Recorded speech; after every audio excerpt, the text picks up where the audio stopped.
Welcome to the 117th NAACP National Convention. If you've been tuning into our live streams, welcome back. We are here. It's Tuesday, July 21st, and we are full steam ahead with the National Convention. Have you been paying attention? Have you been following us? If you have, please leave in the comments what your favorite moments have been.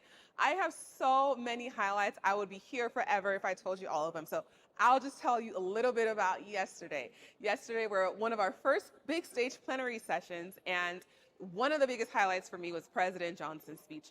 Actually, it was when his former chief of staff introduced him and really spoke about how he is truly a man of the people. As you know, our theme is We the People, and I truly don't know anyone who exemplifies a man of the people more than President Johnson.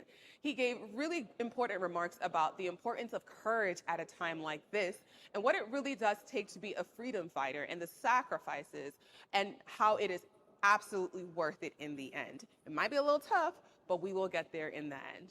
Also, I've really been enjoying the different tracks. There really is a place for everybody at the NAACP. We've seen a little bit about the AXO track. We've talked to you about youth and college, but I'm partial to the Hollywood Bureau. I'm an entertainment girl, and they do so much work all year round outside of Image Awards to really connect entertainment and entertainers with policy and advocacy. And I actually have a special guest with us today to talk about what you can expect from the Hollywood Bureau and what they've been doing at the convention. So without further ado, I would like to introduce Chris to the stage.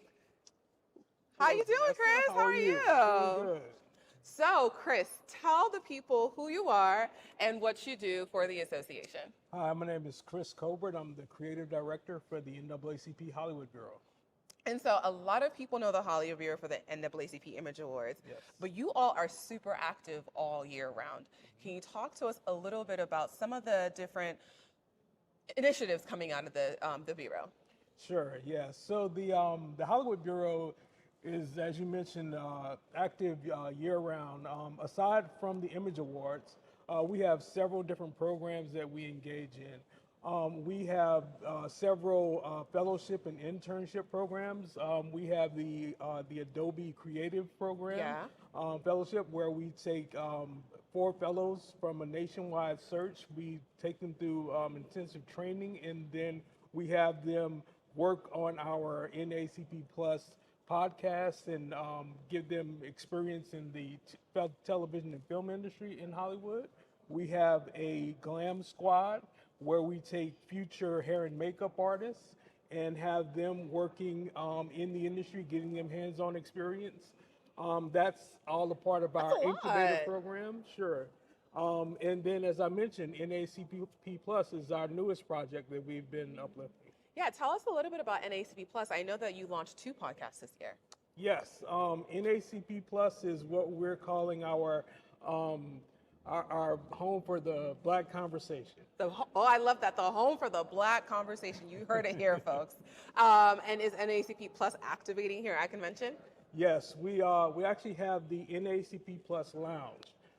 So each day of the convention, we actually have a theater set up here where we're showcasing the films from the last, I believe it's 4 or 5 years now that we've had our Adobe short film competition. We're showing all of the films. We're also featuring episodes of our podcast from the last year that people can come, sit, watch we have popcorn, we have drinks, and watch a show for. You have me at popcorn. Absolutely. I know you're a busy guy, so I'm going to let you get back to it. But before you leave, what has been your favorite moment of the convention so far?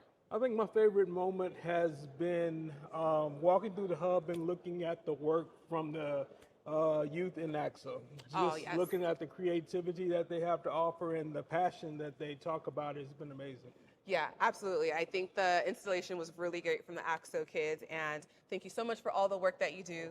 I'm going to let you get back to it. Thank you for joining us. Thank you. Thank you. So you heard it from Chris. The NAACP Hollywood Bureau is activating right here at convention.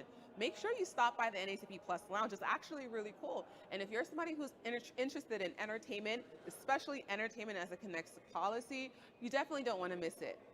Today, though, we're all about resolutions. It is the business of the association. It's why we're all gathered here at the NAACP National Convention. You might be asking, what are resolutions? It is when we set the policies and the priorities, orders for the year going forward.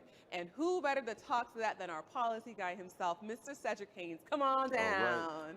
Thank you, thank you, How you thank you for doing, having me. Cedric? I'm Good to doing see good. you. Today is the day. Today is the Today is day. the day. Please tell the good people at home who you are and what you do for the association. So I am Cedric Haynes. I'm the Senior Vice President of Policy and Legislative Affairs in the National Staff. And it is my job to take all of the things that we agree upon today, package it up in a way that legislators understand it, and hopefully turn some of these things into public laws. Yeah, so one of some of the things that we can look forward to, I mean, I was looking through the list. We have a lot of resolutions, don't we? There's a lot going on. This is a busy, busy year for us because it's a crazy time, honestly.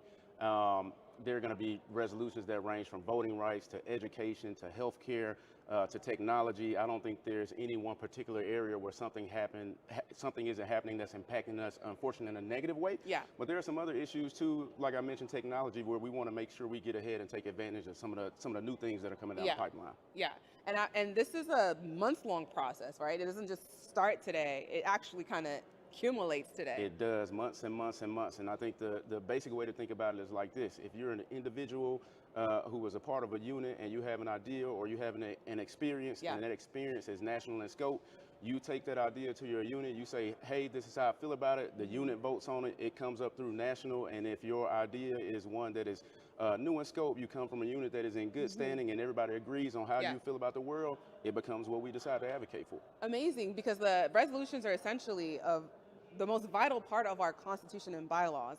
And it really does show that as much as we advocate for democracy outside, we're also advocating for democracy inside. 100%. So outside of resolutions, though, I may have seen you on a stage talking about something. You had a panel or two. I did have a panel. What was the panel about? The panel was about criminal justice and particularly about how we can counter community violence. Yeah. And so if you look back through resolutions passed and you listen to the remarks that I made, you will see that my remarks are a reflection of the resolutions that we have passed on countering community violence in the past. Yeah. And so this is what it's all about. I mean, I mentioned creating public laws as a part of one of my earlier comments, but it's also how I talk about the association's point of view in forums, in regular conversations. So it's bigger than public laws. We're trying to really permeate our perspective through every conversation we possibly can. Yeah, and policy is such a big word sometimes to some folks, especially younger folks. What would your advice be to somebody who is really kind of like watching the news or scrolling through social media and they're seeing stuff and they're really upset and they want to know how to get involved, but they don't know where to start, and they're kind of intimidated by the process of it all? It is intimidating, especially as someone who is, started my career. At the start of my career, I was very intimidated by it as well. But I think I could not tell. The most important thing we all can do is vote. Let's start there. Yeah. November is coming. If you're not voting, then you are voting against yourself. So you need to vote. Yeah. I think the other thing is you just have to look at this, like boil it down into something that makes sense to you, right? And so for me, my big moment was sitting around a table. It was during my first congressional internship, and I had been around for a couple months, and I'm listening to the subject matter, not necessarily understanding exactly everything that I'm hearing. Yeah. And then it dawned on me, like, these people are sitting around these tables making decisions about my life. And once I started thinking about it that way, it became much easier for me to participate in the process because I look at it through the lens of, okay, that decision is going to affect my life, my family's life, my community's life, in what way. Yeah. So just break it down into terms that you understand and then stick with it. You got to stay up on the news. Yeah. Thank you so much, Cedric. Of course, I know you're a very, very busy man, so I'm going to let you get back to resolutions. We know it's going to take 9 hours, but it is important. Less than that, hopefully, less than that. Thanks for having me. Thank you so much for coming on. Cool, no problem. And there you have it. So we're going to start the show in a little bit.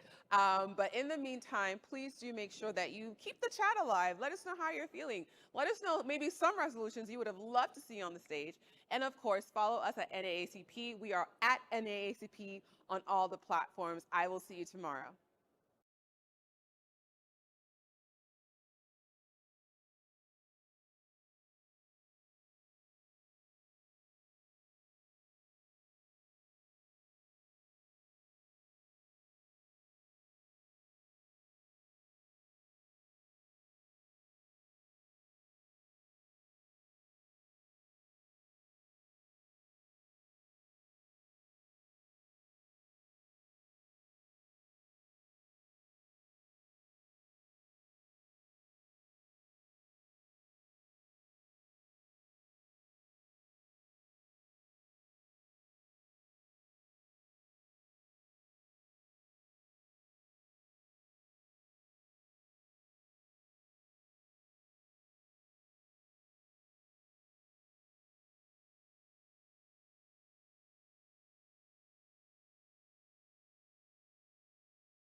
I'm Ariana Drummond, a publicist with over 15 years of experience in the entertainment industry, working with actors, writers, showrunners, and creatives across every level.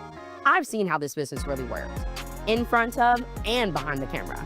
Now I'm bringing that to you. This is NAACP Plus, Inside the Industry, where top professionals break down their journeys, their strategies, and what it takes to build a career. No fluff, just real insight. New episodes drop every Wednesday. Watch, learn, and subscribe. You don't want to miss this.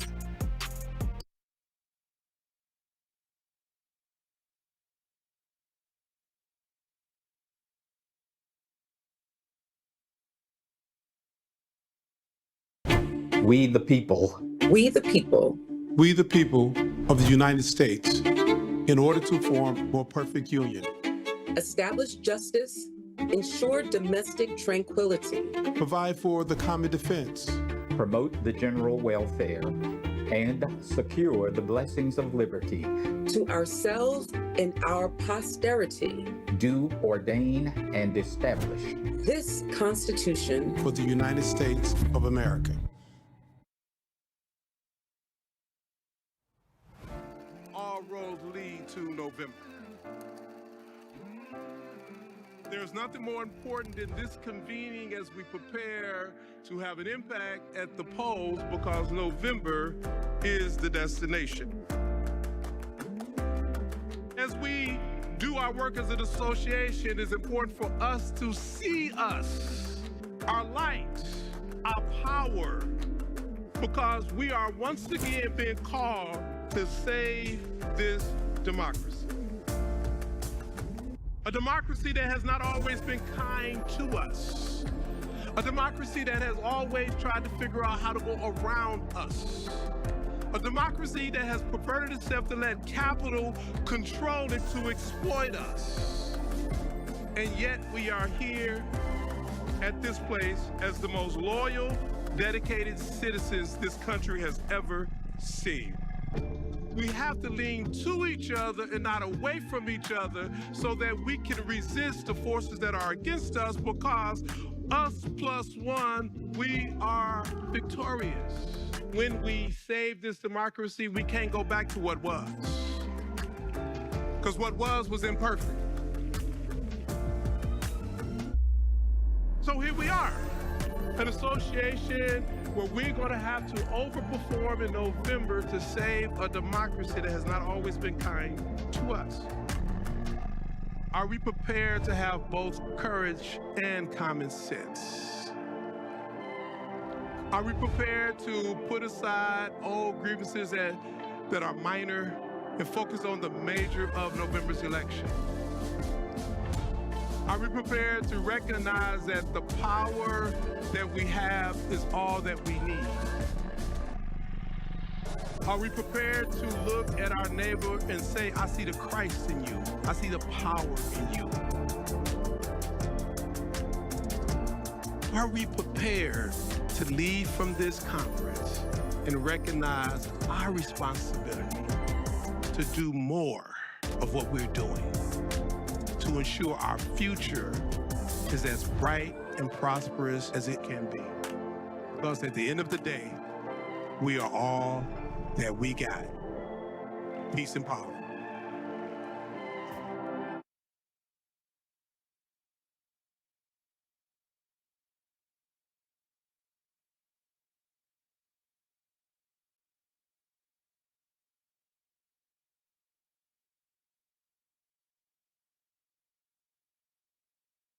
New weekdays.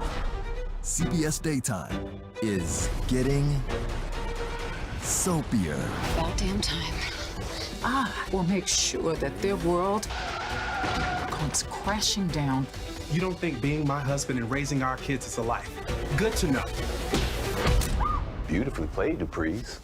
Back off. I have something earth-shaking to share. Beyond the Gates. New CBS weekdays and streaming on Paramount Plus.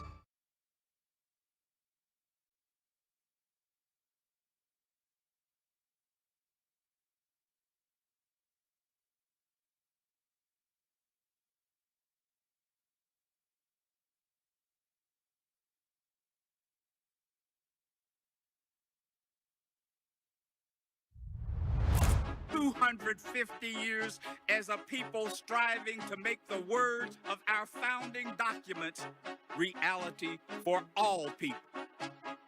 3 small words, 1 short phrase. We the people!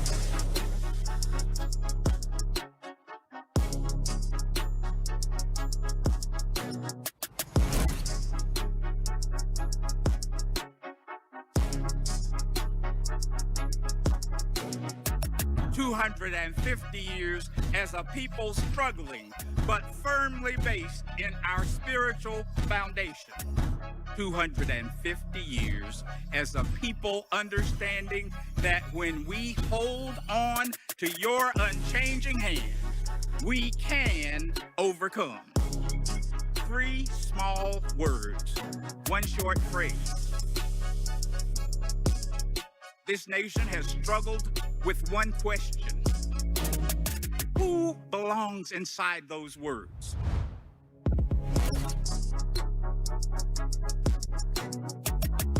I hope this evening to help all of us understand that every person, every group of individuals, and every community that now lives within the meaning of the 3 words, we the people, has the power to impact this nation and its future.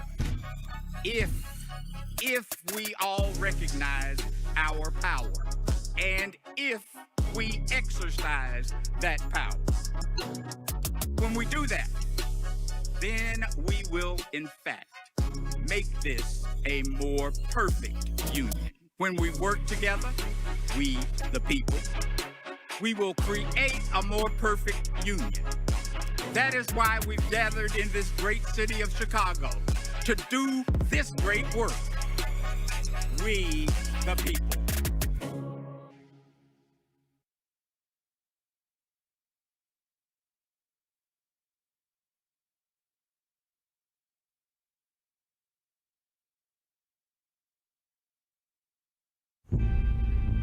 Legends ain't born, they built, forged by time and pressure like diamonds.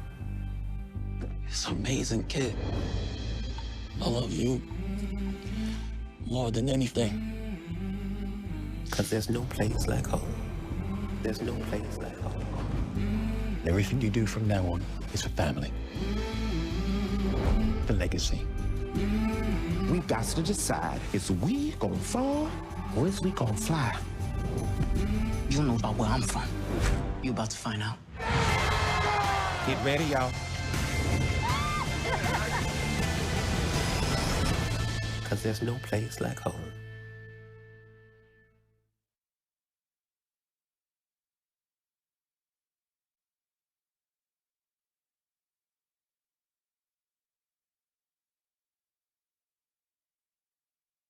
We all know the NAACP Image Awards, a celebration of the power of representation. But the conversation doesn't end on award night. Introducing Image Unscripted, the new podcast presented by the NAACP and hosted by me, Jamel Hill. I knew this would be fun. When I saw the call sheet, I said, oh, this is great. Now, it's a kickback with the stars shaping Black narratives on our screens, on red carpets, and in boardrooms. We're keeping it casual while we talk growth, impact, and moving the culture forward. Catch exclusive moments starting this February on YouTube and wherever you get your podcast.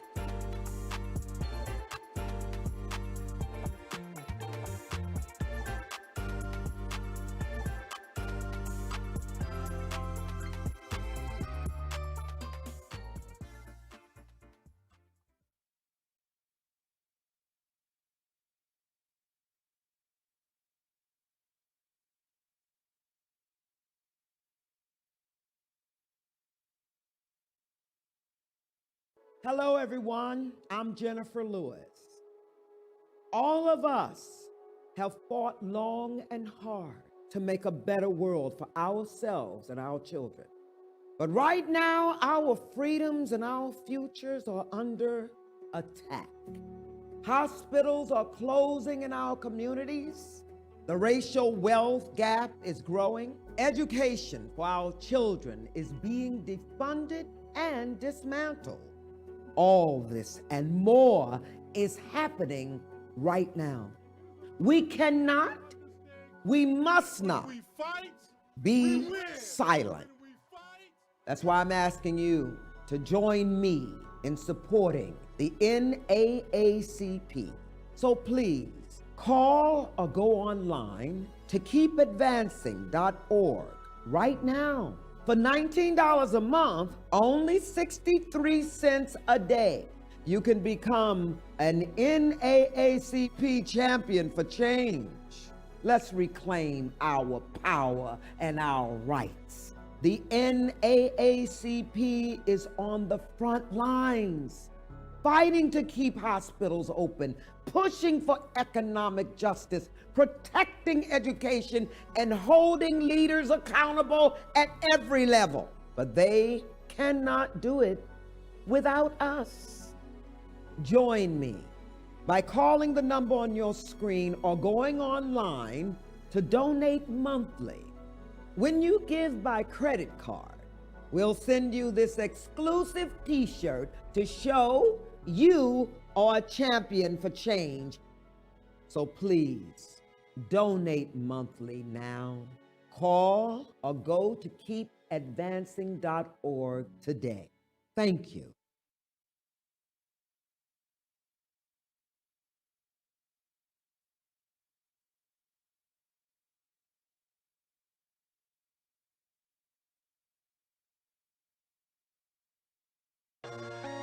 I'm Ariana Drummond, a publicist with over 15 years of experience in the entertainment industry, working with actors, writers, showrunners, and creatives across every level. I've seen how this business really works, in front of and behind the camera. Now I'm bringing that to you.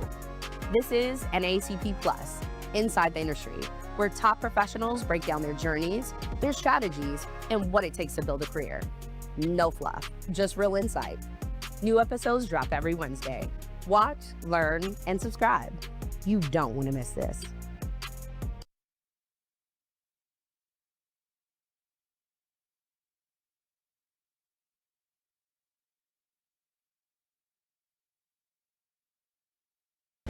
We the people. We the people. We the people of the United States, in order to form more perfect union. Establish justice. Ensure domestic tranquility. Provide for the common defense.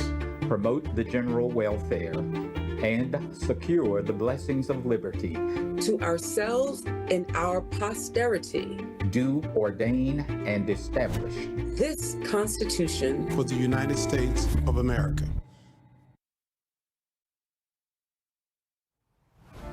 All roads lead to November. There's nothing more important than this convening as we prepare to have an impact at the polls, because November is the destination. As we do our work as an association, it's important for us to see us, our light, our power, because we are once again being called to save this democracy. A democracy that has not always been kind to us. A democracy that has always tried to figure out how to go around us. A democracy that has perverted itself to let capital control it to exploit us. And yet we are here at this place as the most loyal, dedicated citizens this country has ever seen. We have to lean to each other and not away from each other so that we can resist the forces that are against us, because us plus one, we are victorious. When we save this democracy, we can't go back to what was, because what was imperfect. So here we are, an association where we're going to have to overperform in November to save a democracy that has not always been kind to us. Are we prepared to have both courage and common sense? Are we prepared to put aside old grievances that are minor and focus on the major of November's election? Are we prepared to recognize that the power that we have is all that we need? Are we prepared to look at our neighbor and say, I see the Christ in you. I see the power in you. Are we prepared to leave from this conference and recognize our responsibility to do more of what we're doing to ensure our future is as bright and prosperous as it can be? Because at the end of the day, we are all that we got. Peace and power.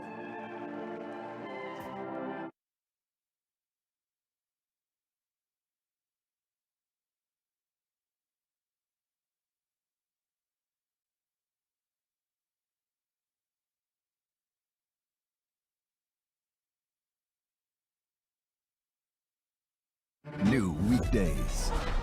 CBS Daytime is getting soapier. About damn time. We'll make sure that their world comes crashing down. You don't think being my husband and raising our kids is a life? Good to know. Beautifully played, Dupree's. Back off. I have something earth-shaking to share. Beyond the Gates. New CBS weekdays and streaming on Paramount Plus.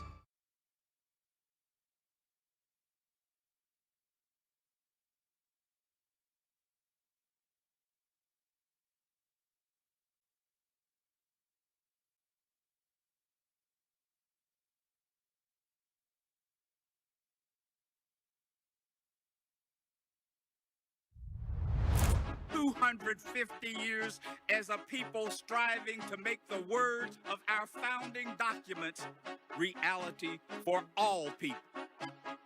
3 small words, 1 short phrase. We the people!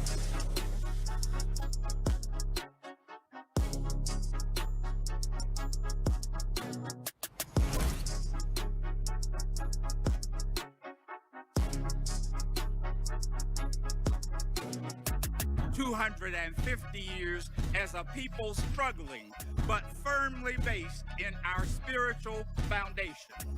250 years as a people understanding that when we hold on to your unchanging hand, we can overcome. 3 small words, 1 short phrase. This nation has struggled with one question. Who belongs inside those words?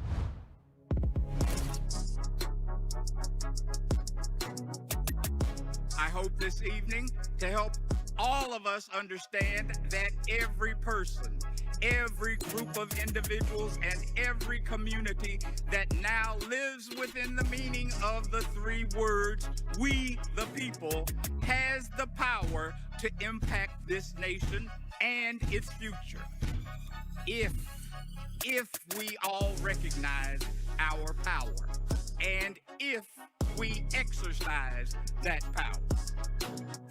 When we do that, then we will, in fact, make this a more perfect union. When we work together, we, the people, we will create a more perfect union. That is why we've gathered in this great city of Chicago to do this great work. We, the people. Good morning, NAACP, and welcome to day 3 of the convention. Our beloved resolution session. Is Region 1 in the house? Is Region 2 in the house? Is Region 3 in the house? Is Region 4 in the house? And is Region 5 in the house?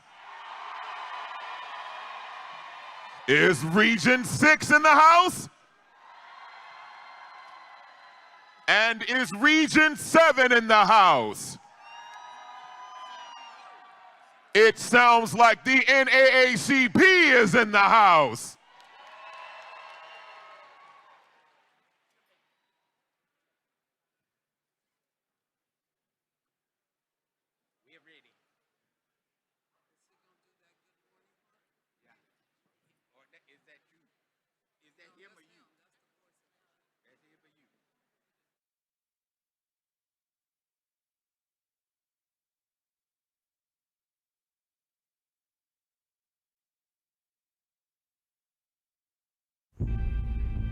Legends ain't born, they built. Forged by time and pressure like diamonds. It's an amazing kid. I love you more than anything. 'Cause there's no place like home. There's no place like home. Everything you do from now on is for family. For legacy. We got to decide, is we gonna fall or is we gonna fly? You don't know about where I'm from. You about to find out. Get ready, y'all. 'Cause there's no place like home.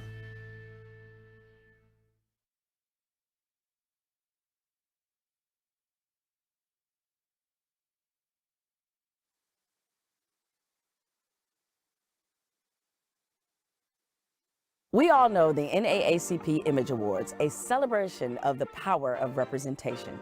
But the conversation doesn't end on award night. Introducing Image Unscripted, the new podcast presented by the NAACP and hosted by me, Jamel Hill. I knew this would be fun. When I saw the call sheet, I said, oh, this is great. Now, it's a kickback with the stars shaping Black narratives on our screens, on red carpets, and in boardrooms.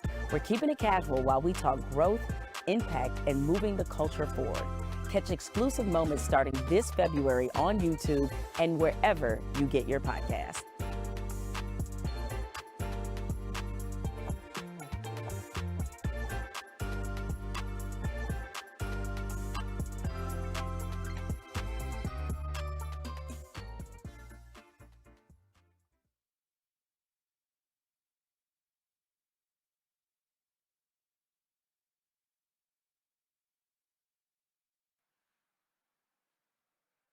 Good morning, everyone, and welcome to the third day of the 117th NAACP National Convention. The presiding officer for this morning is radio host, member of the NAACP National Board, and ordained elder, serving at DuPage AME Church, Reverend Ms. Teresa Deere.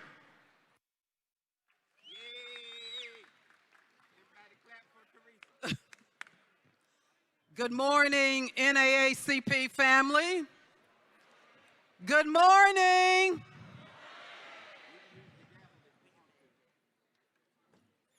Let us assemble ourselves. How's everybody doing this morning? Great morning. Great morning. Great morning. It is an honor to stand before you today at this incredible gathering, the 117th NAACP National Convention in my great city, the city of Chicago, Illinois. I'm Reverend Teresa Deere, and I am grateful to be part of an organization and a community that elevates, somebody say elevates the voice of the people. We gather here this morning to do the business of the NAACP. Over the next several hours, 92 resolutions will be presented, deliberated, and voted on for adoption. Somebody say 92. 92. This is the work that we have come here to do. And I won't pretend, my brothers and sisters, that this will be easy. Now, this is for our first-time members to the NAACP, to the convention, and certainly to our young people. It won't be easy. Some of these conversations will be long, some will be difficult.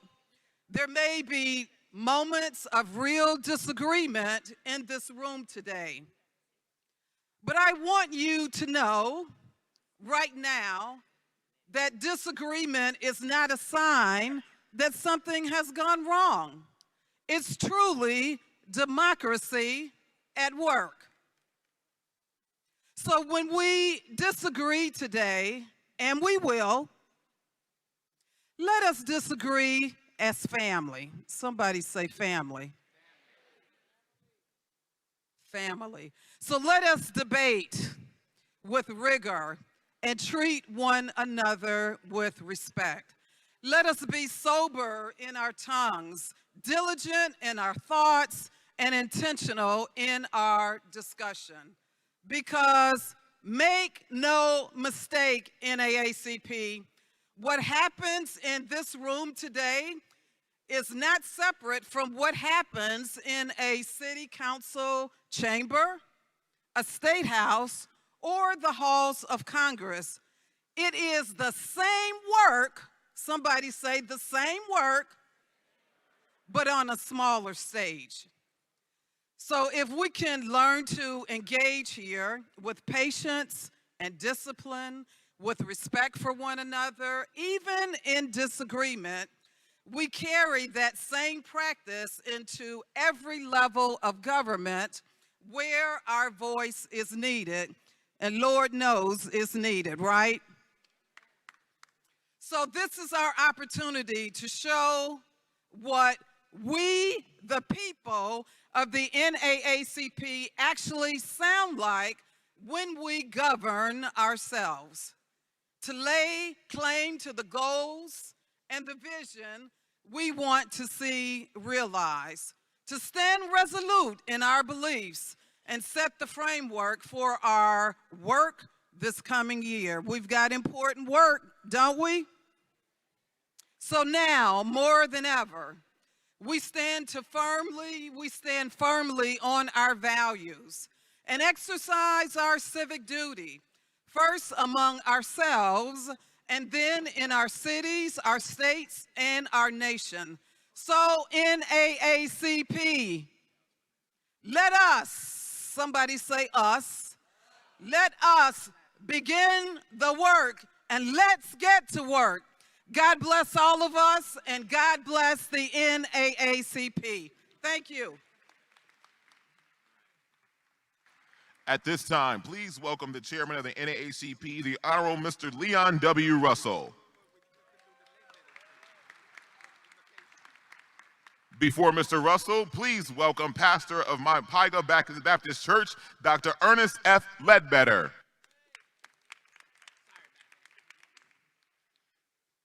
God of our weary years, God of our silent tears, thou who hast brought us thus far on the way, our Redeemer, our Sustainer, Creator of all life, Lord, we stand before you today to give you glory and honor. Although your thoughts are not our thoughts, we appreciate that through your rhetorical articulation, you created the heavens and the earth. You used chaos as a tool of your creation and made it all good. All sciences, ideologies, philosophies of epistemological effort are founded upon your wisdom, and we stand in awe of your glory. Dear Lord, we thank you for sustaining the NAACP. Thank you for every channel of philanthropic endeavoring. Thank you for funding that has uplifted our communities into spaces of erudition. Lord, you are the God of Abraham, Isaac, and Jacob. You are the God of our ancestors. You're not just concerned with Israel, but you are sovereign over Clarksdale and Midnight and Memphis and Mariana and Little Rock and Chicago and LA and New York. Raise up Nehemiahs who are concerned with rebuilding our walls. Raise new leaders that will stimulate and provoke change. Lord, we pray for every leader and administrator that is here today. Let us have the synergy that affects change. Open our hearts to be concerned with the matters that you're concerned with, the poor, the disenfranchised, the incarcerated, the widow, and the orphan. Lord, we call on you for salvation. Lord, bless our sanctuaries where we worship and the streets where we serve your people. Lord, bless the highways we travel upon. Help us as you promised. Restore to us the hope of life. Give back to us the joy of life. As we end this prayer, Lord, we pray for your favor and your grace. I endorse this prayer in the mighty name of Jesus. Let us all say amen, amen, amen. Dr. Derek Forward from the great state of Ohio is going to come and bring us the credentials.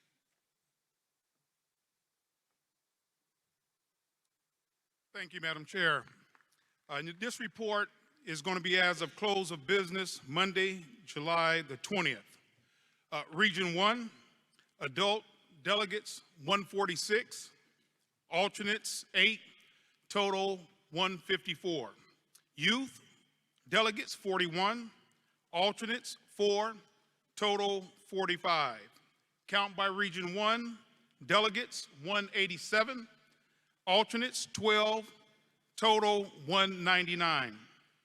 Region 2, adult delegates 291, alternates 50, total 341. Youth delegates 43, alternates 22, total 65.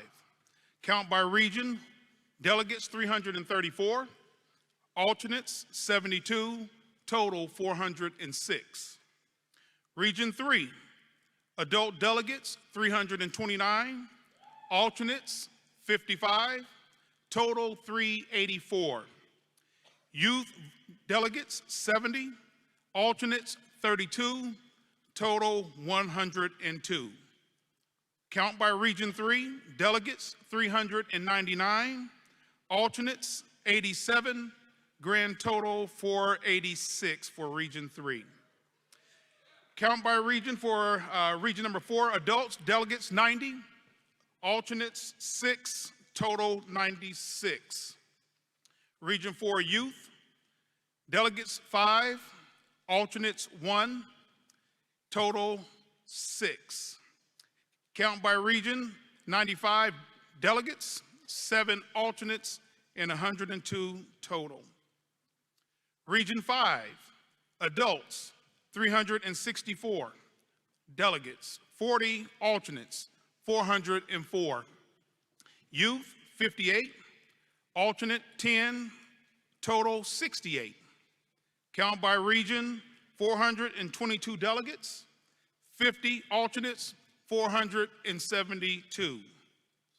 Region 6, adult delegates 104, alternates 6, total 110. Youth voting 14, alternates 2, total 16. Count by region 6, delegates 118, alternates 8, total 126. Region 7, adult delegates 113, alternates 2, total 115. Youth delegates 20, alternates 7, total 27. Count for Region 7, 133 delegates, 9 alternates, 142. Grand total for delegates 1,688, alternates 245, total 1,933. I move for the adoption of the credentials report. You've heard the report. You've heard the motion. It was properly supported. All those in favor of the motion will say aye. Those opposed? The ayes have it, and so is the order. Thank you, Mr. Forward.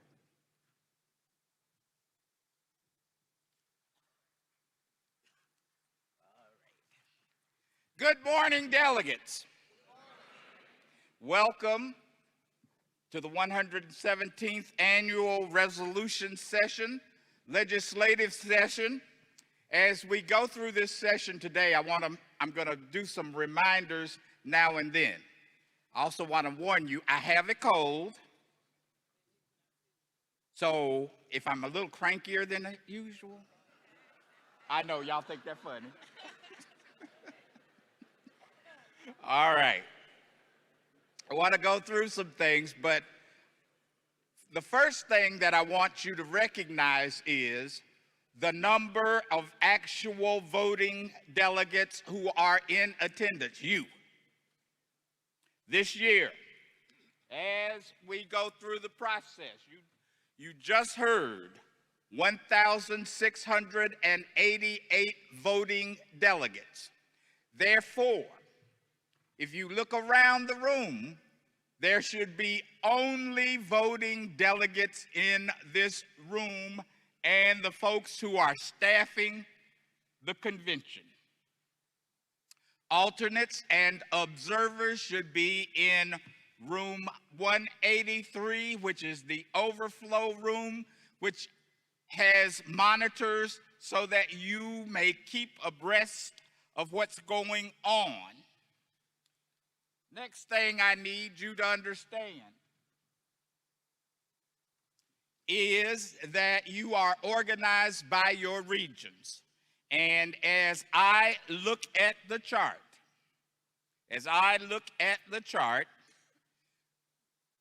in the front area to my right, I should have Region 2.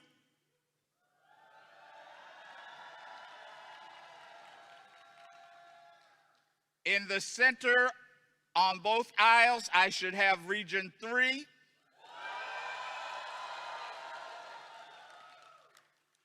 To my far left, I should have Region 5.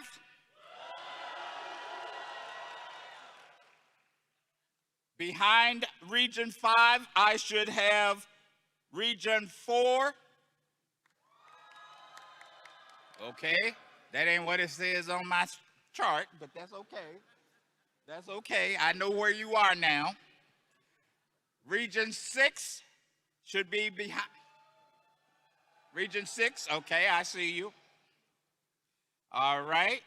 Region 7, where are you? Okay, I think we got it. I think we got you all. Region 1, way back yonder. All right, we have microphone number 1 in the front to my right. Microphone 2 is in the center in the front. Microphone 3 is to my far left. Microphone 4 is in the center, middle of the aisle. Microphone 5 is behind microphone 4.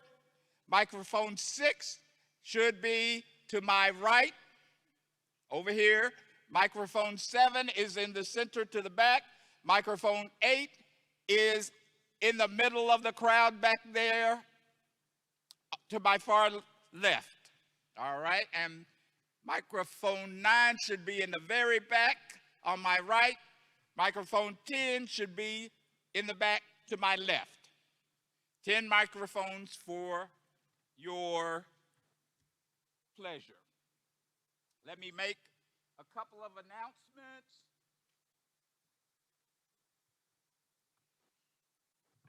First one is, all delegates and observers today, if you would, after the resolution session or as you're milling about, stop by the Civic Engagement and Campaign Team's booth just outside of this hall to record a voting PSA. Your voting PSA, public service announcement. They have lights, they have a pre-made question prompt, and you will record a video about voting to share with your local communities. The booth will be open until 2 p.m. So, again, for each of you, we're making all of you stars today. You might want to designate somebody from your unit, okay? You will become an influencer to record a video, a voting video for your community. There's a booth outside this hall to do that. So please take advantage of that. You all have a clicker. We're going to explain the clickers in a minute. If you are leaving this hall to go to the bathroom or anything, please take your clicker to the table by the door and leave it at the table. Pick it up when you return, okay? Do not leave your clicker on the table if you are going to leave the room. Got that part? We good? All right. Next item. We are going to move to adopt the convention rules. To present the convention rules to you is Mr. Attorney James G., who serves as parliamentarian for the National Board of Directors and for the National Resolutions process. Mr. G is from Region 7, the great Commonwealth of Virginia.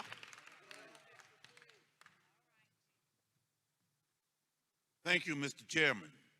Delegates, these are the rules for this legislative session. All voting shall be done by the electronic clicker held by each delegate.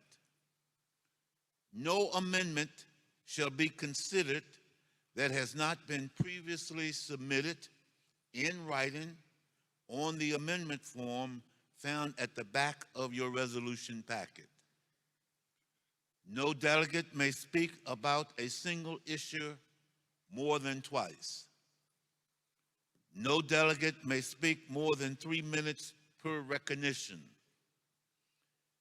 Delegates who wish to speak shall stand at a microphone and be recognized, and when they start their speech, they shall identify themselves by their name and the unit which they represent. Resolutions shall be adopted by sections unless a delegate asks to address an individual resolution with a proposed amendment or with debate. Mr. Chairman, I move the adoption of these rules. It's properly moved and seconded that we adopt the convention rules as presented by the convention parliamentarian. All those in favor of the motion will say aye. Aye. Those opposed? The ayes have it, and the motion is carried. I want to explain one of the rules. Rule number 2 says that no amendment shall be considered that has not been previously submitted.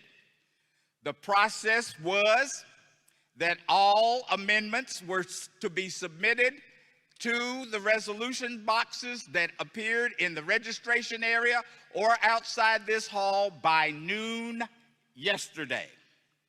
No amendment that was not placed in one of those boxes will be taken up today. If you have an amendment that you failed to place in the box, we will not receive it for consideration today. And I will tell you that we do have a significant number of amendments which were properly submitted. So I wanted you to be aware of that.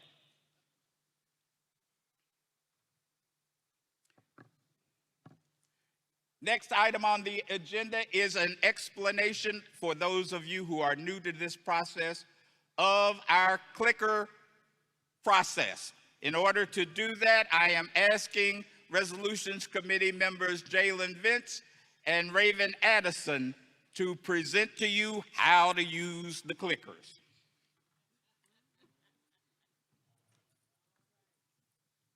Good morning, everyone. All right, now I'm gonna make it quick, but I want y'all to pay attention because we're not having no problems with these clickers. So, starting off, when the vote is open, that is the time that you click your answer. 1 is green, meaning yes. 2 is red, meaning no. Once that vote closes, it will not record your answer. The vote is now closed. Also, when the vote is open, if you press any other button that is not valid, it will not record that. If you decide to change your mind and say, I don't want to say yes, I want to say no, or vice versa, you could do so. Just make sure you do it before the vote is closed.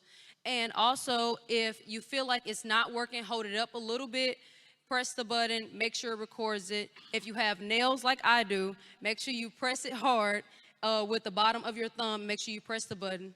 If you press any button on your clicker as of now and nothing shows up on that screen, go to the right-hand side, my right, your left, and go to that table and they will troubleshoot it for you guys or give you a new one.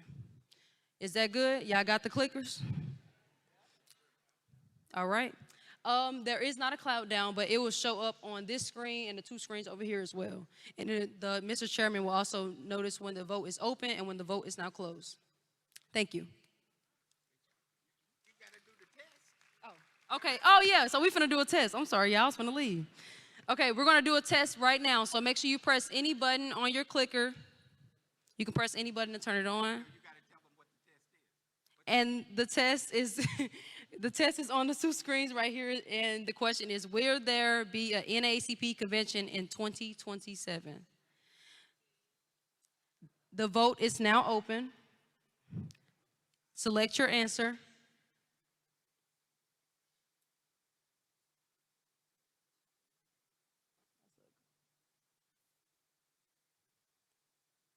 We'll give you time to select all your answers.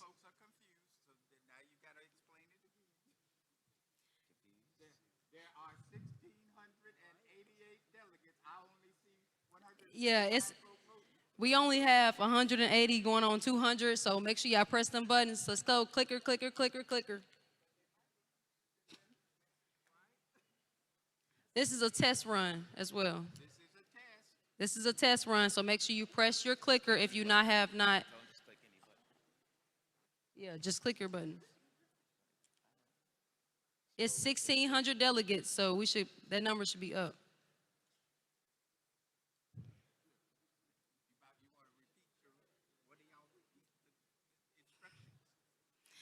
The vote is now open, so make sure you press yes for A, N for no, for yes, ma'am, in the back, number 5. Yes, hi. Hello. Last year, we did have abstain as one of the choices that is on the clicker. And we had to make sure people understood that last year. And y'all had to add it because y'all forgot to add abstain. Is that going to happen this year, or we don't have that choice? Yes, the yellow button will be abstain. It's number 3. If you have not already, make sure you press the button on your clicker. This is a test run, so press the button on your clicker, yes or no. It doesn't matter to answer right now. This is a test run, so make sure you just press that button. Ma'am, number 4. Yes. Well, after pressing yes, no, or abstain, do you need to hit the send button? No, ma'am. And after you press your selection, will you get a confirmation? Should you get a confirmation that says okay in the upper right-hand corner? Yes, ma'am. It'll say okay, but if it doesn't say okay, that's fine. Mr. Peter and Andy said if it doesn't say okay, that's fine. It still records it automatically. Yes. And it should indicate the button that you click. If you click 1, 2, or 3, it should say 1, 2, or 3 on your screen.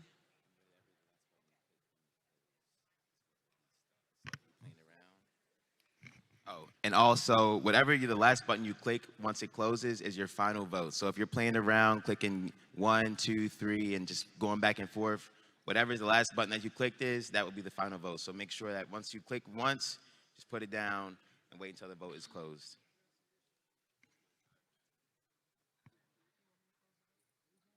No, we ain't got all the delegates. Okay. Number 2, yes, ma'am. Hi, yes, when I click the abstain, nothing happens. I don't get a 3 or anything. I'll just need to be clarification, please. That's okay. Abstain is not on this test run, but it will pop up when we do other votes. It's just not on this test run right now, but it'll pop up, ma'am. Thank you. You're welcome. We got 1,600 delegates. Mr. Chairman Russell gonna keep getting on my butt if y'all don't press them buttons and get on these delegates and press these buttons and do this test run. We're not trying to be in here for 12 hours. Us on this resolution committee did a retreat for 2.5 days, and we cut it down from 200 and something to 92. and we are not trying to be in here for 12 hours. So we have 1,600 delegates, and we need you guys to get that number up and press these buttons. Okay? Number 4. Okay. Yes, ma'am. Miss number 4. Mine does not say okay. Everyone else at the table says okay. So how do I know if it transmitted when I'm not getting the okay? I'm just getting a 1. If yours does not say okay, you can go to the table right by the door, and they will give you a new one. Thank you. Yes, ma'am. I have a comment. Mine wasn't getting okay, but if you clear it with that back button and then revote and wait, it'll say okay. Because I don't think they're counting you if you hit 2 and that it's got TR that's blinking. If you clear it and hit 2 again and wait, then okay will show up, and then that will show that you voted. Otherwise, it's not going to count you as voting. Okay. Ooh, they all going back there. I don't think they understand that if it says 1 or 2, that is the okay, correct? Yeah. I don't think they understand. Yeah, because they going to turn them up. So it's not going to say okay exactly, right? If it doesn't say okay,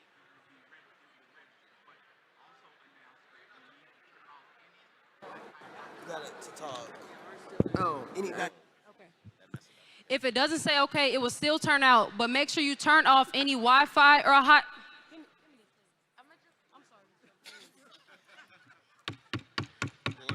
Order, we finna get an order. That's what we finna do. If it does not say okay, it still records your answer, but make sure you turn off any Wi-Fi or hotspot so that the connection can go through the monitor. Don't be messing up that table back there. It's only a couple people. All right, we almost started. We got 500 people left.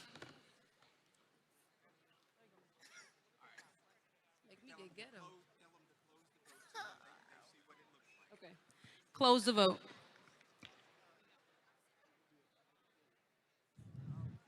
Now, as you can see, it'll show the answers right there, and that'll be how it goes for the rest of the remaining of this meeting. Okay? Okay. Thank you, guys, and we're going to get this meeting started because I ain't been here for 12 hours.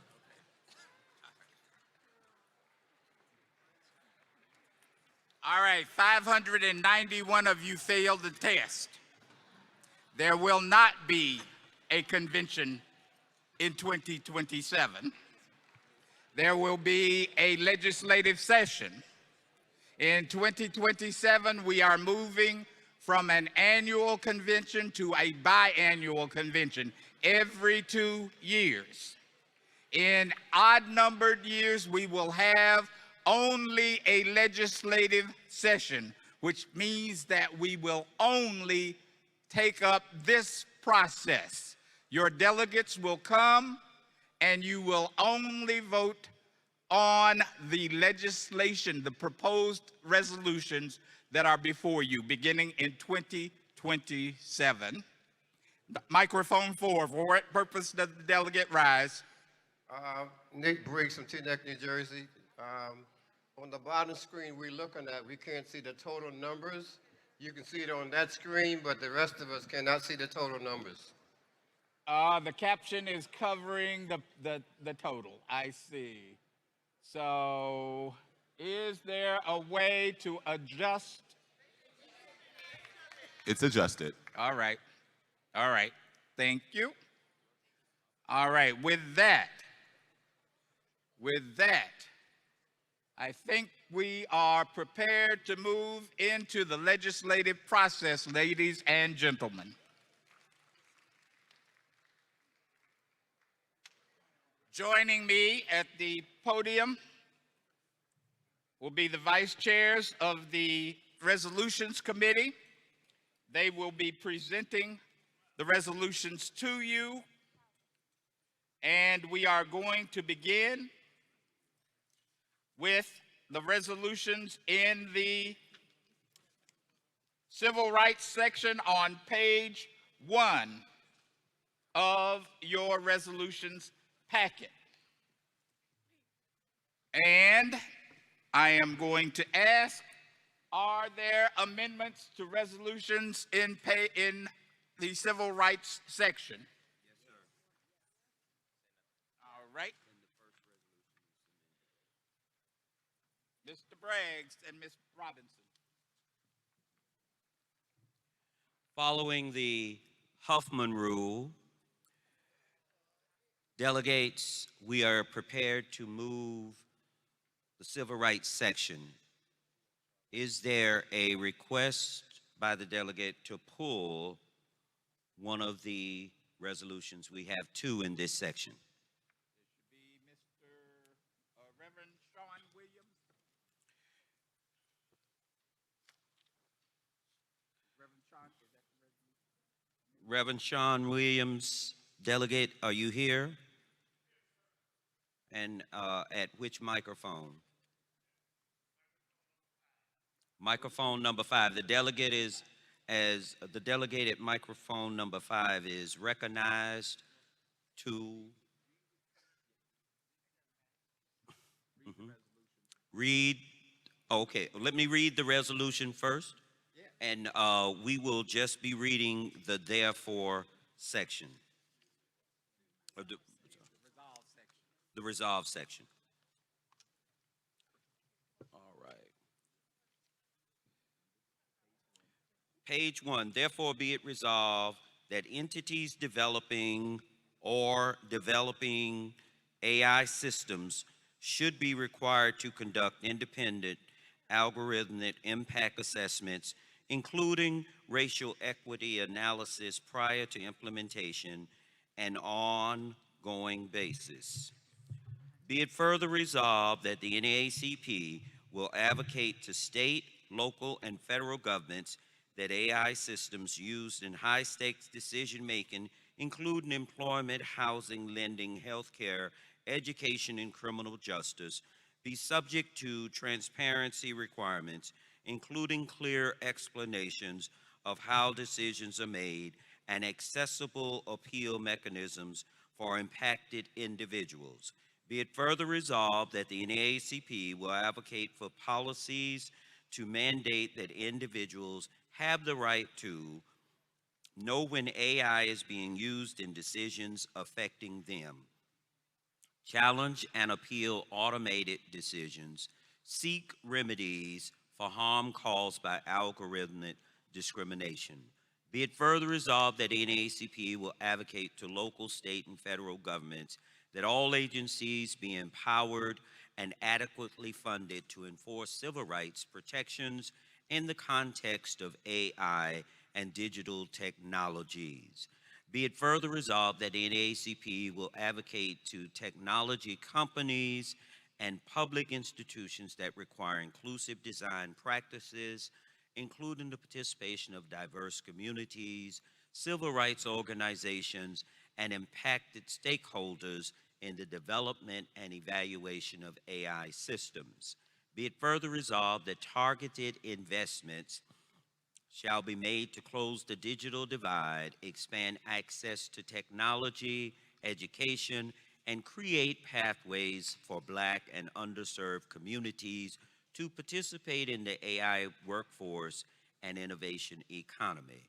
And be it finally resolved that the NAACP will advocate to Congress for the passage of the AI Civil Rights Act and any legislation that ensures technology serves as a tool for equity and empowerment rather than a mechanism for discrimination, surveillance, or systemic exclusion. The delegate at microphone number 5 is recognized. Thank you, Mr. Chair. This amendment. I'm sorry, hold on one second here. We're going to move adoption of the full of this resolution. The section. No. The resolution. The resolution. The resolution. Resolution number 1 has been moved for adoption. Is there debate? The delegate at microphone number 5. Thank you, Mr. Chair. Please identify yourself and your unit. Sean Williams, Sanford Lee County, Branch 5447. This amendment strengthens the resolution by adding ongoing accountability after high-impact AI systems are deployed. It calls for periodic independent civil rights audits to identify discriminatory outcomes, evaluate compliance with civil rights laws, and require timely corrective actions, and to promote transparency while protecting privacy and security. Can you read the language specifically of your amendment? Mr. Chair, I would have to go back and pull it. I don't have that. I thought it would be a summary, but I will be in compliance for the rest one. The language of the amendment states, AI workforce, be it further resolved that the NAACP will advocate to Congress, federal agencies, and state governments for policies requiring periodic independent civil rights audit of high-impact artificial intelligence systems following deployment to evaluate ongoing compliance with federal and state civil rights laws, identify and remedy discriminatory outcomes, and promote transparency through the public reporting of audit findings consistent with applicable privacy, civil rights, and security protections. That is the amendment. The committee believes that it is relative to the resolution, and they support the amendment. Is there opposition to the amendment? Hey, hang on. With no opposition, we will consider the resolution amended. On the resolution as amended, is there any further debate? Seeing no one at any microphone, all those in favor of the resolution as amended will use your clicker to vote yes, no, or abstain. The voting is open.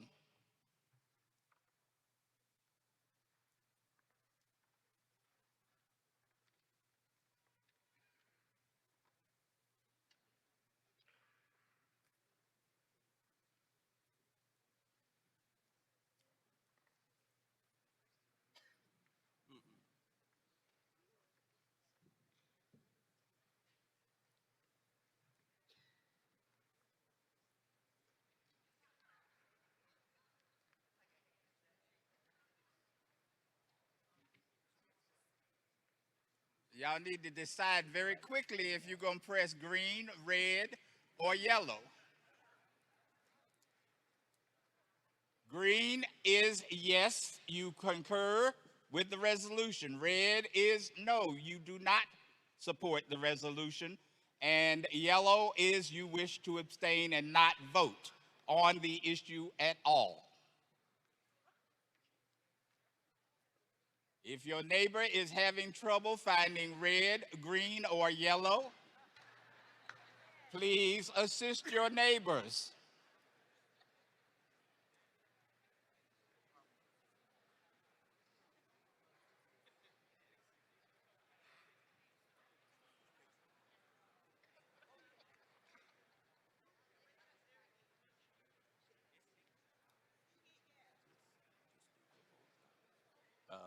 Is that the only amendment in the? No. That's the amendment in civil rights. Okay. Somebody is having trouble finding green, red, or yellow. Mr. Chairman. Who is seeking to be recognized? What microphone are you? Microphone 10. Microphone number 10. Mr. Chairman, Daquan Love, Henrico County, Virginia branch. The delegates in Region 7, we're finding that it does take a few seconds, several seconds for the signal to transmit. So if you could just give us some time, because in the back it seems like our signal may be a little poor. Okay. We're not getting the okays for almost a minute and after we press it. Okay. If you don't see the okay, but you see the number 1, 2, or 3, your vote will be recorded. Okay, thank you, Mr. Chairman.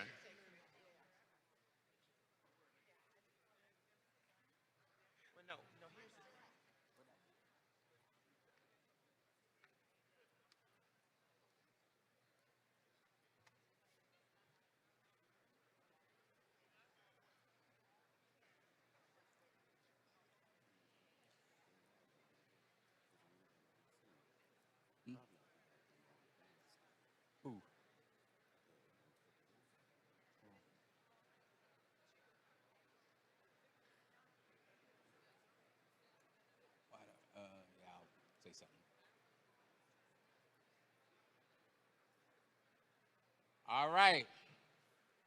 We're coming along. But there are 1,688 of you. Green for support, red for not supporting, yellow if you are not voting.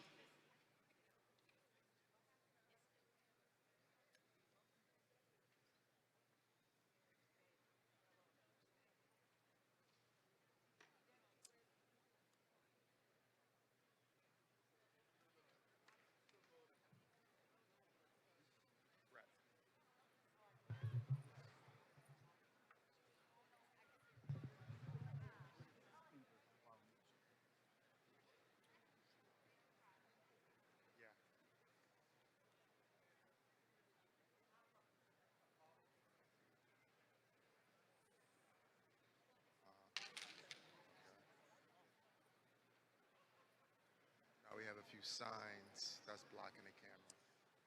Green for support. Okay. Oh, yeah, I see it. I see it.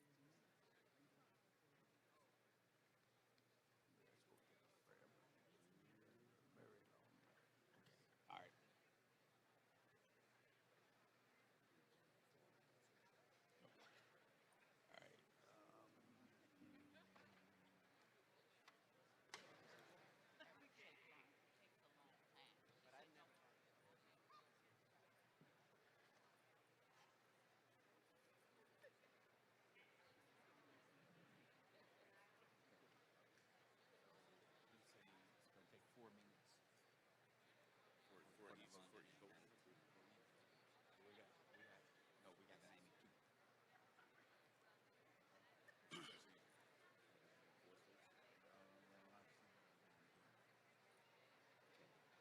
All right. I don't think it's the bandwidth. I think it's, yeah, I think it's the Wi-Fi. Yeah. All right.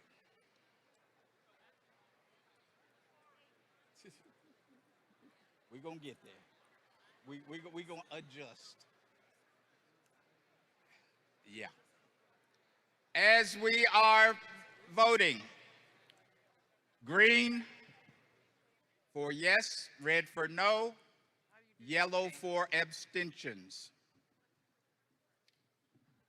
Mr. Chairman, Yes. can we see how the vote is going, yes or no?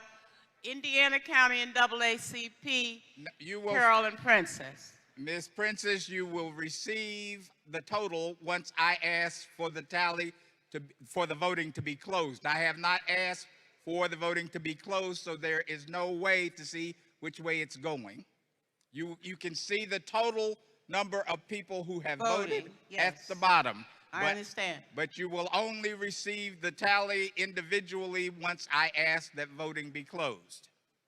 Oh, that's not very good. Sorry.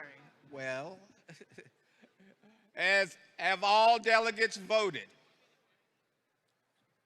All delegates voted. If all delegates have voted, I am going to request that the voting be closed.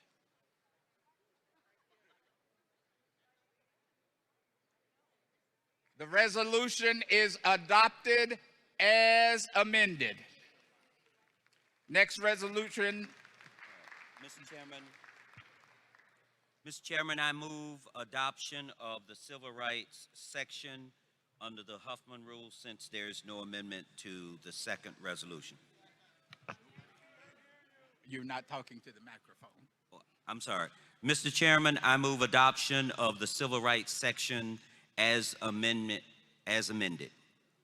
The motion is to adopt the entire civil rights section since there are no further amendments to any resolution in the rest of the civil rights section.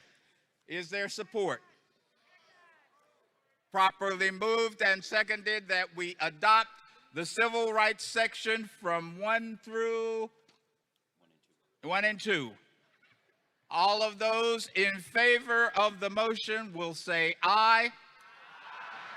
Those opposed, the ayes have it, and the resolutions under civil rights have been adopted. Thank you, delegates.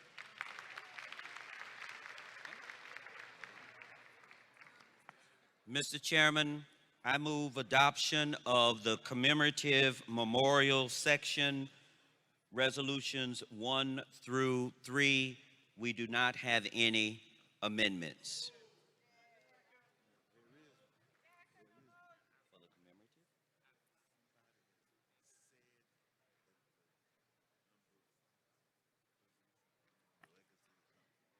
We don't have a fifth one.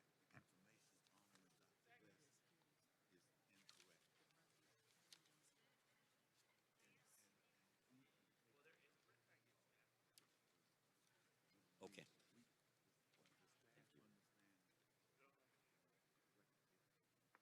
It's editorial. Thank you. All right. Yes. Can I explain? I will.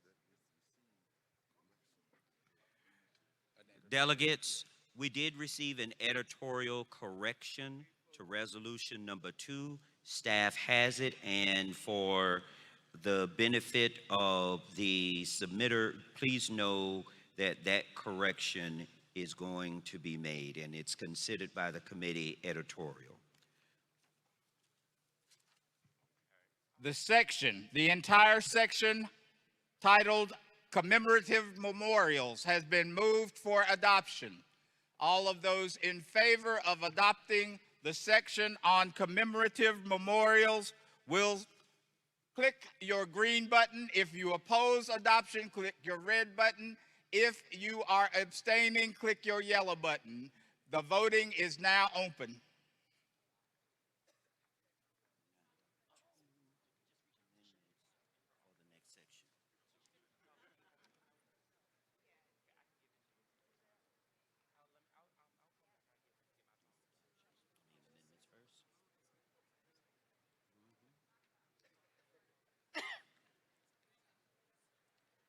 Because we can't do 4 minutes.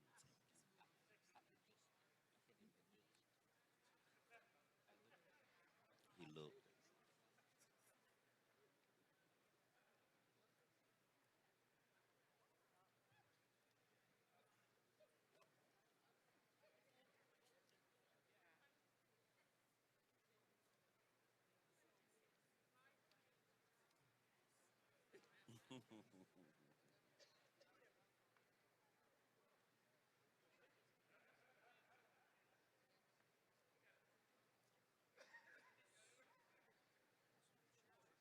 Green button for yes, red button for no, yellow button for abstain.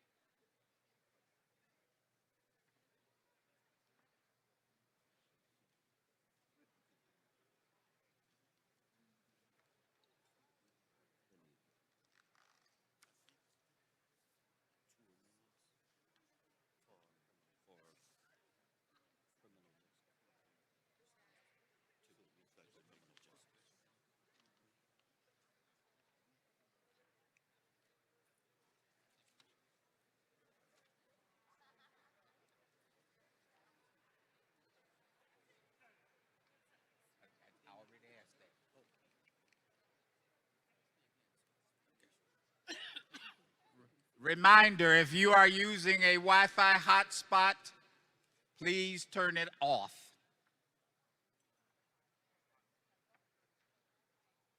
Green button for yes, red button for no, yellow button for abstain.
Green button for yes, red button for no, yellow button for abstentions.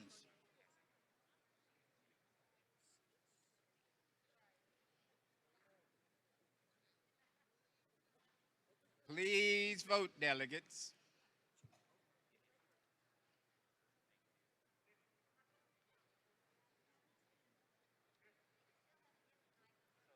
Have all delegates voted? No, they haven't. All delegates voting.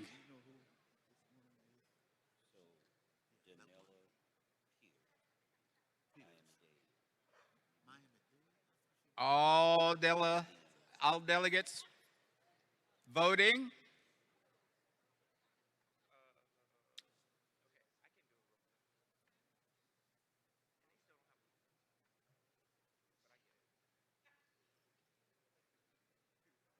$1,688 folks to vote. I see 1,249.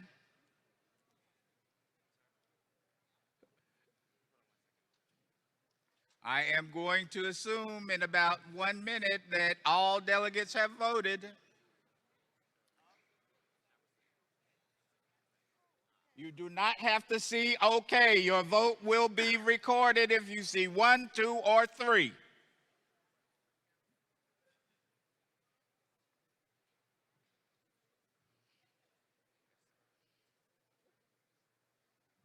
All right. Seems that everybody who is going to vote has voted.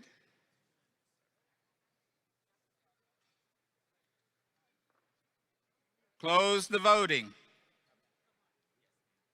The resolution commemorative section has been adopted. Mr. Braggs.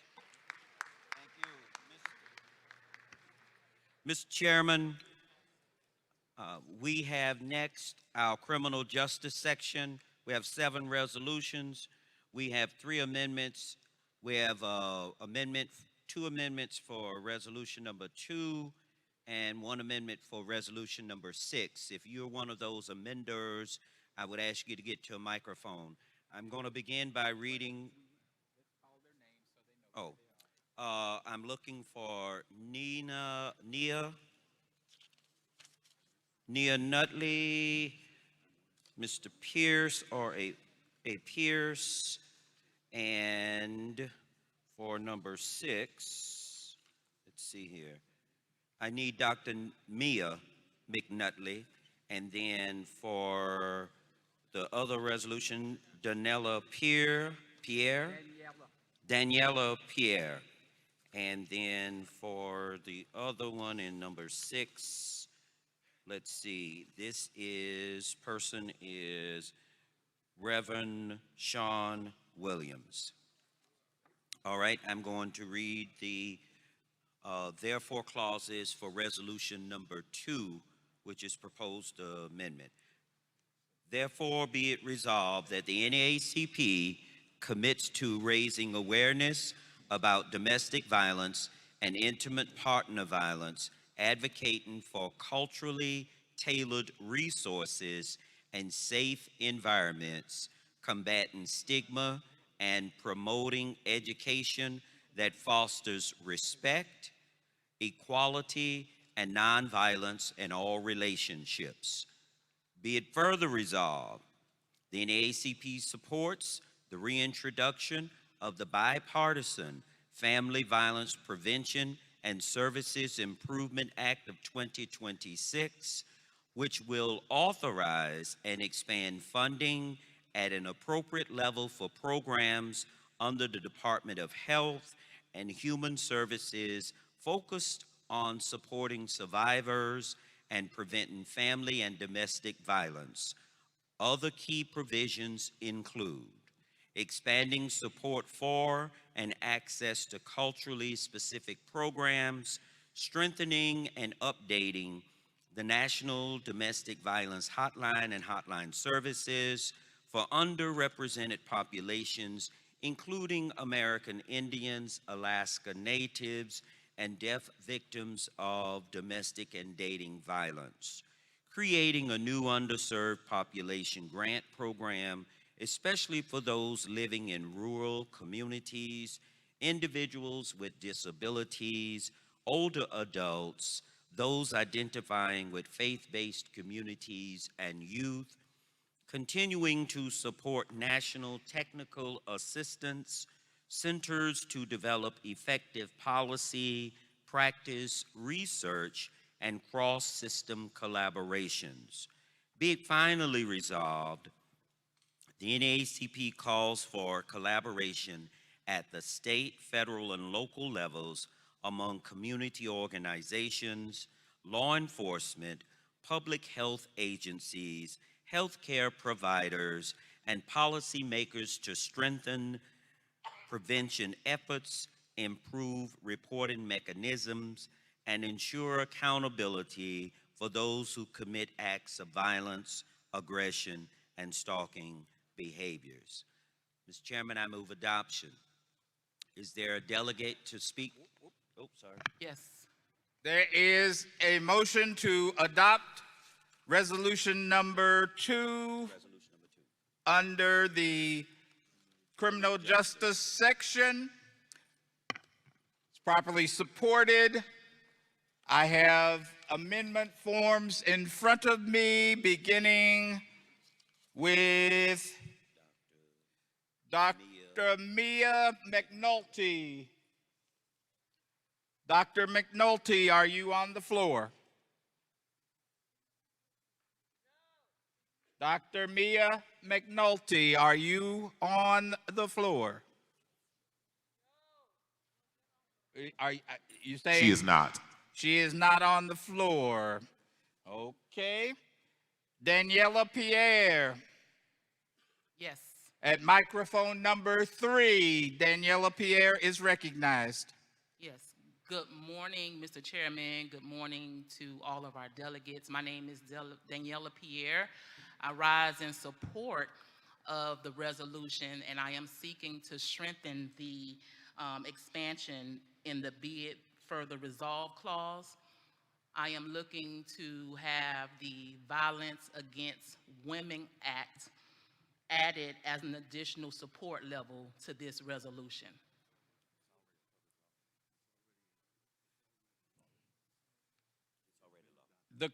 The committee points out that the Violence Against Women Act, which we have supported, is already public law. And therefore, the committee feels that this amendment is not relevant to the current resolution. Ms. Pierre, you're recognized.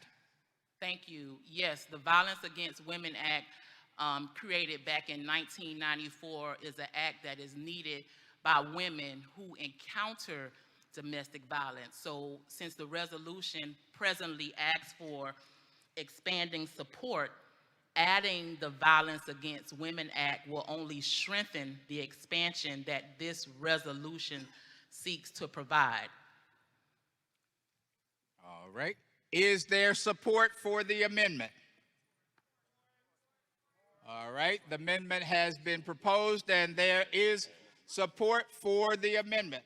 Is on the amendment as supported, is there discussion? General Counsel's office wishes to advise.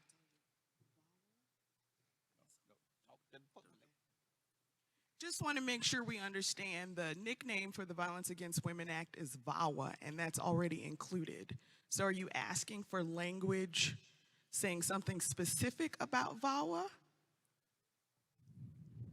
Thank you. I'm asking for it to be written so that is a part of this resolution.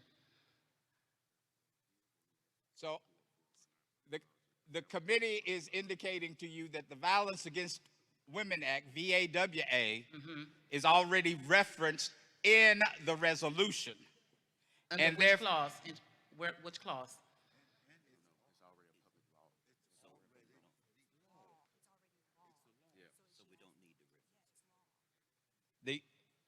The reference is that it is already public law, and to repeat it here would be confusing in terms of the public policy advocacy that we have to do. It's already public law.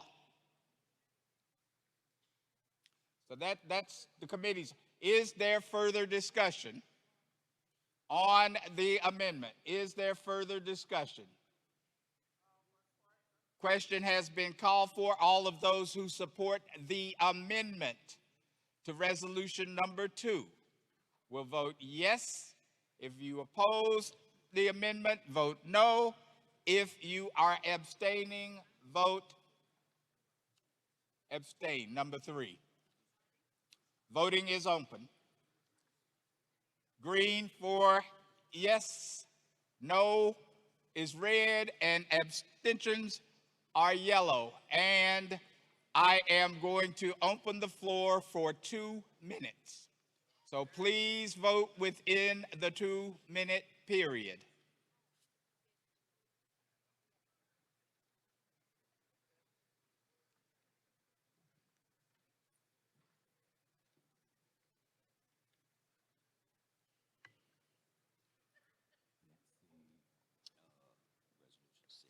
In that same packet.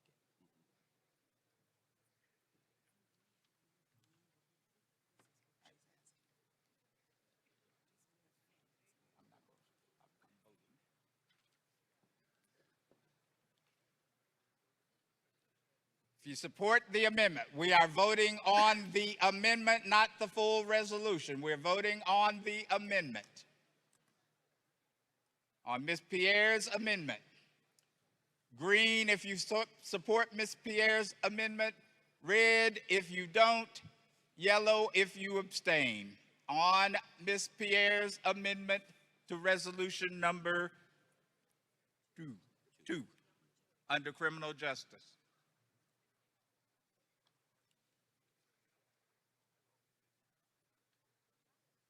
All delegates, please vote. Delegates, please vote. We're voting on the amendment. On the amendment to resolution number 2 under criminal justice.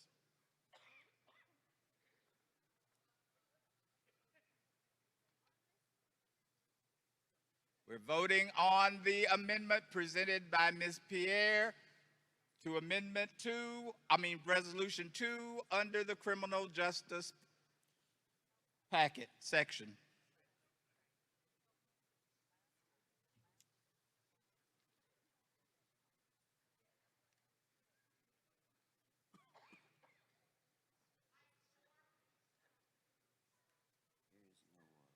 We are in the midst of voting. There is no recognition in the midst of voting. 2 minutes has elapsed. We're going to terminate voting on the amendment. We are terminating voting. The amendment is adopted by your vote. Mr. Chair. Now we are moving to consideration of the resolution as amended. We are moving to the resolution as amended. Mr. Henry? So my only concern is that we had over 1,200 the last time. I sure we have more than 789. And I feel like this amendment was important, and I don't think that's equal at all of what we just put into this resolution. The totals are not adding up. We had 1,200 the last time. That's only 789. And this is for the specific amendment. So we should have had way more than what we're asking for this specific amendment.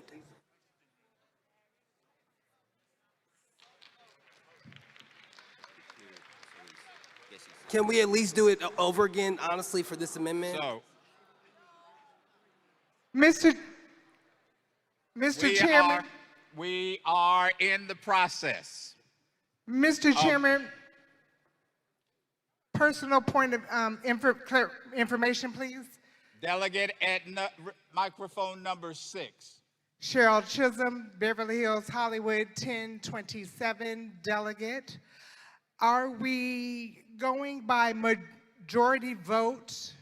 Are we doing 50% plus 1 regarding our votes? We are going by majority having cast a vote.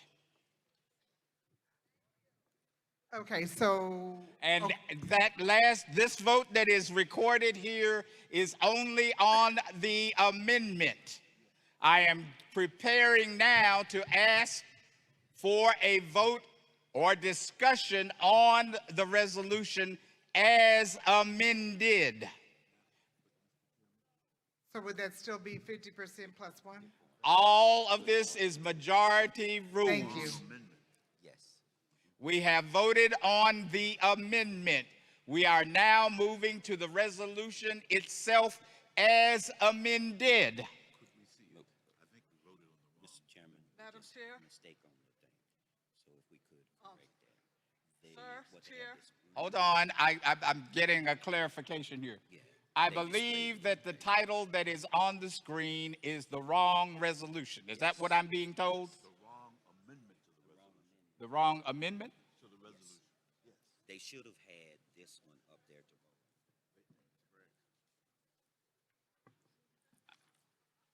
I got a lot of help up here, but they are confusing me.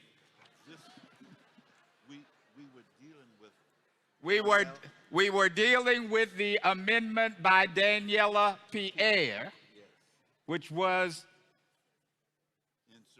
inserting the Violence Against Women Act. That was the amendment that you were voting on. But the wrong title was displayed on. No, the amendment. The title that we're looking for is the amendment title. Okay, we're going to get this straight in a minute, y'all.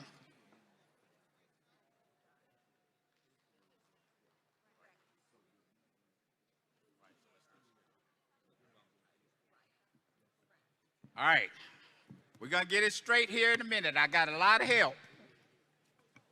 Sometimes that's not beneficial. Now, Chairman? what you were voting on in the last vote was the amendment presented by Ms. Pierre that sought to include the Violence Against Women Act in the resolution. I believe that you as delegates understood what you were voting on, that it was Ms. Pierre's amendment, and that the vote total stands. The amendment was adopted. Now,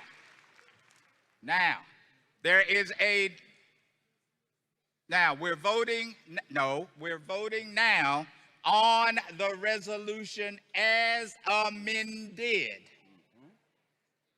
by Ms. Pierre's amendment. So we're voting on the resolution itself as amended. All those in favor of adoption of the resolution.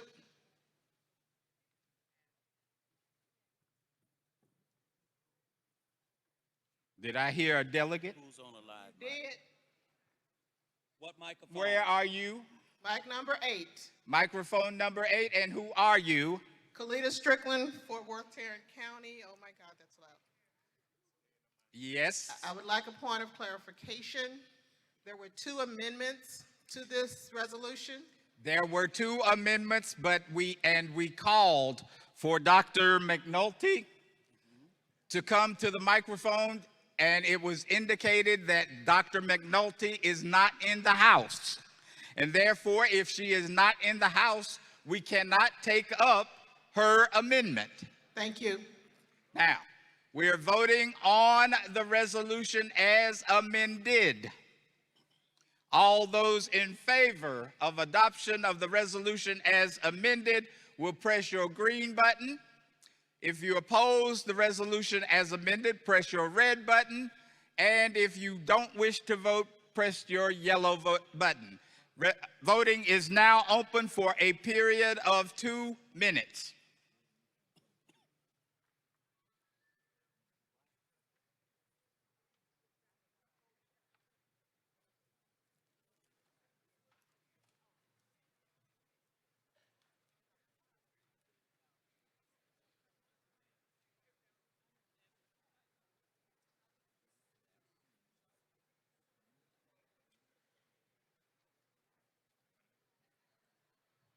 All delegates, please vote.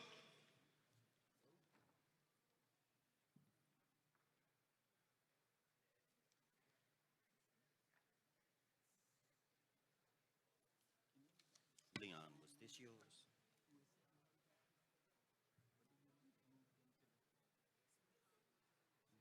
Yeah.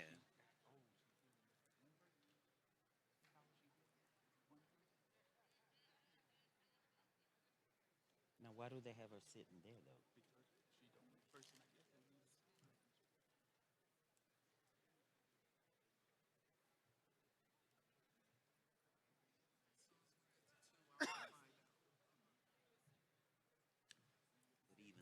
We are voting on the resolution as amended. Green for yes, red for no, yellow if you wish to abstain and not vote. You still have to push a button.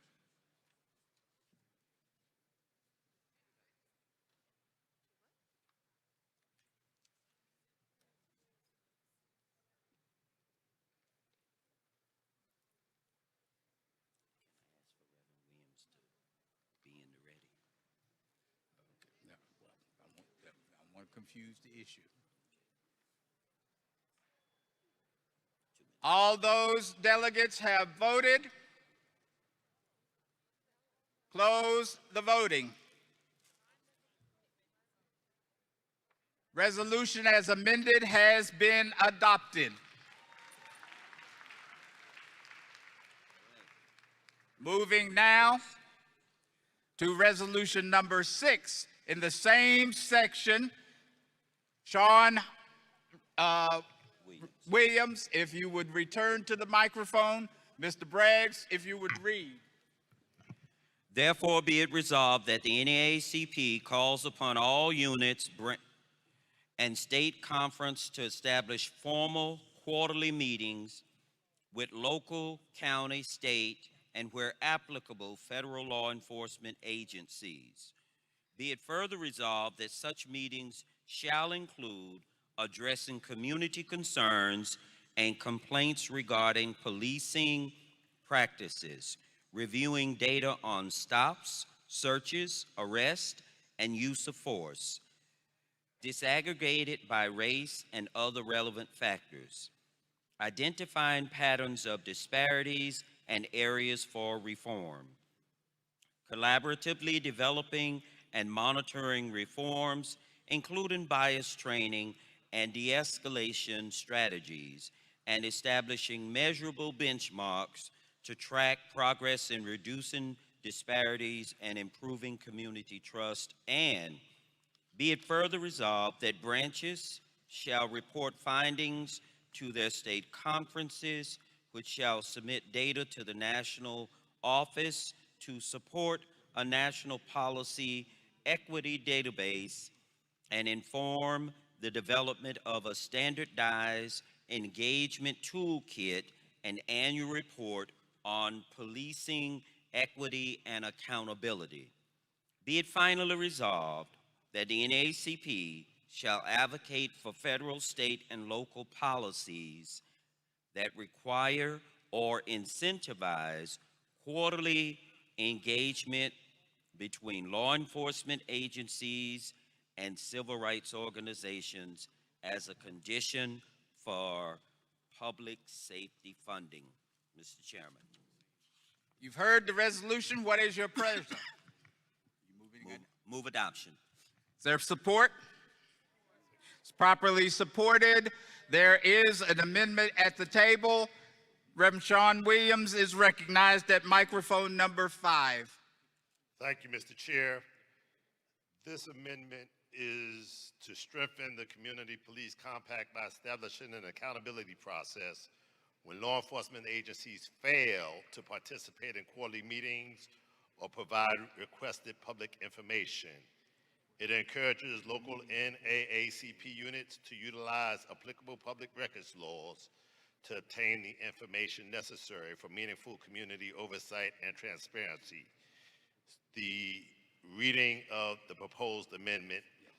Be it further resolved that when a law enforcement agency fails to participate in quarterly meetings with the local NAACP unit or fails to provide requested public information within 30 days, local NAACP units are encouraged to promptly utilize all available federal, state, or local public record laws, including the Freedom of Information Act, where applicable, to obtain information necessary to promote transparency, accountability, and informed community engagement.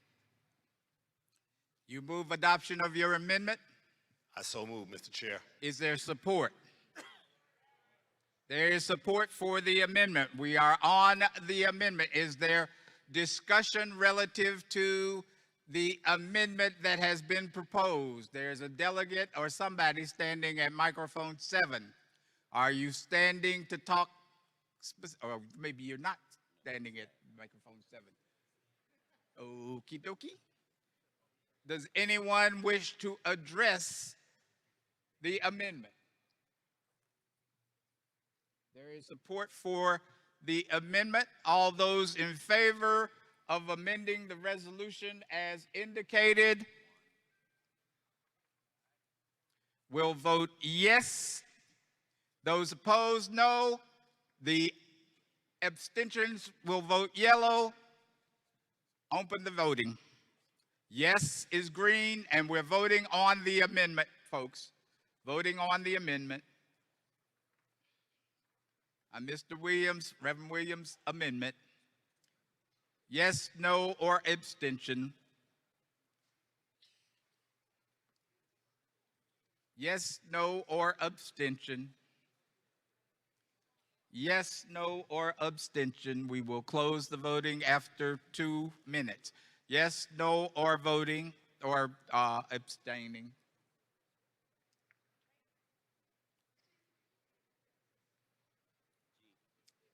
We are on the amendment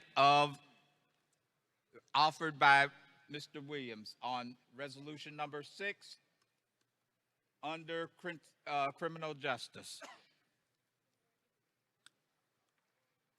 Voting on the amendment, not the resolution as of yet. On the amendment.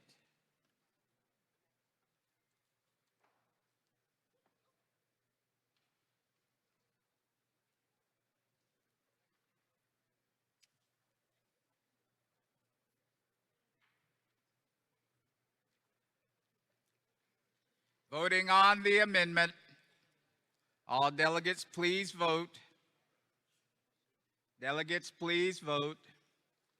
Voting on the amendment offered by Reverend Williams to resolution number 6 under criminal justice. Green for support the amendment, red for don't support the amendment, yellow if you don't wish to vote.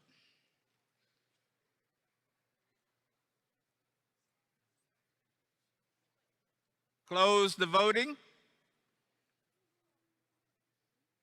Resolution is adopted.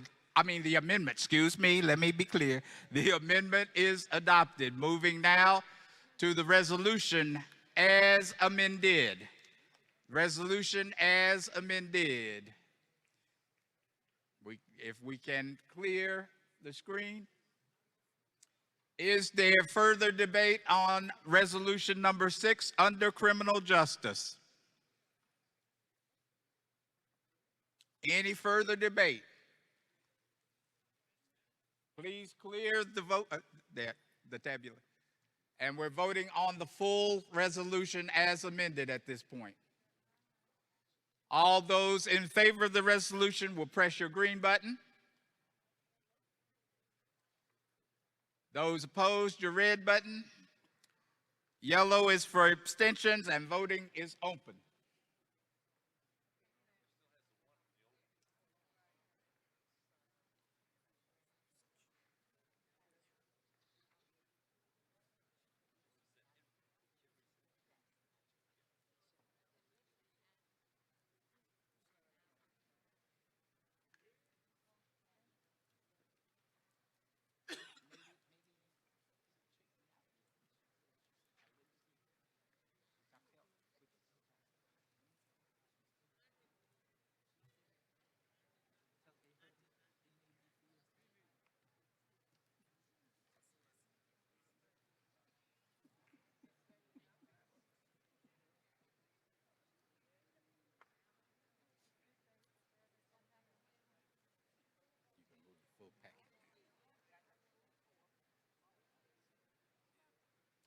We're voting on the resolution as amended. Voting on the resolution as amended. Your green button for yes, red button for no, and then abstentions.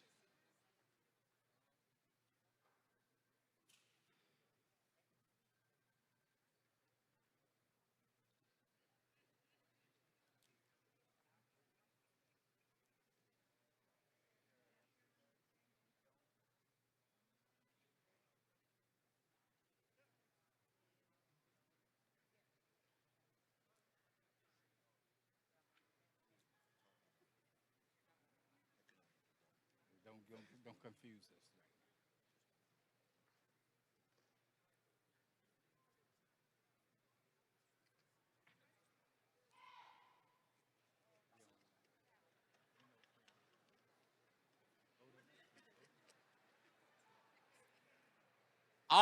All delegates having voted, I'm going to ask that we close the voting. The resolution is adopted as amendment. Mr. Bragg. Mr. Chairman, I move adoption of the criminal justice resolutions 1 through 7 as amended. Properly moved and seconded that we adopt the entire criminal justice resolution section as amended by 2 and 6. Mr. Chair, not ready. And what microphone? Number 5. Microphone number 5, Sean Williams, 5447. Just a question, sir. I did submit an amendment for number 3, dealing with expungement. Just want to see if the committee received it. We did not. We did not receive that amendment. We're moving now to, oh, they're still voting. I'm sorry.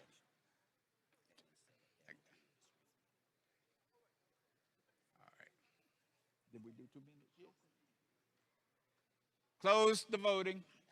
And I think I announced that the amendment, the packet is now adopted.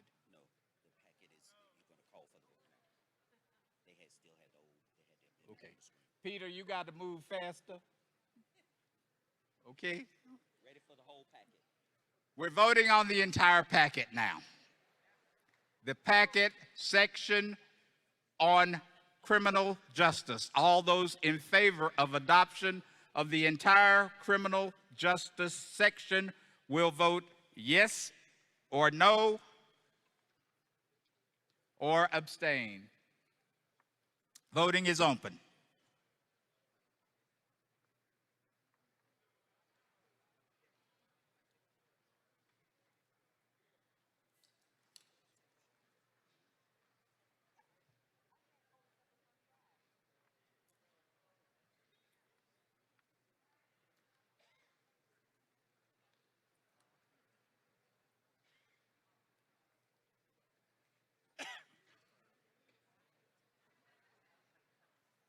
Huh?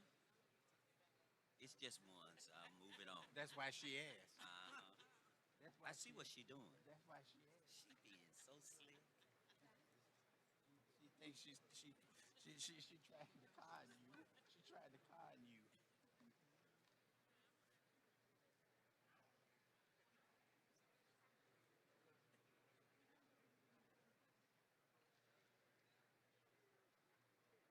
Voting on the entire criminal justice section, yes or no, or abstentions.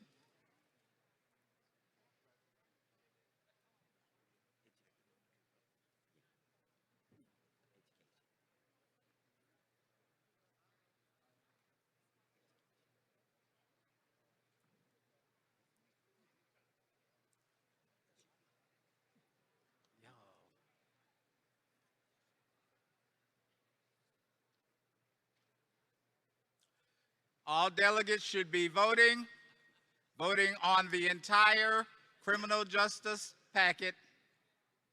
All delegates should be voting.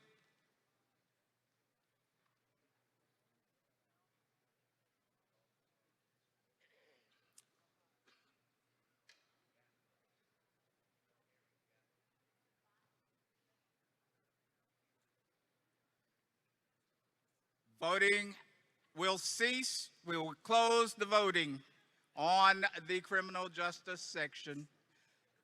The section has been adopted. 929. Okay. Moving now to economic development. What do we got? Mr. Chairman, in economic development, we do have one. In economic development, we do have one amendment. I will go to resolution number 3 in economic development, and I will read the therefore clauses.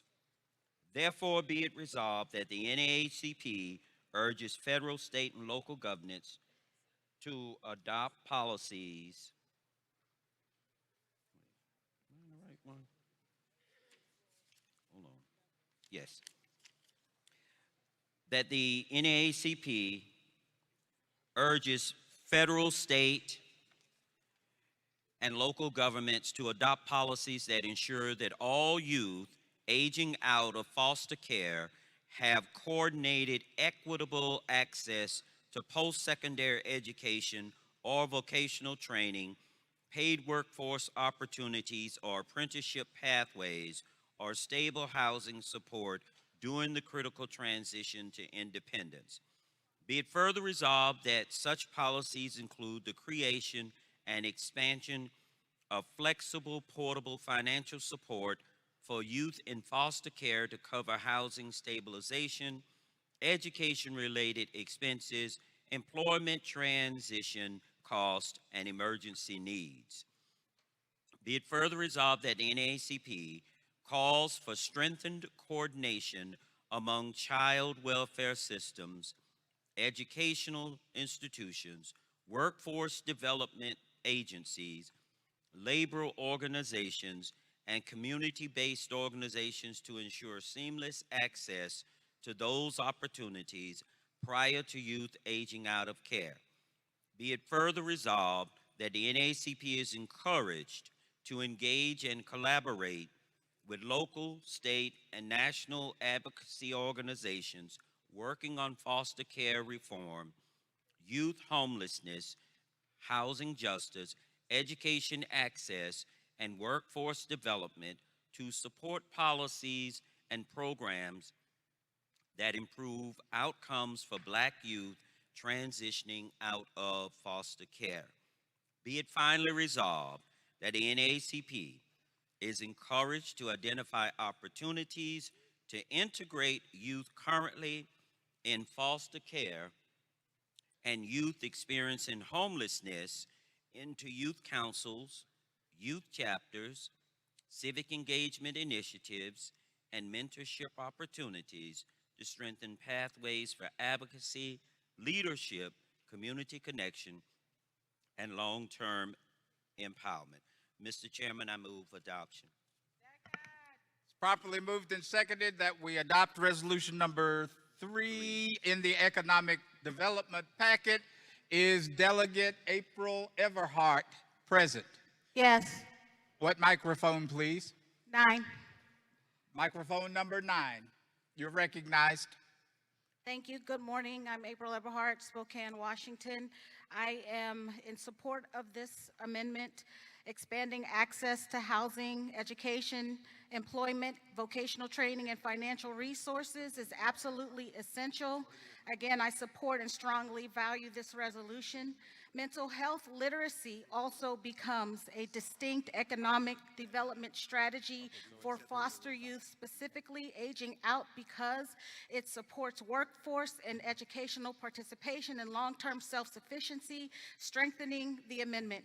Mental health support should be incorporated holistically in our social support systems versus being compartmentalized as standalone care. Also, this is not relegated just to healthcare, which is addressed on page 80, Amendment 2 under the health section. Recognizing trauma-informed mental health literacy as a workforce and economic resilience strategy that equips foster youth transitioning to adulthood with the skills necessary to retain opportunities, build stability, and achieve long-term self-sufficiency.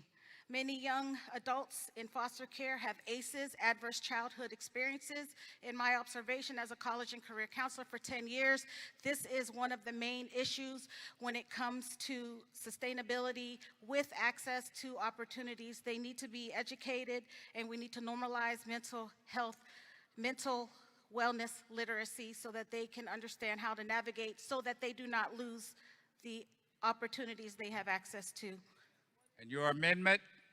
My amendment reads as follows. Give me one moment, it's on my phone. And I'm going to ask that Larry Brown, that the screens focus on the resolution and not on the amender. Yes, this is for the amendment. My wording says, after the fourth resolved clause, after the words educational access, to include intentional mental health literacy, focusing on trauma-informed strategies to support successful independent living and life programming adaptability, which again supports sustainability, resilience, and self-sufficiency into adulthood. And you Thank you move adoption of your resolution, of your amendment. Ms. Everhard? I'm sorry? You move adoption of your amendment. I move adoption of my amendment, yes. Is there support? The committee supports the amendment as well. And so to speed this along, is there any opposition to the amendment? Anybody rise in opposition to the amendment? Mr. Chairman, I have a question, but I don't think it's an opposition. Where are you? I'm at Microphone number 5. Mic number 5, Sherelle Simmons, at the Johnson County NAACP 4038. Into adulthood, so they're aging out at 18, and when she says into adulthood, what does that mean? Does that mean 25, 30 for the support? I'm just kind of, I just kind of am unclear on how, what is into What she is addressing is the age that by state law, and I think it's pretty universal, that children age out of foster care at 18. But her amendment says we're gonna support them self-sufficient into adulthood. I just kind of get some clarity on what does she mean by that? Are we gonna they're aging out at 18, they need support until they're 25, you think, or 30, or I'm just unclear, because I think it's a good amendment. I'm just unclear as to how long is the support going to last, or is it on an as-needed basis? In general, adulthood is considered the age of 21. Okay. Yes. Thank you. You're welcome. And with that, I'm going to do something unusual. All those who support the amendment as the committee supports the amendment, just say aye. Those opposed, the ayes have it, and the resolution is now amended. Thank you.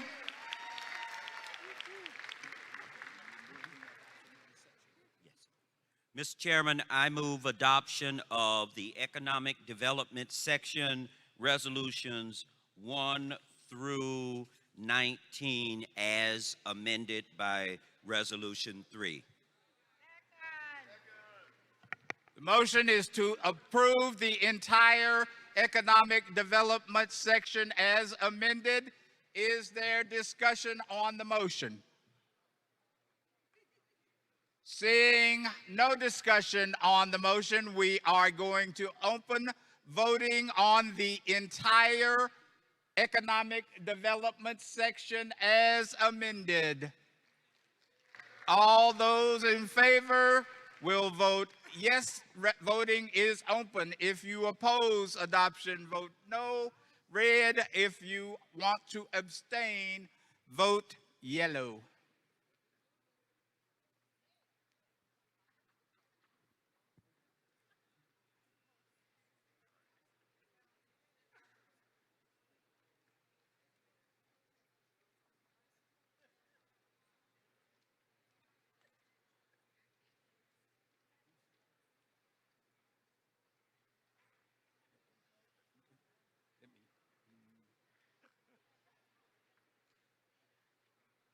If Chandra Champion is in the house, can you come to the podium and talk to me for a moment?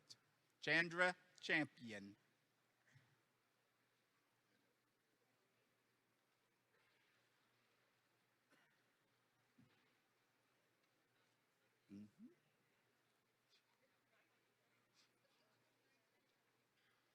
Okay.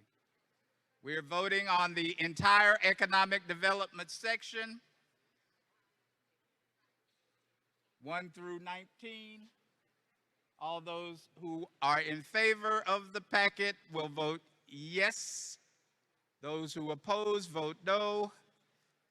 And those who are concerned and do not wish to vote may abstain by pressing your yellow button.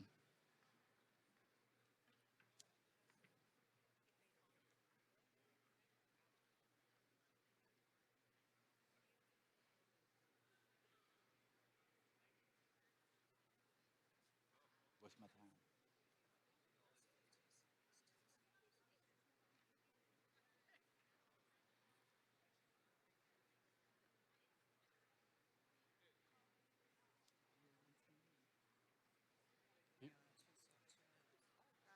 We are closing the voting on the entire economic development section. Close the vote, and this section is adopted. The section is adopted. We are now going to move to the education section. Ms. Robinson.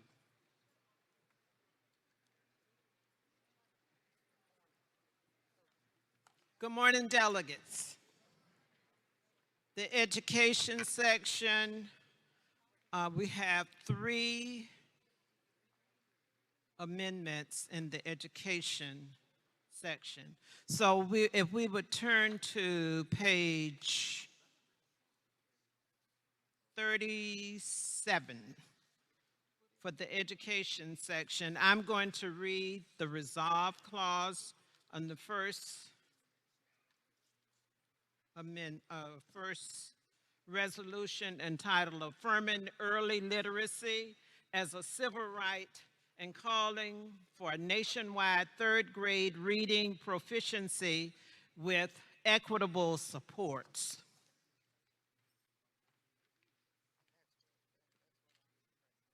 Therefore, be it resolved, the National Association for the Advancement of Colored People reaffirms its 2013 and 2024 resolutions addressing support for early reading. Be it further resolved that the NAACP affirms that early literacy and reading proficiency by 3rd grade are civil rights imperatives. Be it further resolved that the NAACP calls for the implementation of a nationwide framework led by state boards of education in coordination with the United States Department of Education to ensure that all students demonstrate reading proficiency prior to promotion from 3rd grade. Be it further resolved that this framework shall include universal K-3 literacy screening, individual reading improvement plans and timely interventions, evidence-based readings, instruction and educator training, readiness-based promotion with appropriate safeguards for students with disabilities and English learners, early parent notification and engagement. Go scroll up. Be it further resolved that the NAACP calls upon the federal government to enforce civil rights protections under the Title VI of the Civil Rights Act, ensure equitable funding, and provide oversight to address disparities in literacy outcomes. Be it finally resolved that the NAACP affirms that advancing children without the ability to read is not an act of compassion, but a systemic failure, and commits to advocacy to ensure that every child in the United States is equipped to read, succeed, and lead. Mr. Chairman, I move adoption of this resolution. The motion is to adopt the resolution. Is Mr. Corey Bates in the House at microphone number 5, I believe, maybe? Yes, sir. What is your amendment, sir? Good morning, Mr. Chair. Good morning. Therefore, be it resolved that the National Association for the Advancement of Colored People reaffirms that literacy is a civil rights imperative and that ensuring every child can read proficiently by 3rd grade requires intentional investment beginning at birth. Be it further resolved that the NAACP affirms universal access to high-quality early childhood education and care, birth through age 5, as a civil rights priority essential to achieving equitable literacy outcomes, educational success, and economic mobility. Be it further resolved that the nation... Excuse me, Mr. Bates. Yes, sir. Are you reading what you submitted? Yes, sir. I respectfully rise to offer this amendment because I believe it strengthens the intent of this resolution. As I reviewed this resolution, I agree completely that 3rd grade reading proficiently is a civil rights issue. However, I also recognize that if we were going to address 3rd grade reading, we must begin with literacy actually begins from birth. All right. The committee actually accepts what you submitted on the piece of paper, okay? Yes, sir. All right. Now, for the delegates, you heard the delegate indicate what his resolution was. The committee supports his amendment to the resolution. Is there debate relative to, well, first of all, I skipped a step. Mr. Bates, would you move adoption of your amendment? Yes, sir. I move to adopt. Thank you, Mr. Chair. Is there support? It's properly supported. Is there any discussion on Mr. Bates' amendment? Any discussion on Mr. Bates' amendment? Microphone number 2. Oh, okay. Microphone 2, you have discussion on Mr. Bates' amendment. Identify yourself. I'm Bonnie Ballard, president of the Rock Island County NAACP. And I don't quite understand the amendment that he's referring to. Okay. Mr. Bates, if you could just state your amendment one more time, and then we're going to move to microphone 1. So it's really supporting this resolution. All it is saying, instead of us waiting until our kids get to 3rd grade, let us catch them before they get to 3rd grade. So when they get to 3rd grade, they are reading. Okay? So it's starting the process early, and that's all he's requesting. That's it. Yeah, let's catch them before they get to the 3rd grade. Okay. Thank you, Mr. Chair. Microphone number 1. Thank you. And let me say the committee supports the amendment. Thank you. Merle Johnson, Cleveland, 3176. I just had a question as to why the amendment wasn't up on the screen in red, because it's hard for me to vote on something that I can't see. Yeah. The reason it wasn't up on the screen in red was because he rewrote the entire resolution, and it's impossible for the scribe to I mean, she's fast, but she's literally not that fast. Well, I'm just saying, if we have a process, then I think it should be followed.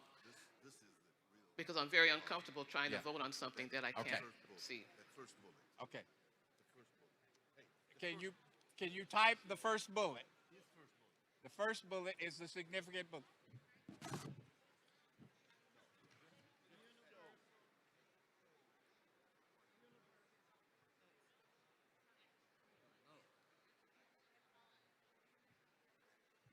Mr. Chair, Mr. Bates. I just want to let the entire delegation know my last name is Corey Betts, not Bates. Betts, Thank I'm you, sir. sorry, I was trying to read the writing. Mr. Betts. And what was requested is that we place in red the amendment so that the delegates can read what we're doing.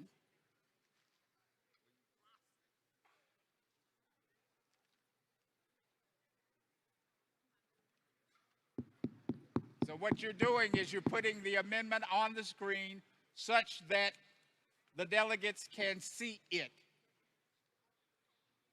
But the significant, yes, he rewrote it, but the significant part is the bullet section.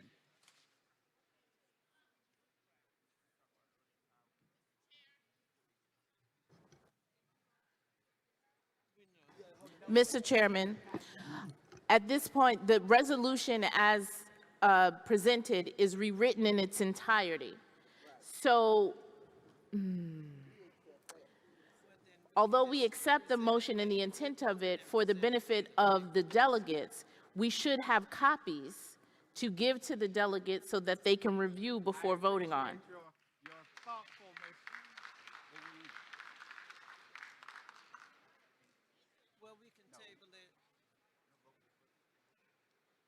All right, we will come back.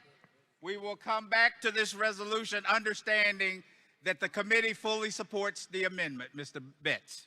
Thank you, Mr. Chair. We will return so that we can show it on the screen, okay? We're gonna move, is there another amendment to a resolution or this resolution? No. What's the next one in the education packet? Next resolution, delegates.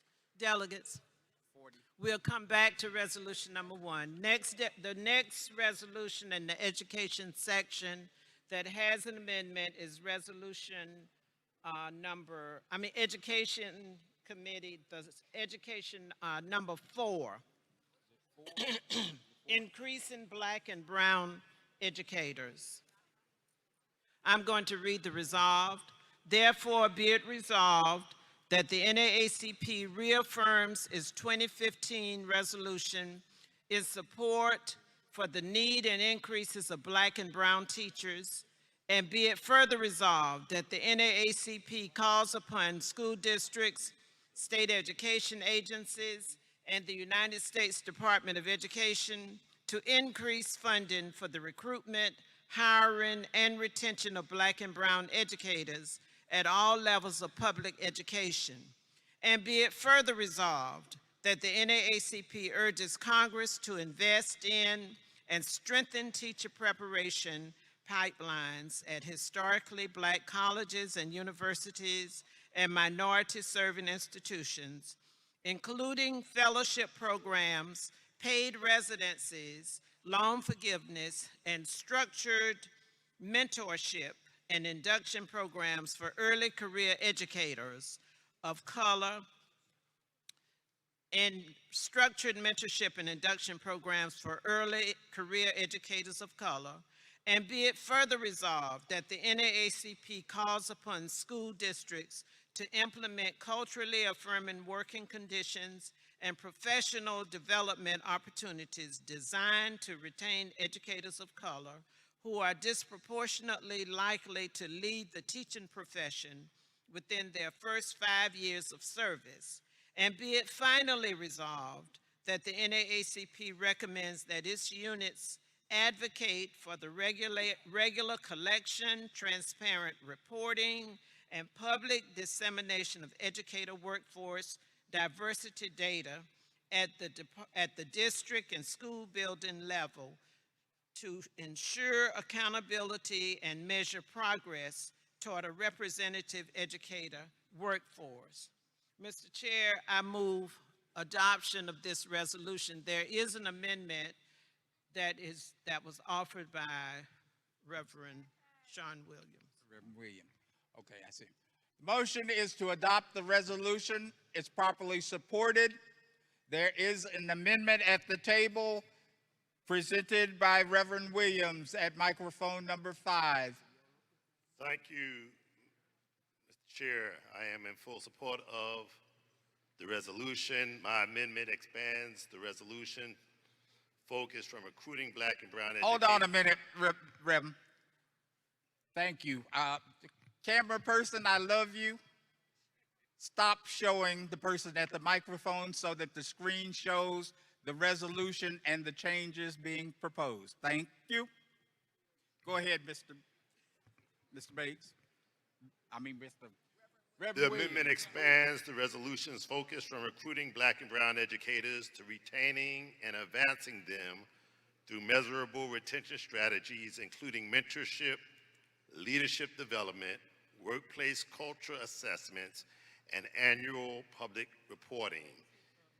Proposed amendment, be it further resolved that the school districts, local boards of education, and state education agencies establish measurable educator retention strategies, including formal mentoring programs, leadership development opportunities, periodic workplace climate assessments, and annual public reporting of recruitment, retention, promotion, and turnover data to identify and eliminate barriers to the long-term success of black and brown educators.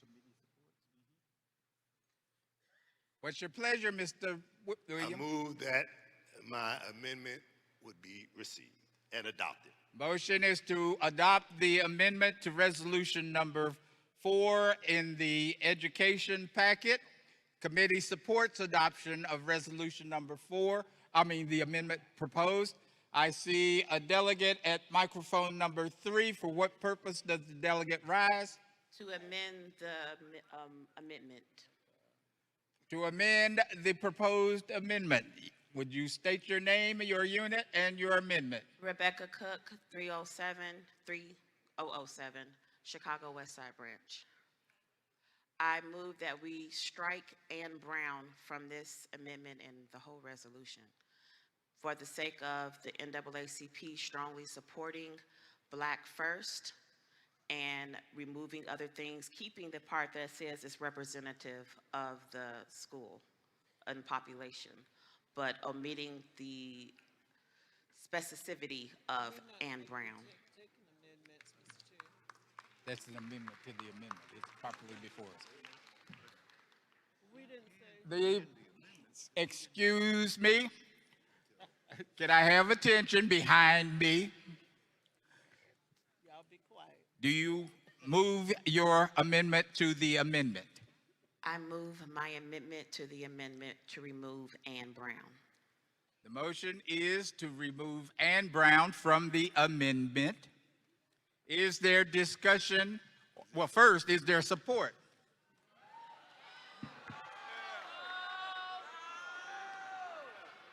Okay.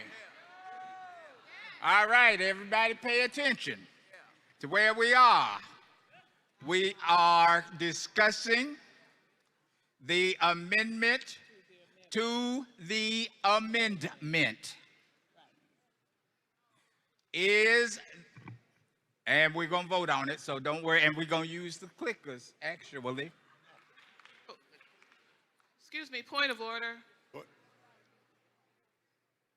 Point Number of order. 1. I'm rising for a point of order, Merle Johnson, 3176, because what was read as the original amendment was not up on the screen. And nobody said anything, so here I am again. What was read as the amendment by whoever was reading it was not what we saw on the screen in red. It was totally different. Reverend Williams, are you reading what you sent us? I am reading exactly what I sent you, sir. Well, it wasn't up there. And I'm also rising to speak against the amendment of the amendment. Yeah.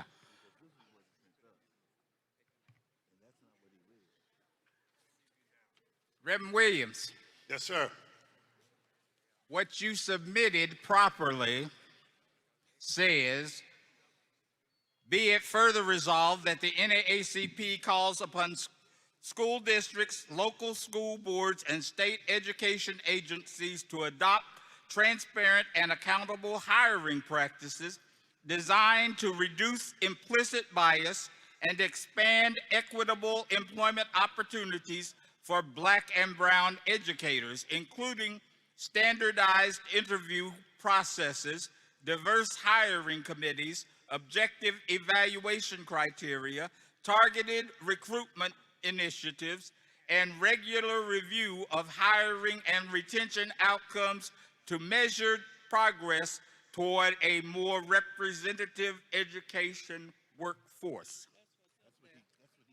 Mr. Chair, if that's what you say you have, we won't debate it. That says the same thing that I was trying to say, so I accept that, sir, as fact.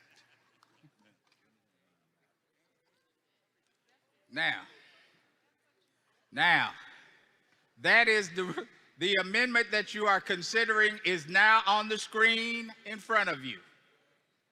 Now, is there anyone in opposition to the amendment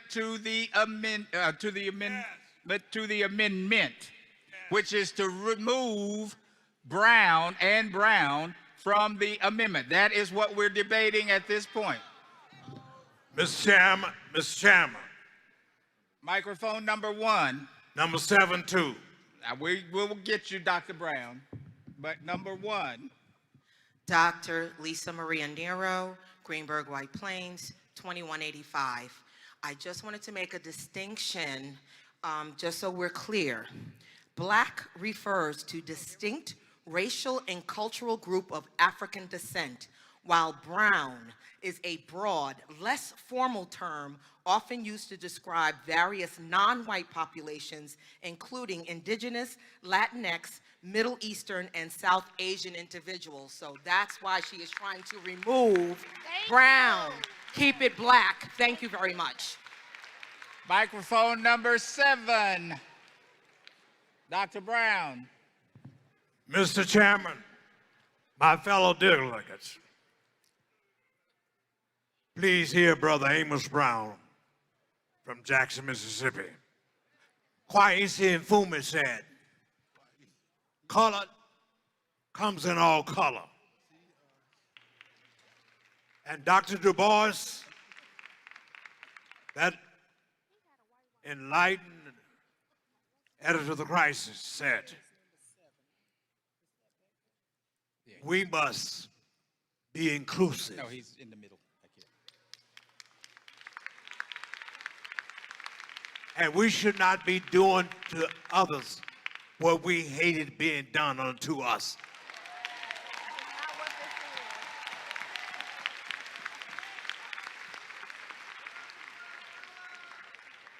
We must have more than we the people as a slogan, but it should be an actual lived experience. It ain't moving. So let's fight for every human being who's been marginalized, overlooked, pushed back, and kept back. So Reverend Brown speaks in opposition to the amendment Microphone number 3. Tarina Newkirk Sutton, Chicago West Side Branch 3007.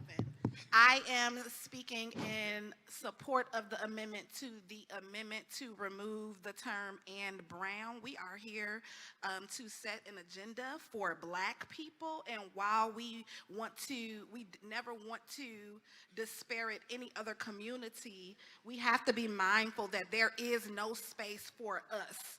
The Latin caucuses, the brown communities have their own spaces, and I can guarantee they're not saying "and black." So we need to be clear about what we are here to do at the NAACP, which, when it was started in 1909, colored people referred to Black people. So if we are not here to do the business of setting the Black agenda and supporting and uplifting the needs of the Black community first, then who is? So I call upon all of you to be clear about what our purpose is, and that is to ensure the vitality of the Black community. Thank you. Microphone number 4. Microphone number 4 is recognized. And whoever is beating on the microphone needs to stop. Recognize me. Get me in trouble. Graham Curry, Dayton Unit 3181. I am speaking in opposition to the amendment.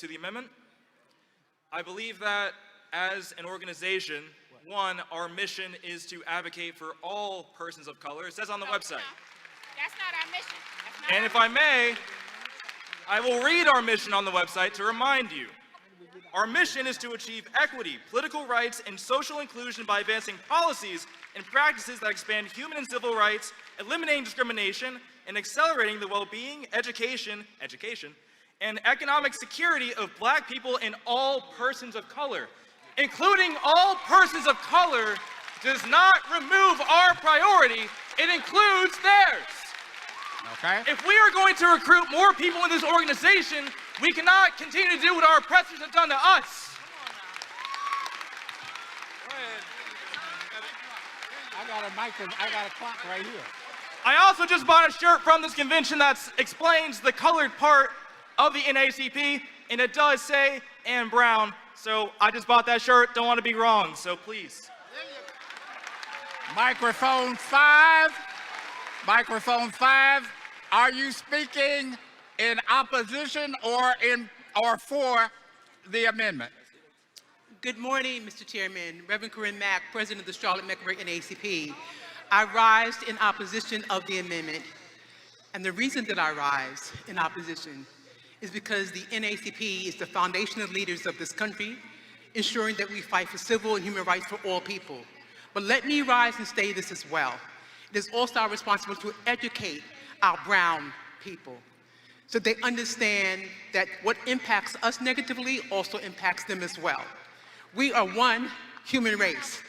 And although there has been a real movement to ensure that that is not the conversation that we hear, the misinformation, the negative narratives have done real harm around how we collectively move in civil rights. And so it's incumbent on the NAACP to do the work to inform and educate all people. God bless you. Microphone number 1. Good morning. My name is LaFrancine Baker. I'm from Freeport, branch 3039B. I am rising to give information about I'm in agreement with removing the word brown just from my personal experience as an educator where I'm still in the schools now. Because of the climate that we are in this country, our school district has dismantled specific monies that have gone to include Black children. Yep. We have now been excluded, and all of that money is now being diverted specifically for hiring practice, educational practices for our brown children, and they are now being excluded. This is specific things that's going in the school district where I work every week. That's the reality. I understand the inclusion part, I do, but the reality is because the political climate, they're pulling our money. Thank you. Microphone number 4. Thank you, Mr. Chair. Ernesto Garza, Michigan Youth in College State Conference. I rise to speak and oppose the amendment of the amendment. This is an oppose. So, Mr. Chair, I come to you as a person of this brown community who has supported the NAACP for years. I stand here as the youth. We are addressing the youth in this amendment. So I come to speak and tell you, why would we take something away that has been here for years? We are a National Association for the Advancement of Colored People. Stand me, if I am wrong, God, strike me down right now. Brown people are people of color, and they have been so since the beginning of the NAACP, whether it was addressed that way or not. So I urge all of you to not remove this and ask for your support to keep the amendment as it was originally stated.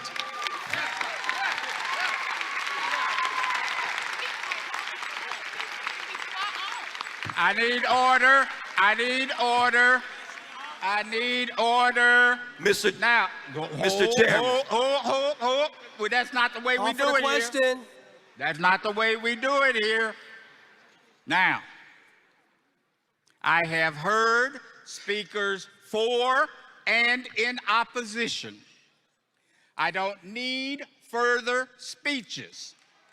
I don't need further speeches.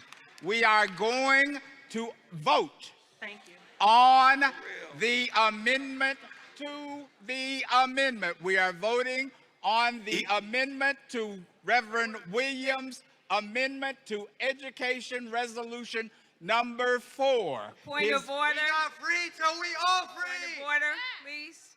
We must stand at What is your point at number 1? The point is that throughout the entire resolution, it references black and brown. So taking it out of that one section is meaningless. That is not a point of order. Point of order, Mr. That Chairman. is not a point of order. Point of order, Mr. Chairman. Your point? William Tarter, President, Cleveland Branch 3176. As stated at the original. What is your point of order? My point of order, sir, is that you said at the beginning that we would not entertain amendments from the floor. You said amendments Mr. had to be Tarter, submitted. Yes, sir. Mr. Tarter. Yes, sir. Amendments were submitted. Yes, we sir. are in debate. In debate, properly submitted amendments may be subject to amendment because none of you had the ability to know what was going to be submitted as an amendment. So Sit we're down. amending Thank the you. amendment. Thank you. Point of order. Mr. Chair. Where are you? Microphone 9, point of order. No, microphone number 9. Number 9, what is your point? What? My point is James Thomas from California, and this is a very serious thing that we are doing. If you are an educator in California, we have teachers being fired because they report racial incidences. That is not This a is point of order. That is not a point I of know order. it's not, but I was you standing are here out to of talk, so order. that's all I wanted to say, sir. Order. That's Thank all you. I wanted to say. Turn the microphone off. Understand? Number 2. What? And we are preparing to vote on the, we are not accepting debate. Previous question has been called. Okay, we're going to do this the right way. All those in favor of cutting off debate. I didn't call for it yet. We're moving to the motion to cut off debate. We're moving to the motion to cut off debate. This is the motion to cut off debate. And I'm going to do it with the clicker. The motion is to cut off debate.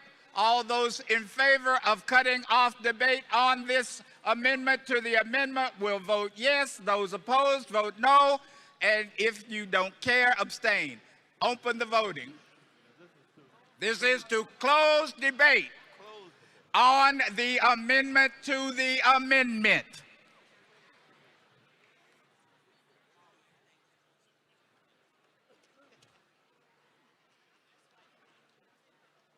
You got me 2 minutes?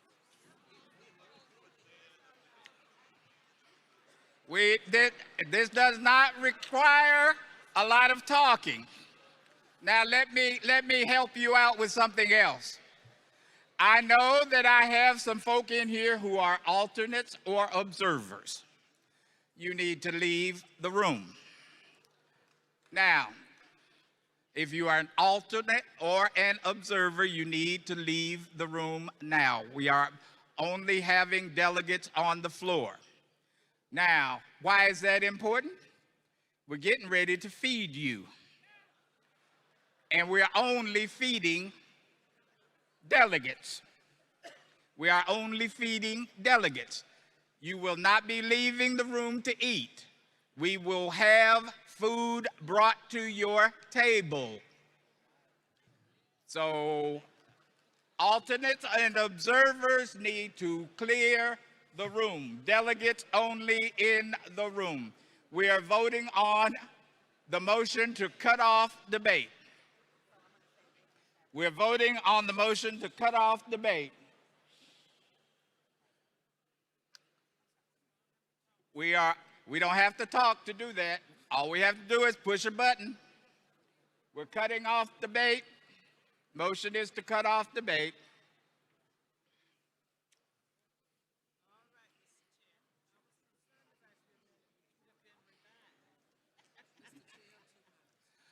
Close the voting. And the motion to cut off debate.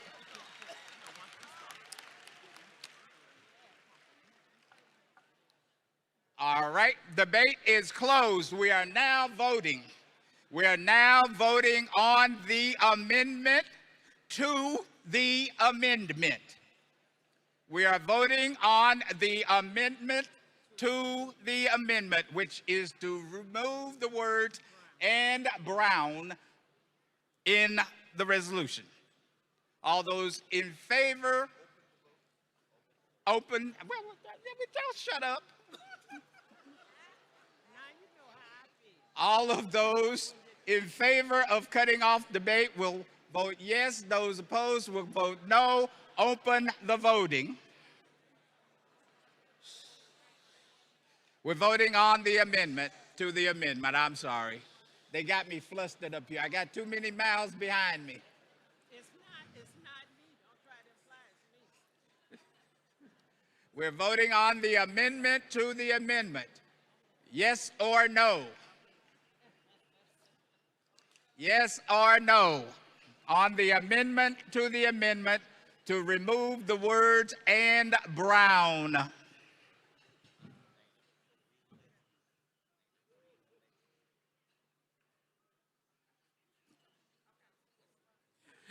It's fun.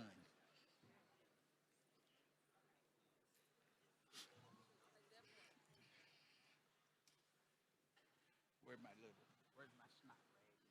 Well, I don't know, but you done used up a lot. You need to color that. That little exchange brought back a little flesh, it brought back. Not yet. Tell G to shut up.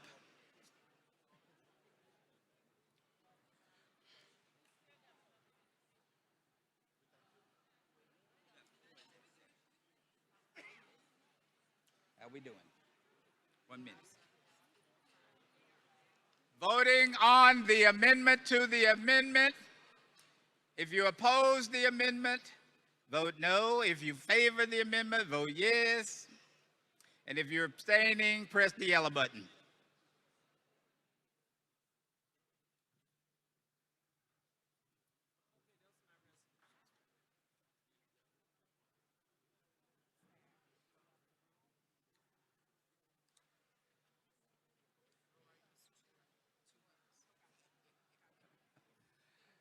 And we will close the vote.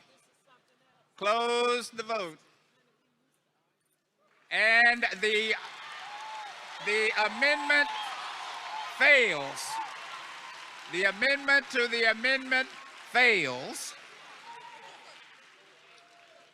Now, on Reverend Williams' original amendment, it is not amended. We are going to vote on the amendment. All of those in favor of Mr. Williams' amendment will vote yes. Those opposed, vote no. Those abstaining, press your yellow button. Open the voting.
Voting on the amendment, Mr. Williams' amendment, yes or no, or abstain?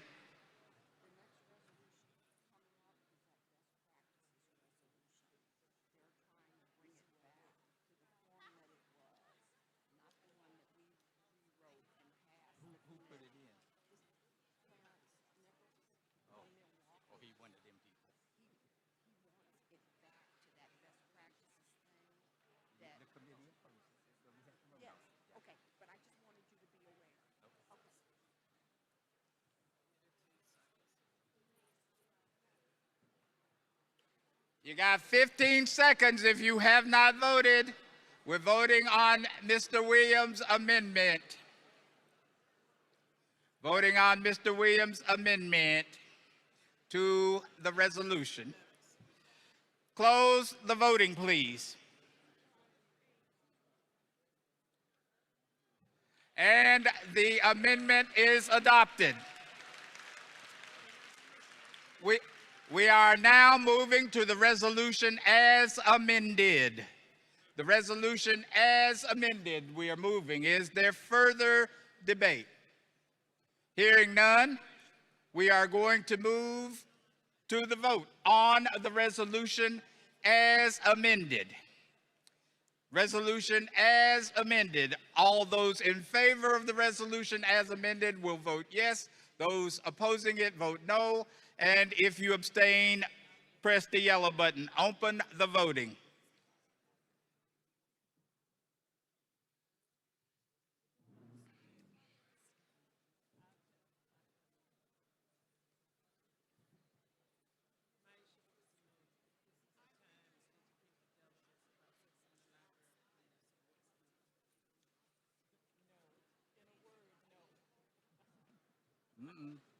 No. This is the time to educate them on parliamentary procedure.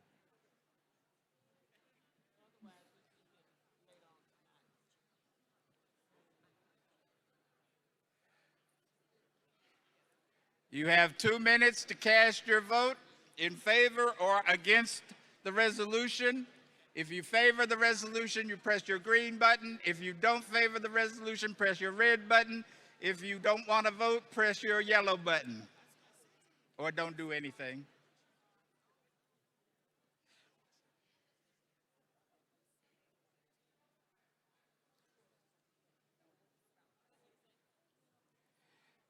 The delegate who is instructing his table needs to sit down and be quiet.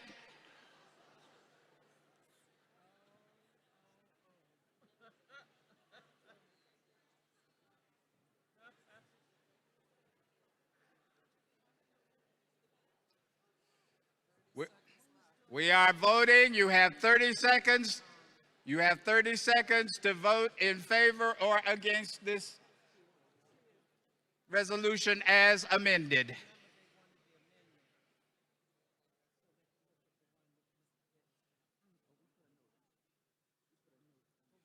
We good? Has every delegate voted? Have you pressed the button on your little clicker? We are closing the voting. And the resolution is adopted as amended. Wait. Now, the further instruction. If you are an alternate or an observer, you need to leave this room. If you are an alternate or an observer, you need to leave the room. Delegates, in your badge, if you are a legitimate delegate, you have a ticket that says lunch. In your badge, if you are a delegate, you should have a ticket inside your badge that says lunch. You must have that ticket on the table when the lunches are brought out, or we will have to not feed you. All right? All right. Now, that said, we are going to move to the next resolution in the education packet, which Ms. Robinson is what? Number 6. Delegates, resolution number 6 is the next resolution. Educational equity and excellence for African American students.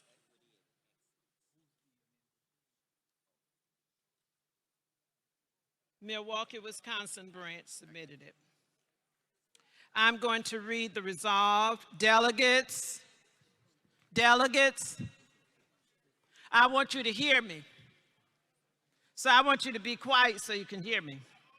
Therefore, be it resolved, the NAACP maintains its unwavering support and defense of public education. Be it resolved that the NAACP reaffirms its past support for a national framework that focuses on 3 priority areas: accessible quality education, equitable school funding, and supportive learning environments and college affordability and student loan debt relief, and calls on education advocates to mount a vigorous defense of public education. Be it finally resolved that parents, students, educators, faith-based institutions, Divine Nine organizations, and community advocates advance educational policy central to shaping and advancing educational policy. Mr. Chair, I move adoption of this resolution, and we do have an amendment that was submitted by Clarence P. Nicholas from the Milwaukee branch. The motion is to adopt the resolution number 6 in the education packet. There is an amendment which has been submitted by Mr. Clarence Nichols of the Milwaukee branch. You are at number 4, microphone number 4. Mr. Chair, the motion, the resolution that was read as far as the resolves are incorrect. Likewise, the name title is incorrect. After the 5th whereas, all that language that follows thereafter should be removed. And the resolution that you have in your possession that I attach to the amendment resolution format, first of all, the name reads, as far as the title, Best Academic Model Practices for African American Children. Replace the original, which you have, what was read on page 42, 6, the name, Best Academic Model Practices for African American Students. Next, if we go with the whereas after the 5th whereas, then I must read, or are you able to read it for me? If not, I'll begin. Which one? Mr. Nichols. Yes. Now, everybody pay attention to what I'm about to say. Pay close attention. Mr. Nichols. Hello. I realize that the Milwaukee branch was the original submitter of the resolution. Yes. Under the May 1st rule. Yes. It was submitted and the resolutions committee took it up. The resolutions committee looked at your resolution, deemed that it needed to be altered, And the resolution that is in the resolutions packet is the modified resolution that the Resolutions Committee is submitting to this convention. The committee, in other words, does not support your amendments. Point of parliamentary inquiry, please. You're standing at the microphone. Recognizing that since 2015, right after the President Obama reauthorized No Child Left Behind, and at the National Chamber of Commerce, the NAACP was in support of his reauthorization, naming that act Every Student Succeeds Act. President Nichols, what is your parliamentary question?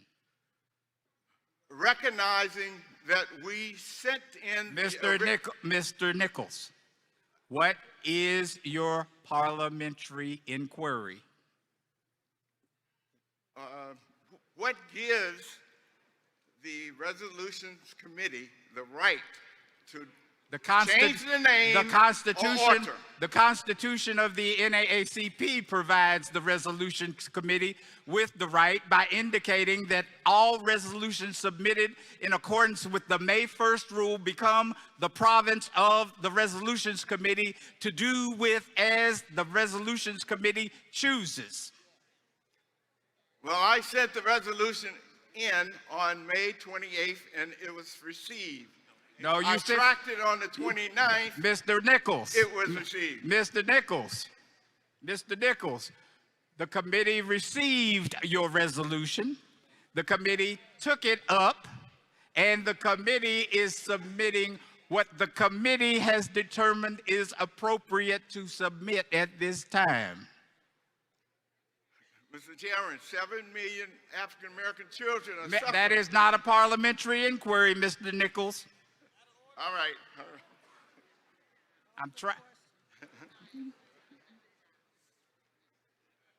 So, Mr. Chairman, I'm at the mercy of the chair, and if there's any parliamentary maneuver that can be done at this time, I'm asking reconsideration for the amendment sent in May 1st.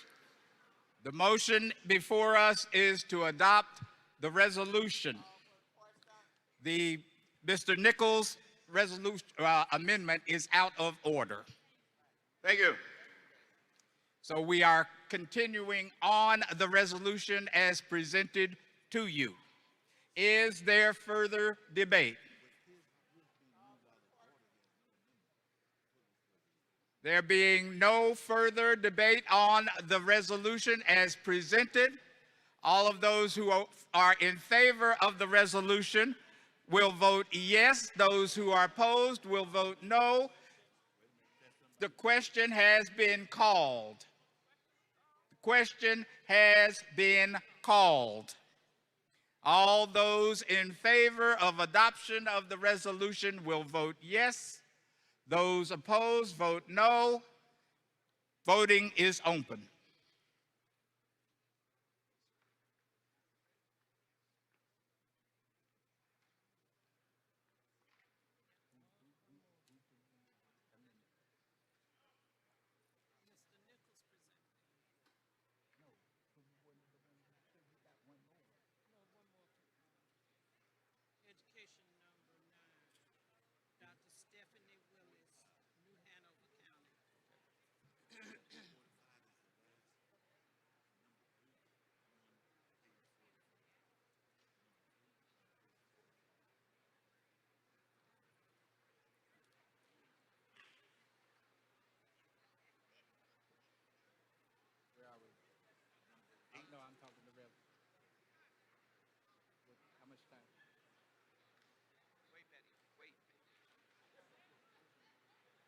We're voting on the amendment as presented.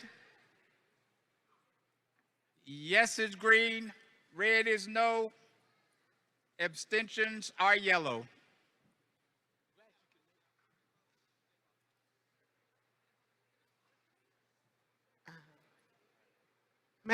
Mr. Chairman, We are in the midst of voting. I understand that, but I want to make sure we're voting on the right thing because you said two different things. We are voting on the Education, Equity, Excellence for African American Students Resolution number 4, I believe. Number 6. Number 6, rather. I'm sorry. Number Okay, 6. and I know that's what's up there, but what you said was we were voting on the amendment, which you said was out of order. No, that's not what I said, but You want to rewind the tape? the delegate is heard and may sit down.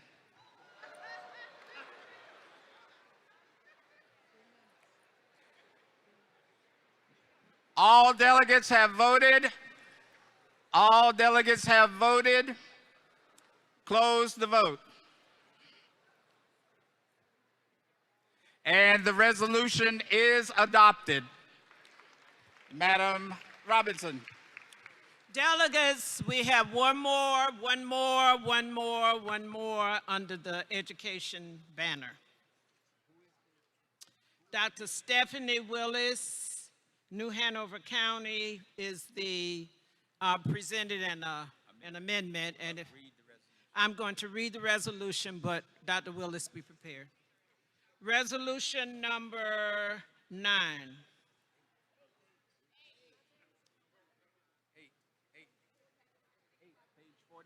Why do they have 9 here?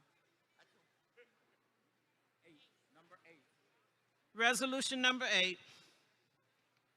Therefore, be it resolved that the National Association for the Advancement of Colored People advocate that cursive handwriting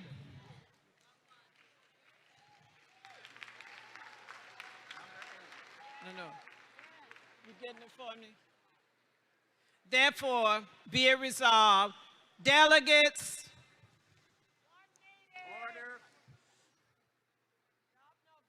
therefore, be it resolved that the National Association for the Advancement of Colored People advocate that cursive handwriting is taught to children in all public schools across the United States of America. Be it further resolved that the NAACP insist and pursue legislation that ensures all school-aged children reach delegates. Thank you. If you work with me here, we'll get through this. Delegates, I don't want to be like the chairman tell you to be quiet. Sit down and be quiet. Thank you. Order. Be it further resolved that the NAACP insist and pursue legislation that ensures all school-aged children reach a handwriting proficiency level as a graduation requirement from secondary school. Exceptions would be mechanical signatures for impaired scholars, whereby mechanical signatures would be accepted. Be it finally resolved that the NAACP creates a national marketing campaign promoting the value of cursive handwriting. Mr. Chair, I move adoption. Motion is to adopt the resolution. I believe that there is an amendment submitted by Delegate Stephanie Willis at microphone number 5. Delegate Willis. Thank you, Chair. I am Dr. Stephanie Willis. I am from Unit 5424 in New Hanover County. I am in support of the resolution for cursive writing and public school curriculum. My amendment is to delete starting in kindergarten. Students need to master sufficient fine motor skills and hand-eye coordination to manage the continuous flowing movements required for cursive. Students in kindergarten are learning to master print handwriting, which helps them transition to connective cursive letters. They are still developing fine motor skills in kindergarten. They need to be cognitively ready so they can focus on joining those letters to form words and sentences. So beginning in 2nd grade, these cursive letters can be introduced as students have mastered that print handwriting. So my amendment is just to remove starting in kindergarten for the cursive handwriting. The amendment is to remove the word starting in kindergarten from the resolution. Is there support? The motion is properly before us. Now, the debate on the motion to amend by removing the word starting in kindergarten. Delegate at microphone 2. Thank you, Mr. Chair, and thank you to the young lady who just spoke up. With all due respect, I am the author and the writer of that resolution. My name is Dr. Sandra Williams-LeConte, and I am also a literacy profession who recently taught a kindergarten class or two. I want the motion, if it can, of the resolution to stand as written, because there were some brilliant kindergartners in our school and other schools who did have the motor skills to write. Now, they don't write as quickly, but I think we need to start in kindergarten with the writing. Thank you. That was in opposition. I see a delegate at microphone number 5. Patrick Crabtree, 504-4, Mobile. I want to say the author of this amendment is correct. I taught kindergarten through 12th grade. I know the motor skills. I'm an art major. Thank you. She is correct. In kindergarten, you learn to form letters. You do not learn to write. 1st grade is on there. If you have Common Core, every state requires you to teach handwriting. That is because the teachers are not teaching it, not because it's not part of the standards. This is needed. If you teach the child to see a letter, process it, and put it down on paper, that increases their intelligence. Ask any art teacher. So I ask you to vote in support of this amendment. Microphone number 1. Hi, Aisha Cook, New Rochelle branch 2163B. I rise in opposition to this resolution. Now, I understand that students should learn to write in cursive. However, it should not be a graduation requirement from secondary school. They already have enough challenges to Excuse graduation. me, delegate, are you speaking to the amendment or the overall resolution? To the overall resolution. Debate is to the amendment. Okay. Microphone number 2. Willie Houghton Halbert from Bloomington Normal Branch. I am in support of, well, I'm not in support of removing it. I'm in support of it remaining because we are underestimating the power and the intellect of our children. If you do not expect greatness, you do not get it. Children are so, and what's amazing to me, let me make this one comment. What's amazing to me is a child that is even 1 year old, they can take an iPhone and they can write and do everything that they want to do. You know why? Because you give it to them and they will do it. If we teach them, they will learn. If we limit them, then we're handicapping our own children. I am telling you, I am a great-grandmother, and my great-granddaughter at 6 years old, she is writing because she was taught to do so. I believe there is a delegate at microphone number 6. Thank you, Mr. Chairman. I am Cody Yanis from the Springfield, Missouri branch. I would like to speak in support of the amendment. I work in elementary education as a behavioral support professional. In kindergarten, many of our students have not attended any schooling whatsoever until they walk through the doors of their kindergarten classroom.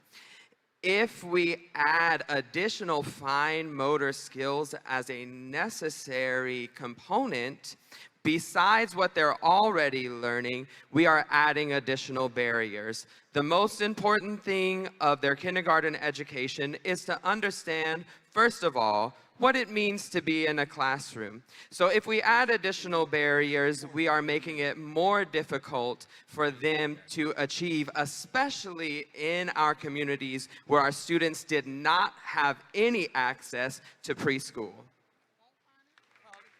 I think a delegate at microphone 7. Jamel Connor, Nebraska, and I move to call the question. Question has been called. That is a motion again to cut off debate. Motion to cut off debate. Properly before us. Now, motion to cut off debate.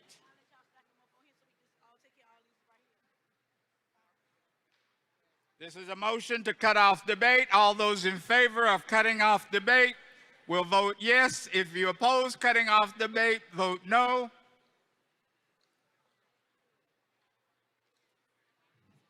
Voting is open.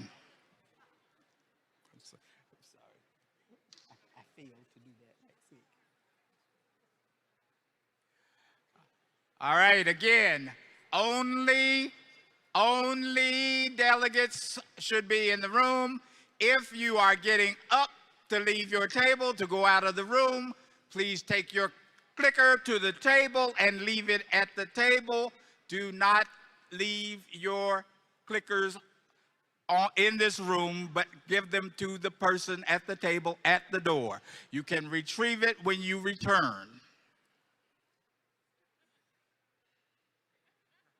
Motion is to cut off debate.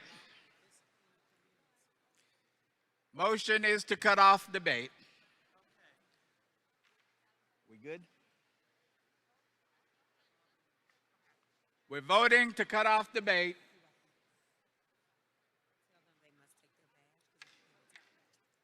Please, if you're leaving the room, take your badge with you. If you are leaving the room, take your badge, take your clicker to the table at the door and leave it. Clickers and badges. Wear your badges at all times.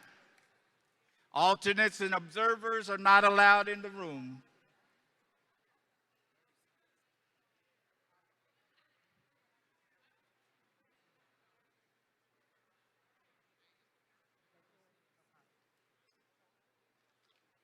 And we're going to close the voting. And the voting is cut off and debate is cut off. On the resolution, or excuse me, on the amendment to the resolution. All those in favor of the amendment to remove kindergarten, starting in kindergarten, will vote yes. Those opposing vote no. And if you abstain, press your yellow button. Open the voting. We're voting on the amendment.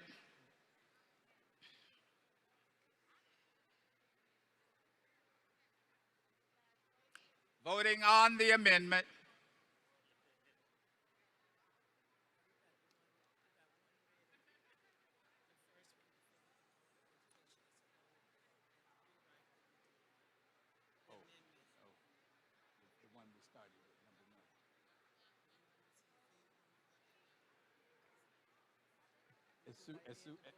As soon as we vote, I'll call you.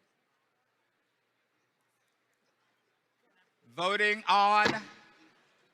on the resolution as I'm on the amendment. I did it again. On the amendment, I'm sorry. On the amendment.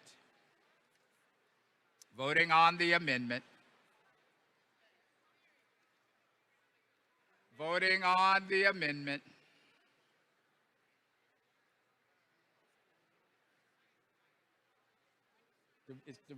We're removing starting in kindergarten. Removing the word starting in kindergarten is the amendment.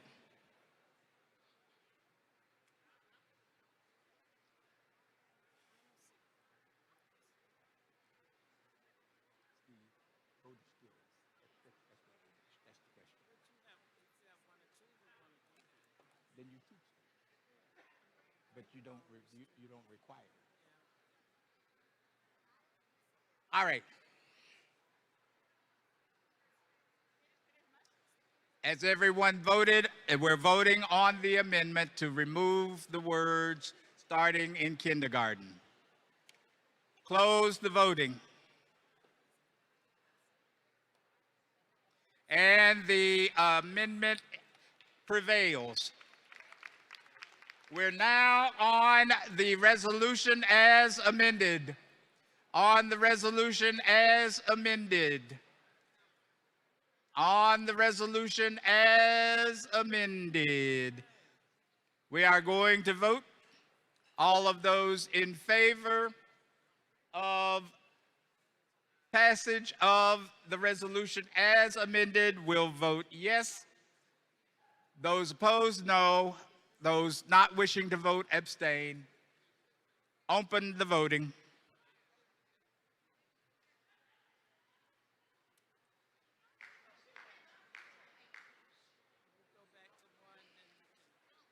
No, we're gonna pray over the food before we go back to the one we didn't.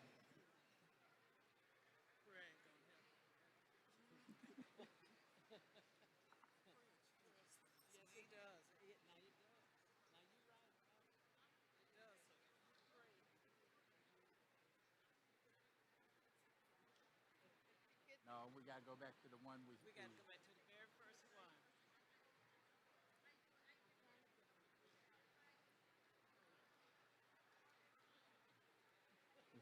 Because Tia done shoved 3 pieces of chicken down her mouth and didn't pray.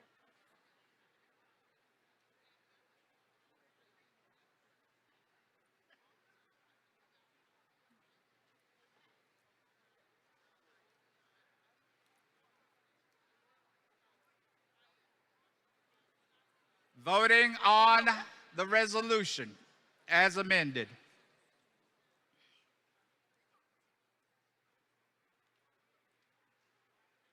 Everyone put your fork down and vote. Voting on the resolution as amended. We're voting on the resolution as amended.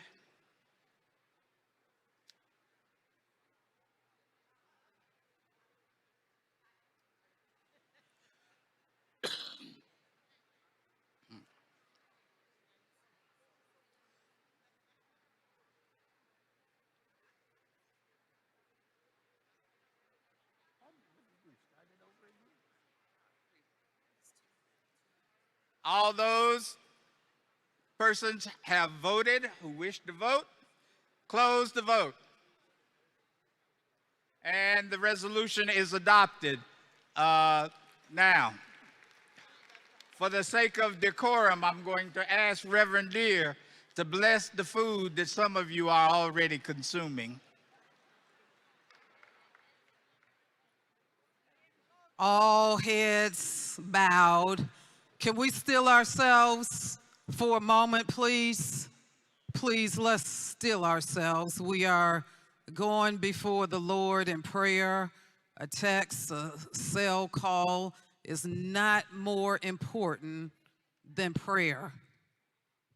I'm going to ask those who are serving us, if you could please still yourselves, because we are praying for you too. Amen. All right, let us pray. God, we thank you for the food that we are about to receive. We thank you, Lord, for the hands that prepared it. We thank you for those who are serving it. We ask, oh God, that you would look upon those who are food insecure and just plain hungry and looking for food. We ask, Lord, that you would let this food nourish our body to do your will. In Jesus' name we pray. And everybody said, amen.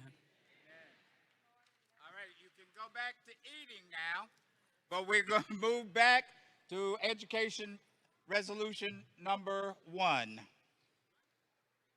Ms. Robinson.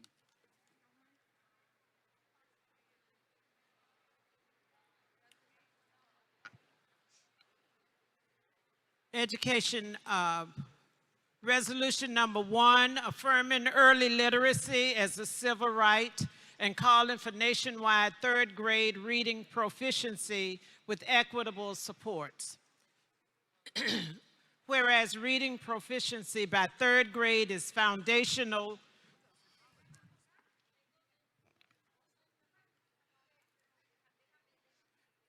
delegates, okay, I want you to hear me. Whereas reading proficiency by 3rd grade is foundational to academic success, economic mobility, civic participation, and go to the resolve. Why am I reading the Riaz? Gee, he rewrote that. Am I supposed to read the entire thing since they? Just resolve. Go to the resolve.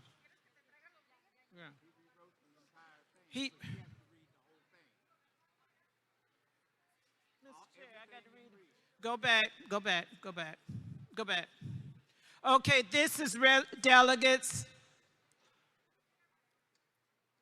This is resolution number 1, the very first one that was rewritten by Mr. Betts.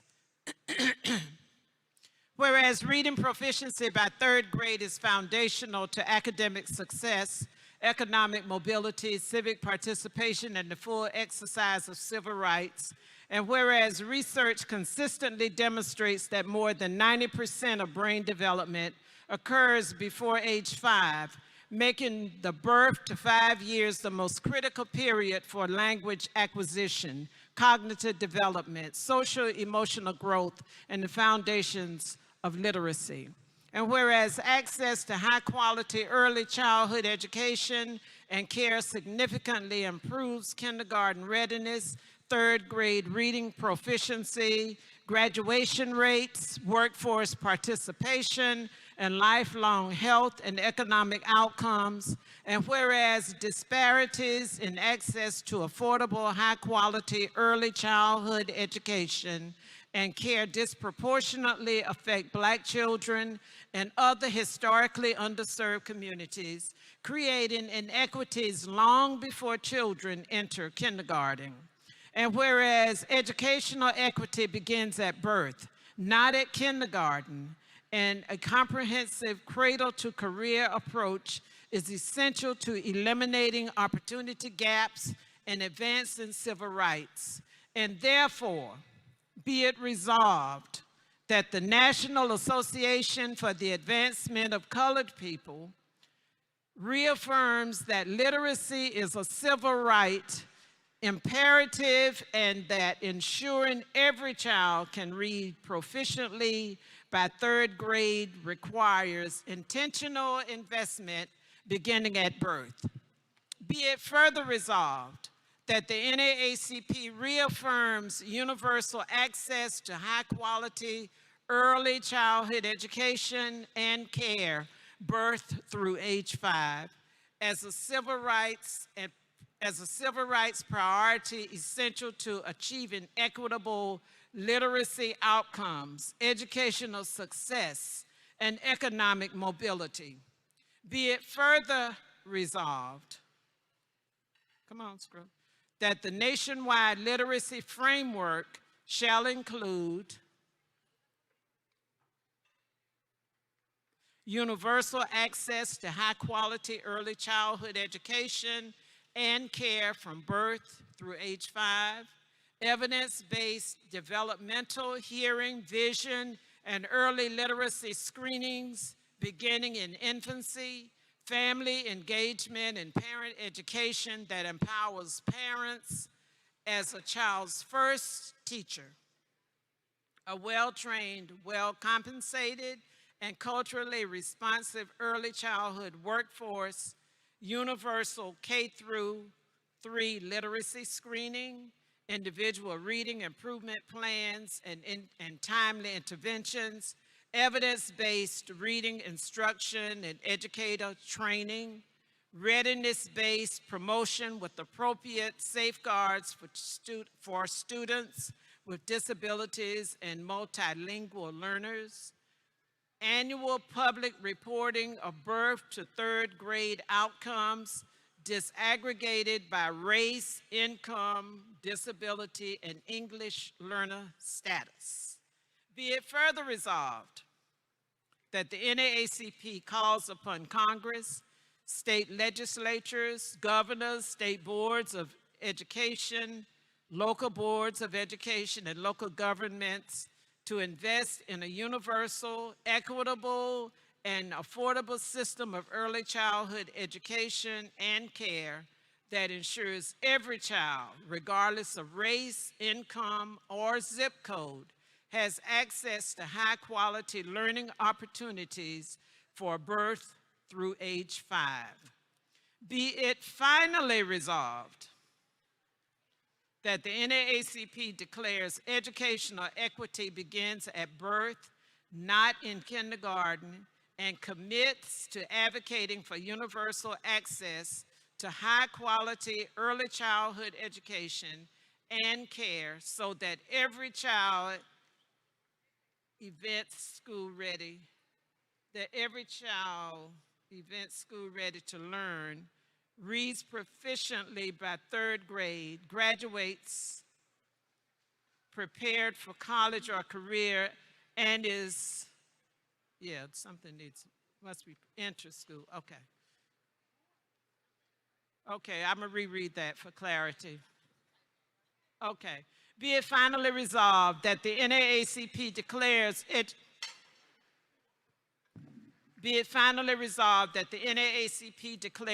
educational equity begins at birth, not in kindergarten, and commits to advocating for universal access to high-quality early childhood education and care so that every child enters school ready to learn, reads proficiently by third grade, graduates prepared for college or career, and is equipped to lead productive and engaged lives. That's it. Mr. Chair, I move adoption of this resolution as amended.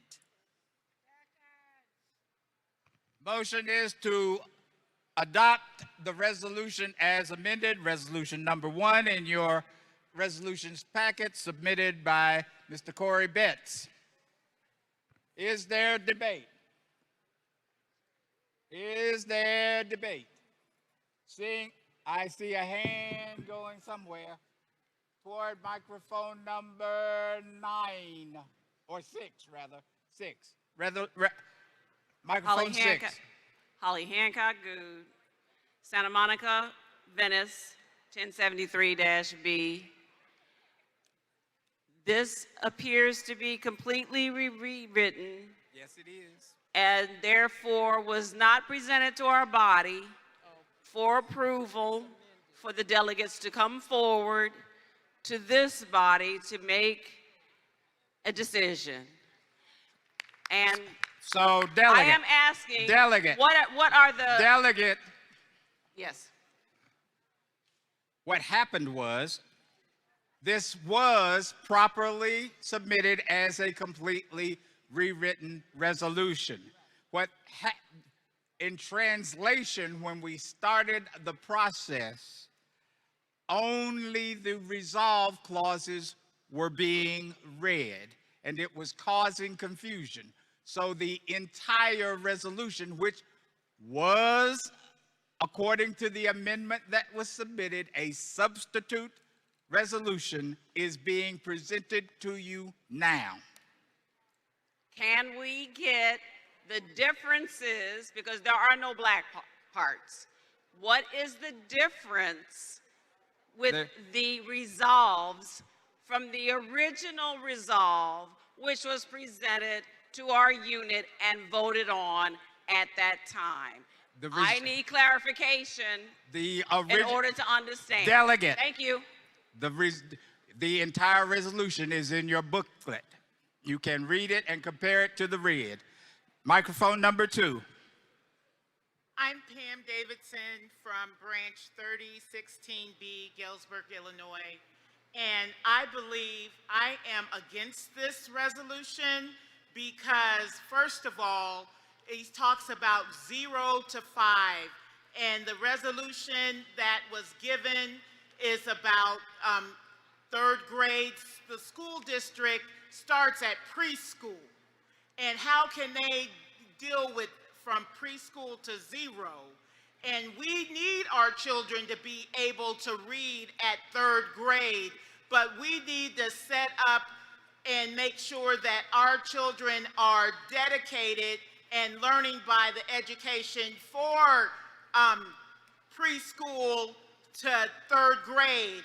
But he should have wrote, or he or she, when they did it, they should have wrote their own at the proper time to make sure that 0 to 5 is being worked with. But it should be stayed the same, and it should not change from the one that was turned in at the proper time. Number 1, microphone 1. Thank you, Merle Johnson, 3176. May I make a request that the writing come back down, because something seems to be missing and I want to see if it's missing before. Can I just kind of scroll it down a little bit? Oh, no, not that much. Okay, right? Okay. I didn't see something, but now I see it, so I'm going to have a seat. Thank you. Okay. All right. Other discussion? Seeing none. On the resolution as amended and substituted. We are voting on the resolution as amended and substituted. All of those in favor of the resolution as amended and rewritten will vote yes. Those opposed, no. Those not voting can abstain. Open the voting.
We're voting on the resolution as amended, as rewritten, really.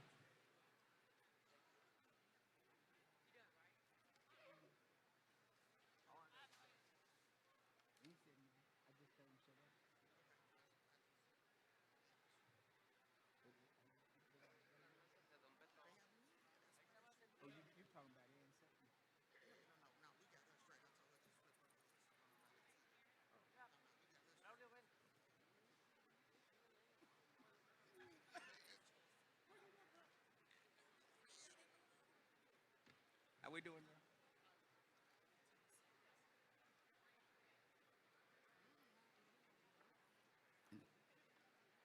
All right, ladies and gentlemen, I know y'all eating, but I hope you pressed the button. And voting is closed. And the resolution is adopted. Now, delegates, delegates, delegates, delegates, delegates, stop buzzing around, stop walking where you are. Stop walking where you are. I'm looking at you. Now, if you look at your cell phones, delegate, if you look at your cell phones, delegate, you will see that the election for the board member elected by the convention is open. You should have received on your cell phone, delegates, you should have received a ballot on your cell phones. If you didn't bring your cell phone,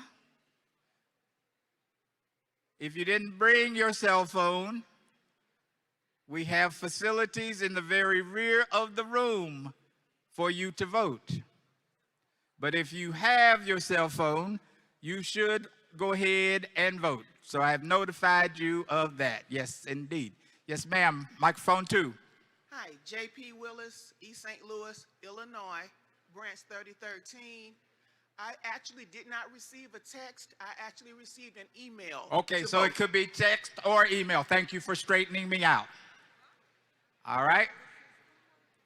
We know that the system is working. It could be your text or your email to vote, but your ballot is in front of you if you have your cell phone with you, okay? So you can vote in the election of a board member by the convention. All right. And that resolution was adopted. All right, Ms. Robinson. Mr. Chair, I move that the education section be adopted. All of the resolutions in the education section be adopted as amended. Somebody go second. Properly moved and seconded that we now adopt the entire education section as amended. The whole education section as amended. All those in favor of adopting the whole resolution, education section will vote yes. Those opposed, no. The abstentions will vote by pressing your yellow button. Open the voting.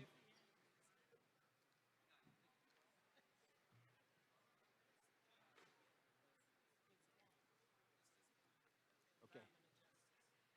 Shove the food in your mouth, and then I'm going to sit down.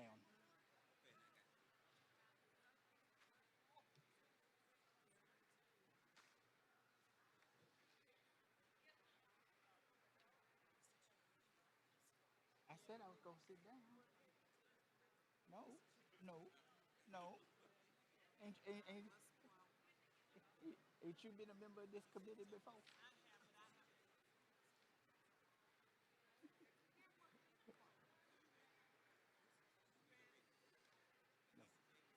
No, I got to catch the vote. We're voting on the entire education section as amended. Did I say that? Who gonna get up and read?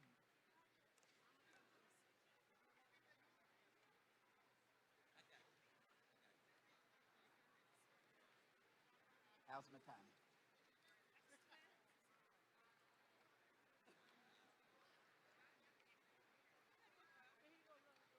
Voting on the entire education section.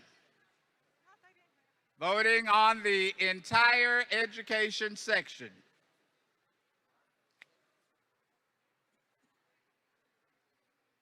Stop eating long enough to vote, folk. Voting on the entire education section. And again, there are only delegates in the room.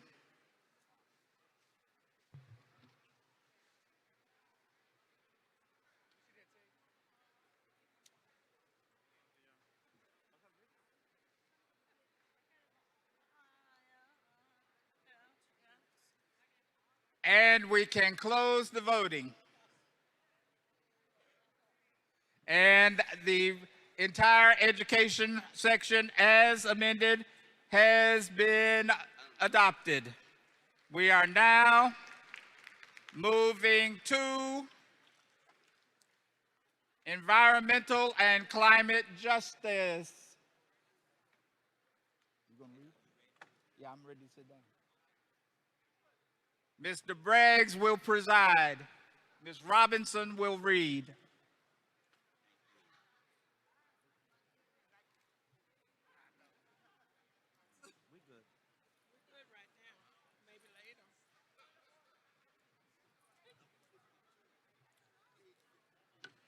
That's mine. Oh, that was yours.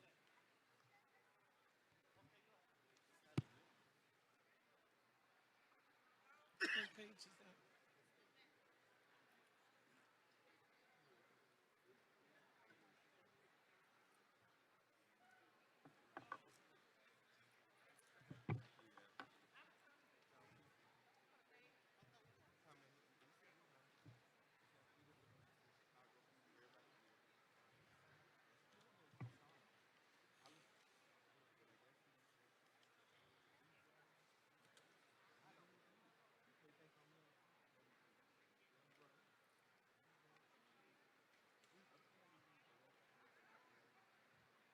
Delegates, environmental and climate justice policy for communities impacted by delegates.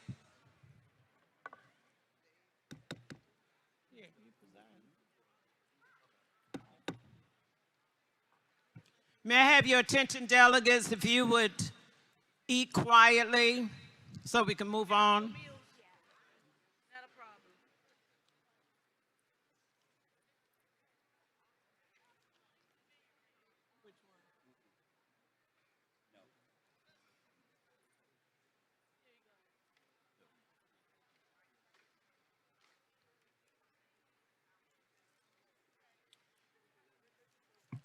So I'm reading this one right, in opposition. Delegates, page 52.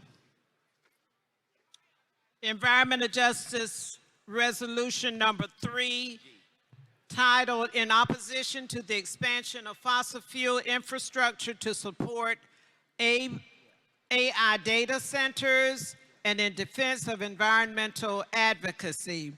There was an amendment offered by Reverend Dr. Sean Williams to this resolution.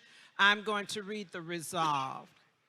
Therefore, be it resolved that the National Association for the Advancement of Colored People opposes the current administration's acceleration of oil and gas drilling. You want to switch sides? Of gas drillings.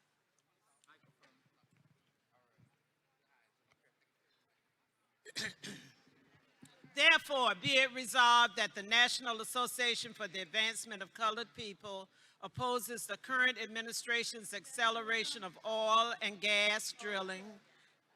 Delegates, now you all gonna have to be a little bit quieter, if you will. Thank you.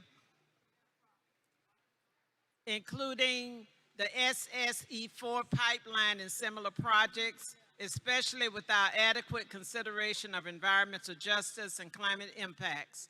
Be it further resolved that the NAACP calls on federal, state, and local governments to reject new fossil fuel infrastructure projects that disproportionately burden marginalized communities and to instead invest in clean, renewable energy solutions that promote equity and sustainability.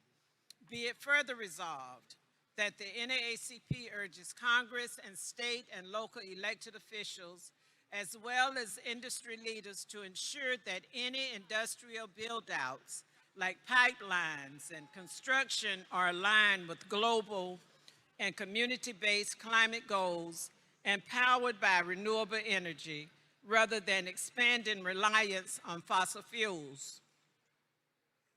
Be it further resolved that the NAACP condemns the excessive financial penalties imposed on environmental justice advocates and environmental groups as a threat to free speech and environmental advocacy, and calls on state attorneys generals,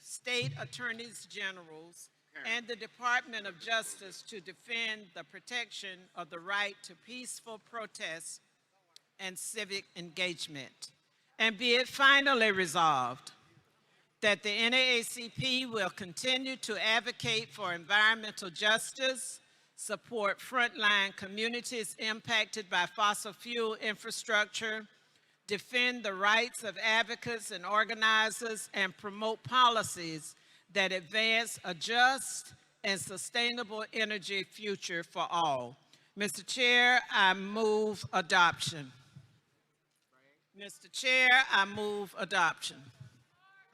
There's support. Is there an amendment? There's a delegate. Mr. Chair, Mike 5. Mike 5, state your name. Name is Sean Williams, 5447B. Your amendment. My amendment. This amendment requires technology corporations operating high-capacity AI data centers to invest in newly developed renewable energy generation while protecting residential customers and historically underserved communities from increased utility costs, diminished grid reliability, and adverse environmental impacts.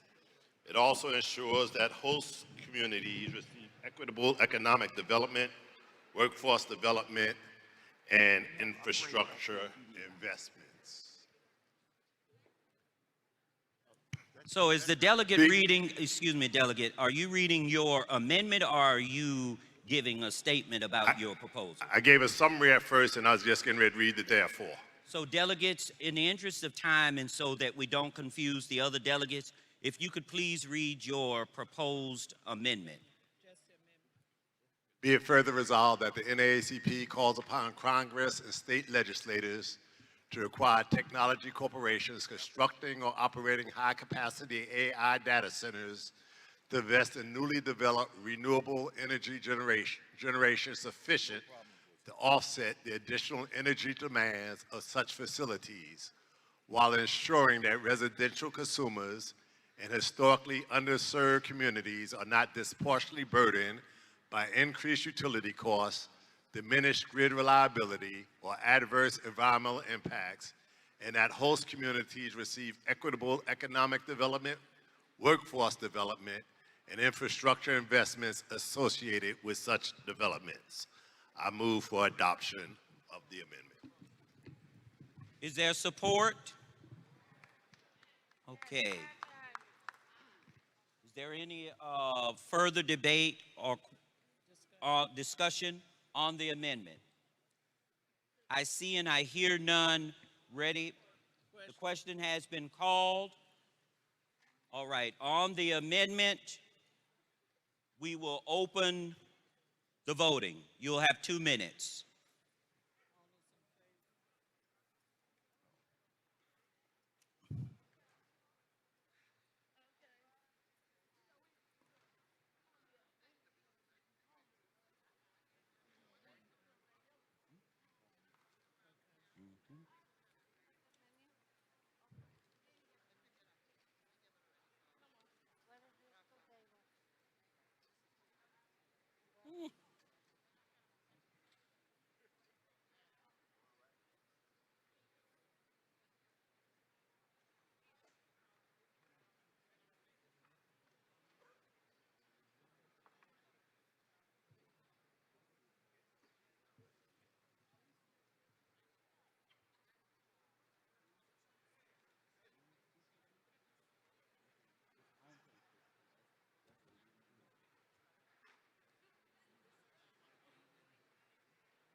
Braggs, will you bring me my pen, that blue pen, please? Thank you.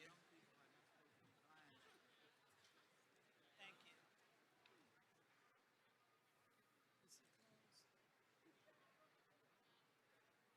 30 seconds. We all over the place on this here.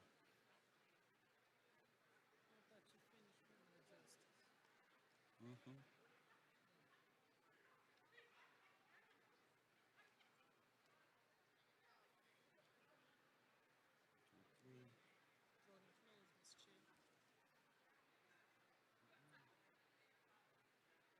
We good? Voting is closed.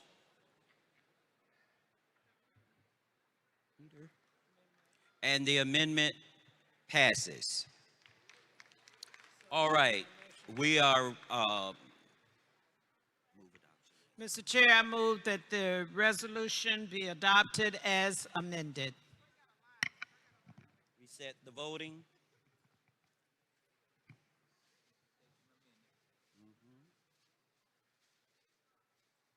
Delegates, we are now going to vote on the resolution as amended. Voting is open.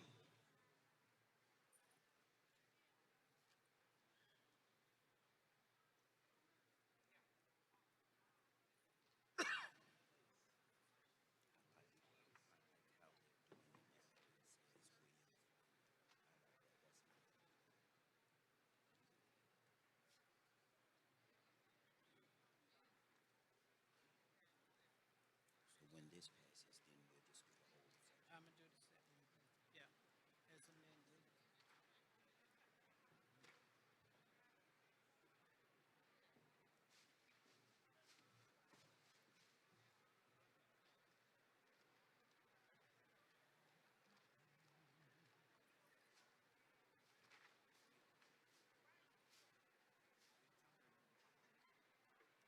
We got them. Yeah. She already laid them instructions down. Mr. Chair, I'm not overruling, I'm not going before you. That was brag. She been giving instructions all morning after she arrived late. I was not late, I was trying to get, they wouldn't let us in. Yeah, I had a badge, they told me, they didn't care, we were on the boat. No, I was with Sweetwater. She was on the vehicle. 30 seconds.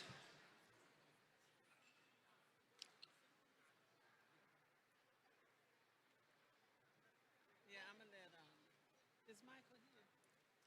He would. Michael Curry, text Michael, tell him to come on. No, what Raven will do. Okay.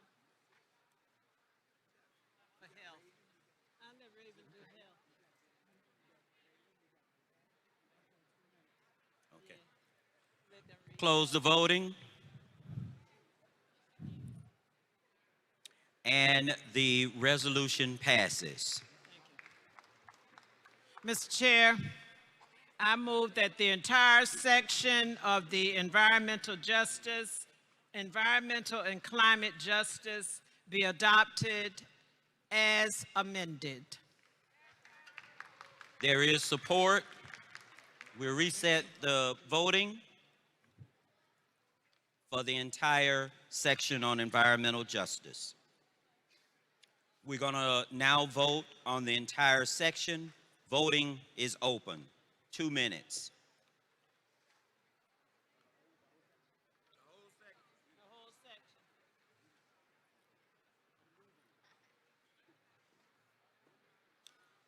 I think this is a good training opportunity for them, don't you? I think.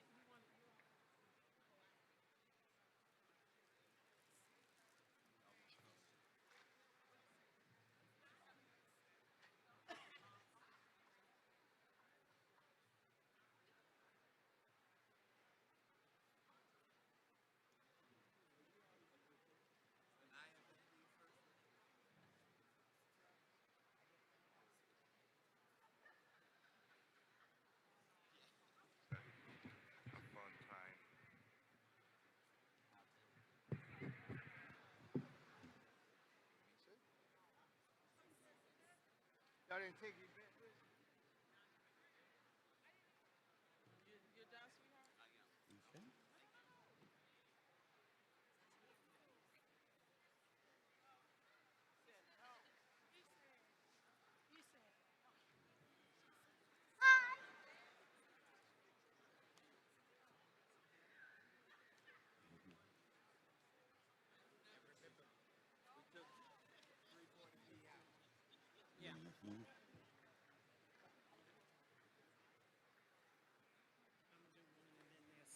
Okay.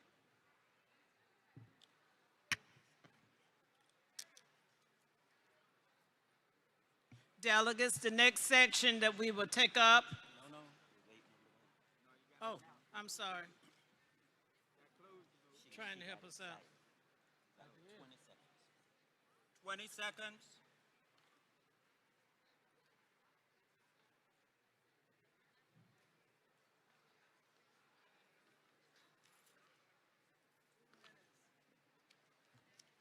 Voting is closed. And the section passes. We will move on to our health section. Health. Delegates. Delegates. For the health section, you notice this is a book all by itself. And so in the interest of teaching and training, we are going to have our youth board members that's on this committee to help us out. Their youth committee, our youth resolution committee members will be helping us out.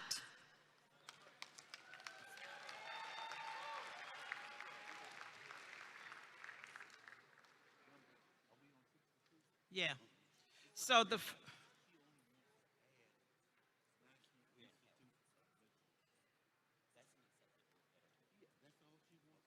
no, this is resolution. This is number 3. So I'm going to start with resolution number 3. On resolution number 3, we have an editorial change with the National Institute of Health that the committee is accepting as editorial, so we'll move to the next one.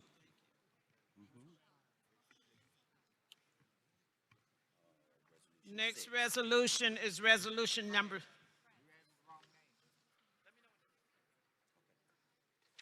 Next resolution is resolution number 6.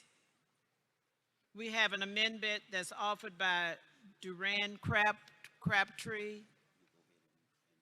I'm going to read the resolved. Yeah, I know. Resolution number 6.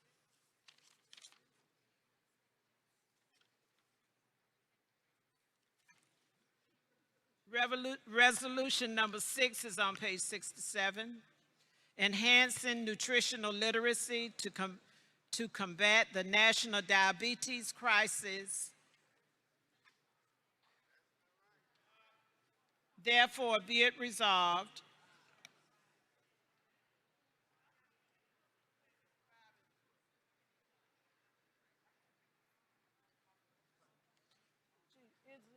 this resolution number 6? I said page 65. That's what I said. No, I thought it said something else. I'm going to read, delegates, resolution number 6 of the health resolutions on page 65. I'm going to read the resolves. Therefore, be it resolved, the NAACP urges the Centers for Disease Control and Prevention to define diabetes as a public health crisis. And be it further resolved, the NAACP calls for 5 key actions to help combat the national diabetes crisis. Expand early intervention, access to point-of-care testing for fasting blood glucose and HbA1c at health events co-located in the community with faith-based organizations, school settings, D9 sororities and fraternities, and other convenience to detect prediabetes and undiagnosed type 2 diabetes early. Launch youth nutritional initiatives, establish local community-based programs for younger generations to serve as trusted messengers, promoting the science of nutrition, the dangers of ultra-processed foods, and sugar-sweetened beverages, and how to make healthy choices in food desert environments. Promote healthier, scroll it up. Scroll, Tia. Promote healthier shopping guides, create, wait.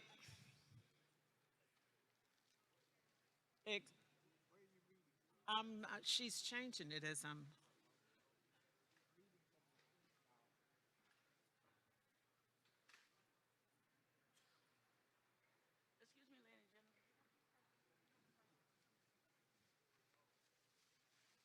I'm on bullet 3, I believe it is. Promote healthier shopping guides. Create and distribute local directories for healthier, affordable food, including resources made available by the National Black Farmers Association and USDA managed databases, farmers markets, CSA, food hubs, and on-farm market directories. Regional guides like the Appalachia Grow Local Food Guide, and specific community-driven initiatives like Healthy Corners in DC and Local Harvest. These platforms map accessible food sources, supporting, for example, farms selling direct to consumers or mobile pantries. Foster community partnerships. Collaborate with healthcare and public health organizations to provide culturally relevant patient education and programs such as the National Diabetes Prevention Program, linkages to high-quality primary and specialty care, and referrals to community-based social service agencies to address social needs and the structural conditions that drive chronic health conditions. Advocate for food justice. Actively work to tear down food deserts and food swamps by advocating for better grocery options, cooperatives, and community gardens in underserved urban and rural areas using the NAACP ACE Your Health Literacy Toolkit as an action guide.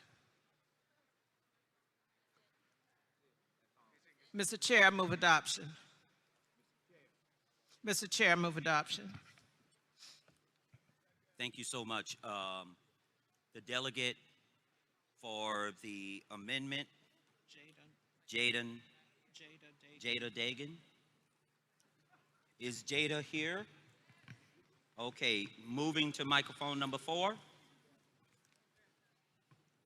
All right, the delegate at microphone number 4 is recognized for an amendment. Hello, my name is Jada Dagan. I am from 3730B, Indiana State University. I am proposing to amend the resolution beginning at the 4th resolved calls. I want to insert after the word ethnicity and social economic status. Excuse me, delegate, is that what you submitted? Yes.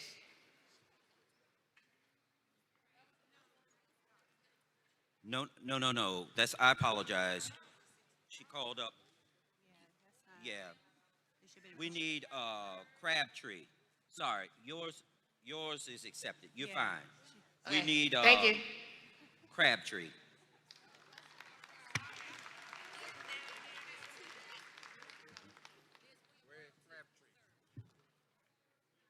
Oh, okay. Duran Crabtree. Dorian Cromartie, New Hanover County Branch 5424. So, Mr. Cromartie, let me say, because I'm familiar with you and your family, I apologize because I had here Crabtree. So, to the family, I don't want them to, I want to be able to come home. All right. So, Mr. Cremati, you are making the amendment to Resolution 6. Yes, sir. Adding cooperatives. On the screen, delegates.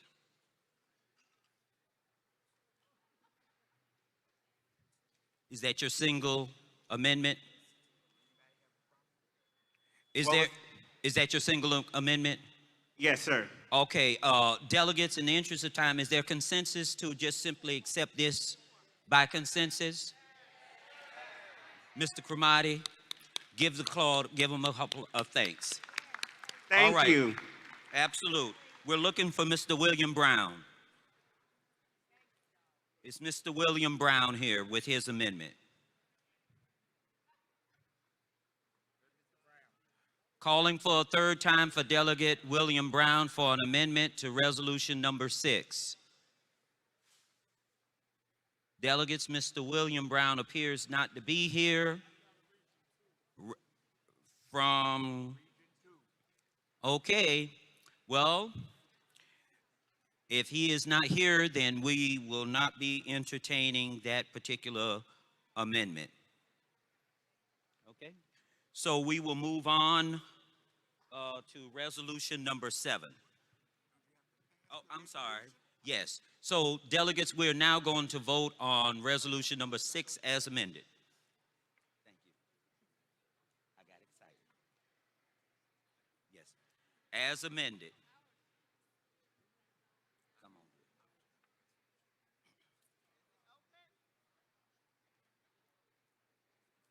on. All right. So, as amended, we are ready. Voting is open.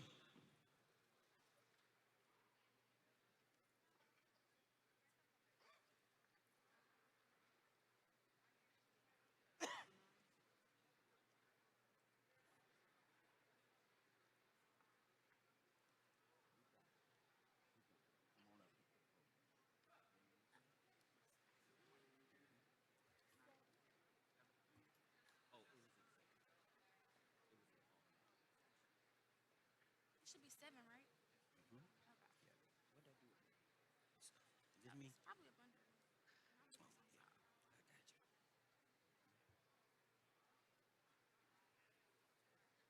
So on number 7, Jada is coming back. Okay, I'm going to call on it. Then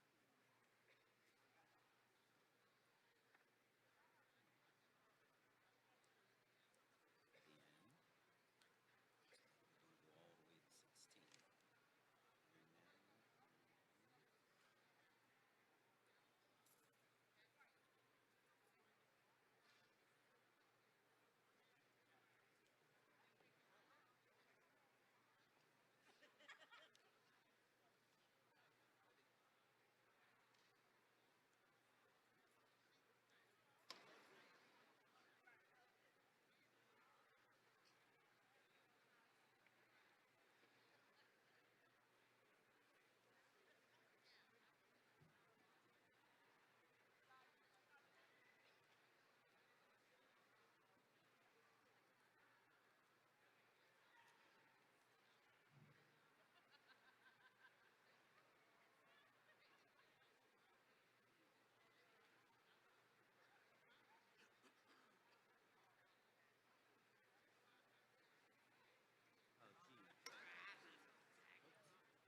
All right.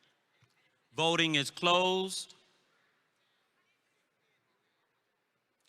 Delegates, you've passed the resolution as amended. We will move on to resolution number 7. Okay. There you go. You can read from there. Therefore, be it resolved, the NAACP calls for the FDA to enforce regulatory requirements for drug device sponsors, urging the submission of diversity plans as supported by the Diverse, Equitable Participation in Clinical Trials, DEPICT Act, and issuing guidance to increase enrollment of the underrepresented populations, and Be it further resolved, the NAACP demands on the National Institutes of Health to enforce policies requiring the inclusion of women and historically marginalized communities in all NIH-funded clinical research, often linking grant funding to these requirements. Be it further resolved, the NAACP demands the Department of Health and Human Services evaluate digital health technologies to improve trial, access, and diversity. Be it further resolved, the NAACP advocates for mandatory standardized public reporting of the participant demographic data, including race and ethnicity, and social economic status for all clinical trials. Be it further resolved, the NAACP urges federal, state, and local healthcare public health agencies, industries, academic, and safety net healthcare organizations, and the health advocacy groups to promote culturally responsive research strategies and to partner with the Black community and Black organizations to design and expand clinical trial infrastructure and research sites and cultivate awareness, build trust, and increase participation in impacted populations to help eliminate health disparities and advance health equity. Be it finally resolved, the NAACP will continue to advocate for relevant federal and state legislation which encourages access to clinical trials, such as the Clinical Modernization Act. I move to adoption. There is an amendment, delegates, there's an amendment. Is Jaden back to the microphone? Which microphone for that particular amendment? Jada?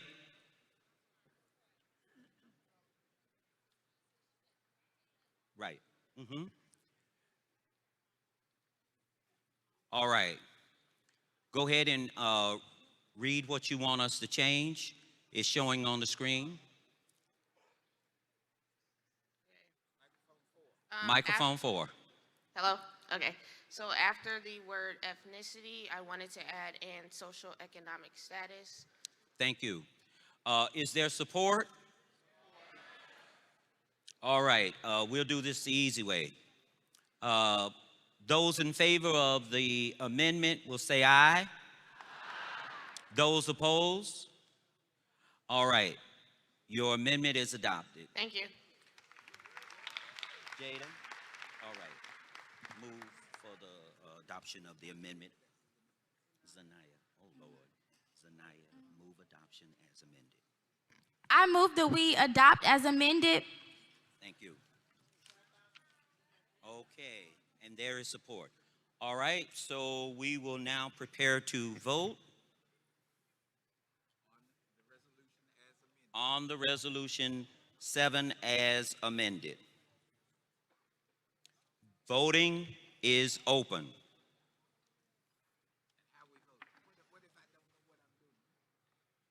Click green for yes, red for no, and yellow to abstain.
Delegates, as you are voting, you are reminded that the voting for the board member seat by convention is open.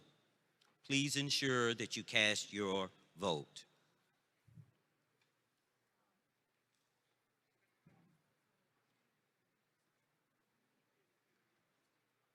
All right. Voting has closed, and the resolution as amended is adopted. We're moving to resolution number 16.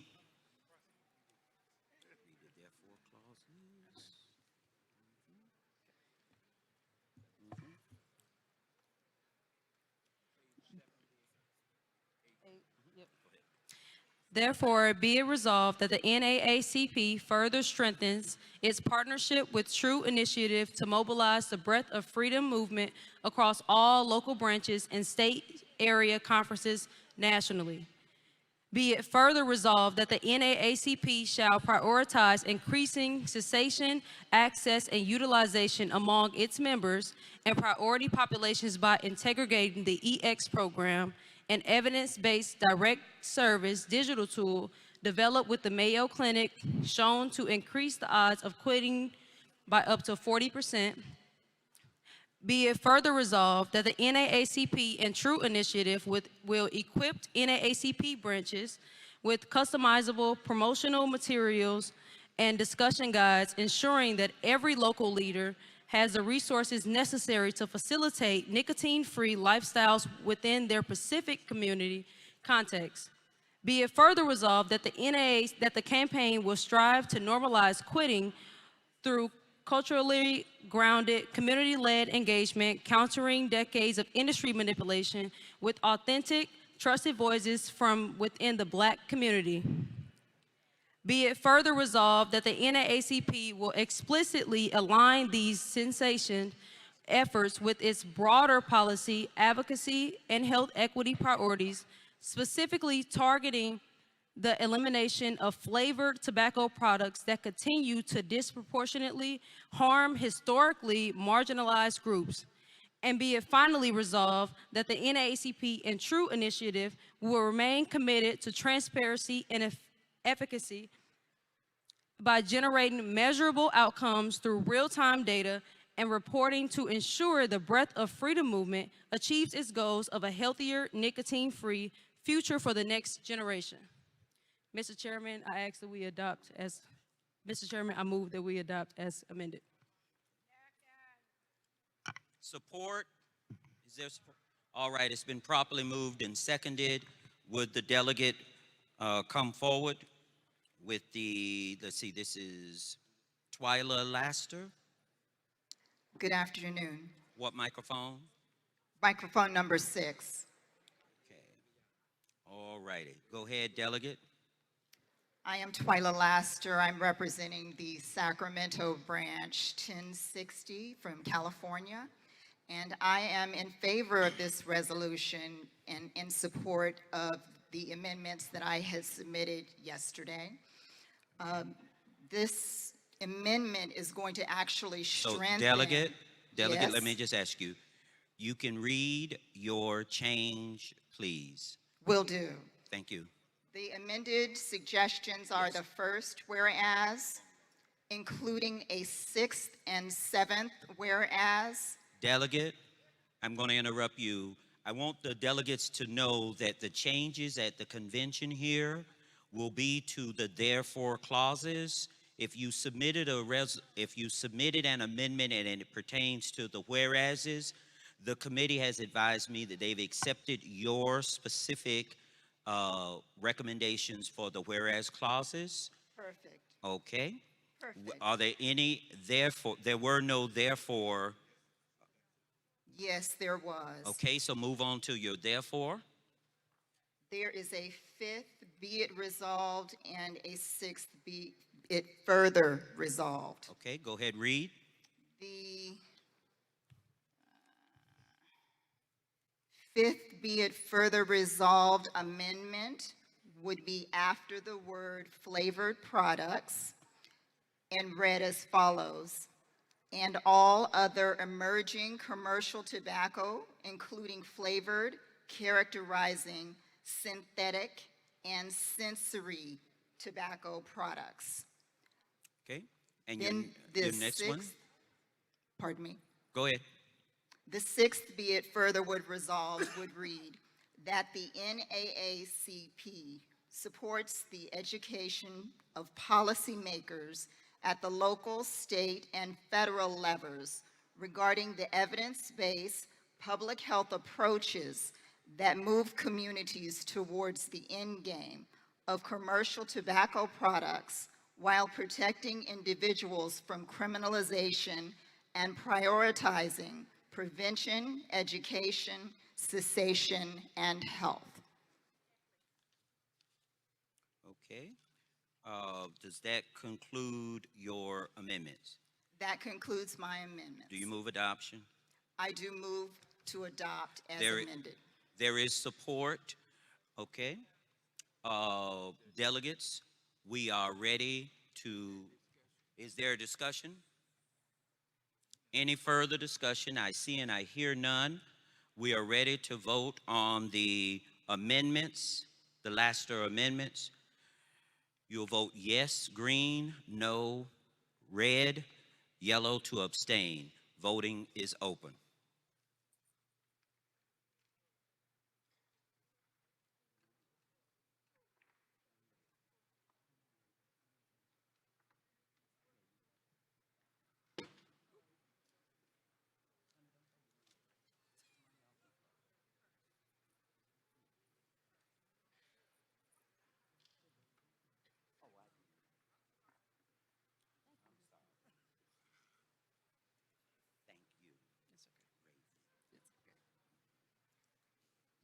Oh, 1 week later.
Voting is closed.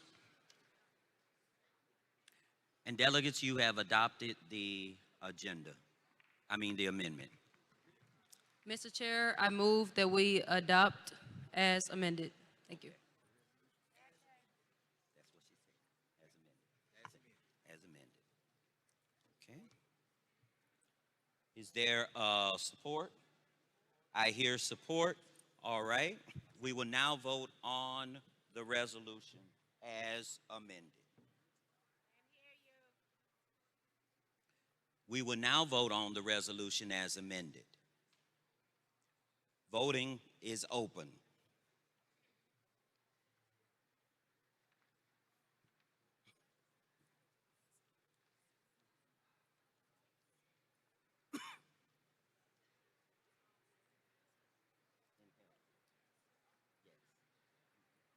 Yes. Yes,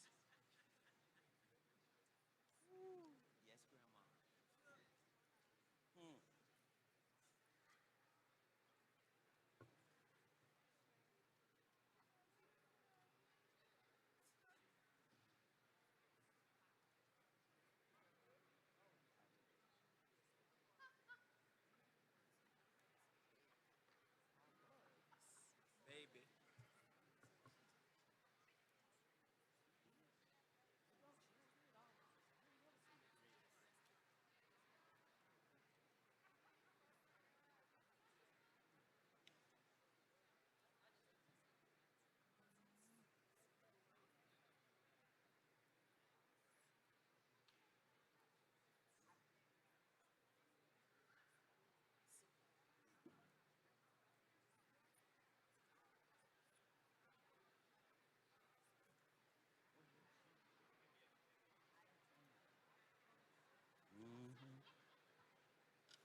Voting is closed.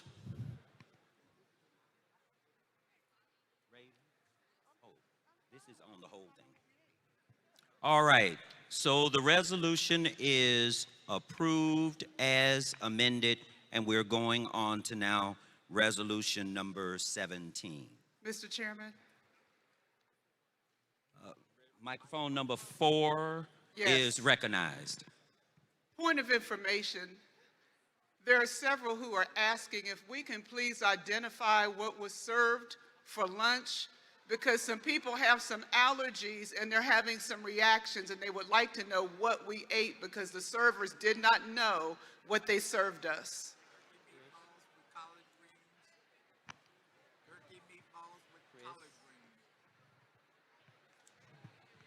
Staff, turkey meatballs with The menu is on the table.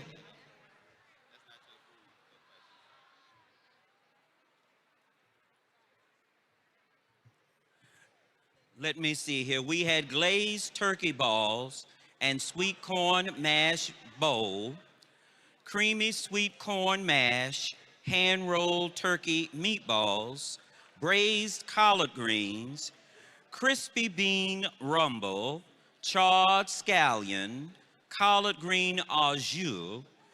Vegetarian contains dairy. For your entree on the other, you had a vegan harvest bowl, brown rice pilaf, roasted paprika sweet potato, stewed black-eyed peas, apple cider braised kale, pickled okra slices, red pepper relish. That's what you had for dinner today.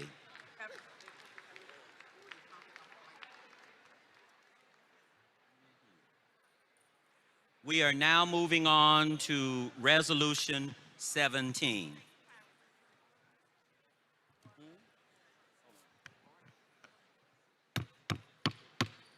Order. I know you all were just relishing in that menu description, and you can see staff for the ingredients and how to prepare when you go home. Now let's get on to the business at hand. Put that word in. That's what she wants, so I don't have to read it all over again. Okay. Go ahead. All right. Therefore. Resolution number 17, page 80. Therefore, be it resolved that the NAACP condemns the current administration's overarching message that a woman should forego advanced formal education, minimize her employment opportunities outside of the home, be financially dependent upon a man, lose autonomy around family planning, and not vote. Mr. Chair, I move to adopt as amended. There's an amendment, Jediah Dajan.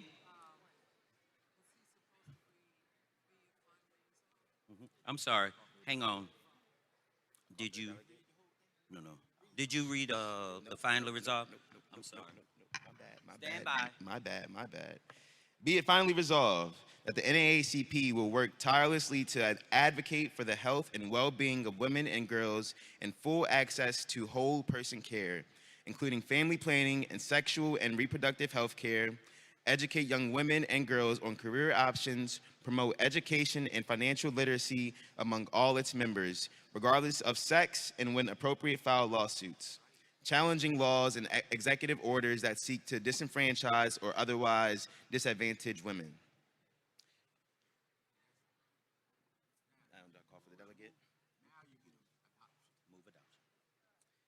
And I would like to move to adopt the amendment. Move to adopt with the amendments, Mr. Chair. Here's your book. I recognize the delegate at microphone number 4. Yes, it is. Hello. I propose to amend the resolution beginning at the first resolve clause, and I wanted to insert the following language after forego, advanced. You want my reason? Nope, you put the word in, advanced. All right. Okay, and there was support. Okay. All right, there is support. Is there another delegate wishing to speak to this amendment? Yes, Tarina Newkirk, Sutton, Chicago West Side Branch 3007. I was just asking for a point of clarification on how this falls under the health category, this entire amendment. I mean, a resolution, I apologize. Resolution? Yes, I was trying to understand how it ended up under the health category. Ma'am, your point, right, your question right now, I'm going to defer because we're going to move her motion. Okay? All right. Thank you. Any other discussion? All right. Those in favor of accepting the word advanced as an amendment will say aye. Those opposed have the same right. Then the amendment is approved. And now there was a point of order or inquiry you had? Point of inquiry. Inquiry. Yeah. Dr. Chris will explain why it's in this section. Okay. Hey, leader, how are you? Hey, go ahead. So it's just basically the premise of civic health and the social determinants of health, right? So whether you have the right to register and vote, that is a civic health issue that will impact your health and well-being. Whether or not you have access to formal education is something that impacts your health and well-being. So there is just a platform of the social determinants of health and the civic health. That's it.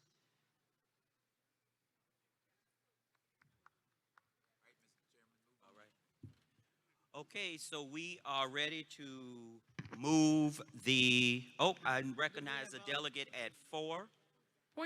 Hi, my name is McQuiber Reese. I'm sorry. 3062. Hold on a minute.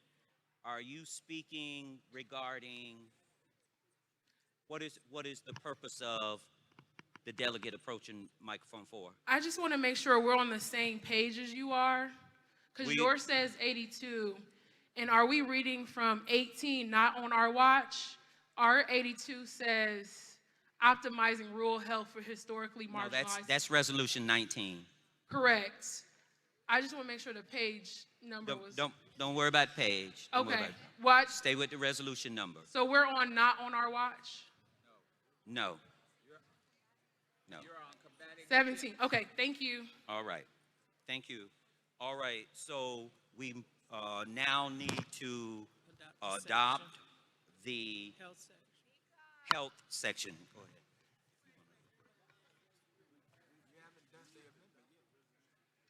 Oh, you got it. Come on. Come on. You got to move this resolution. As amended.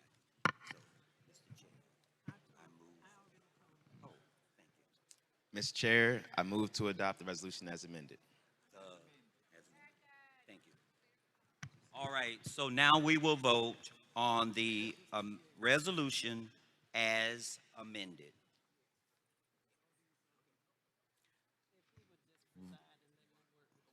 The voting is open, as well as all the additional help that you get when you stick to this microphone as presiding.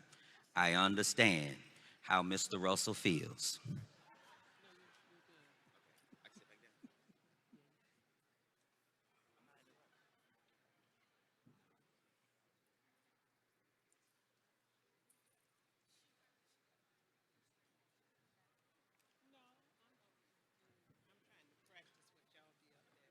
Oh, Karen, I'm with you. Oh. Pontificate. She said you got a new word, Leon. Pontificate. Oh, look, we only got 2 more minutes. Mm-mm.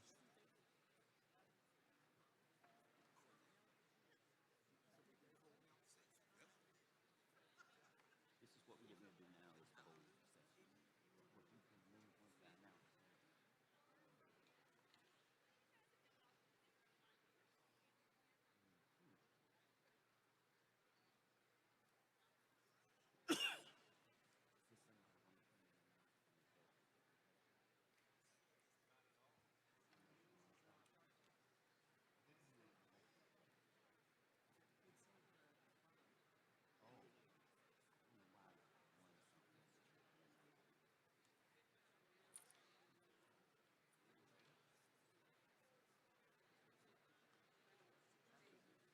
15 seconds.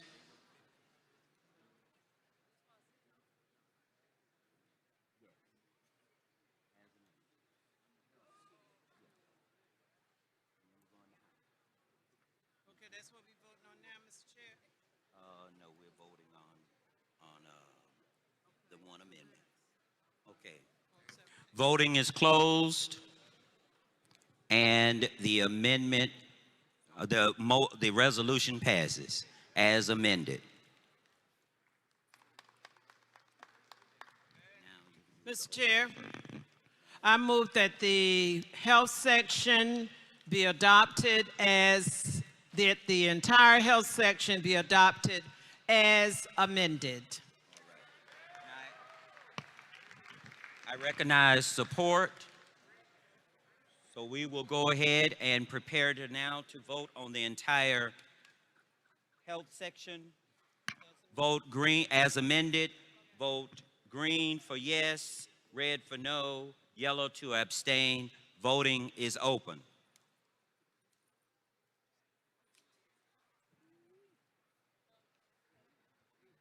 Okay. Oh, so you got the whole housing, there's no amendments. So you won't put that whole section through?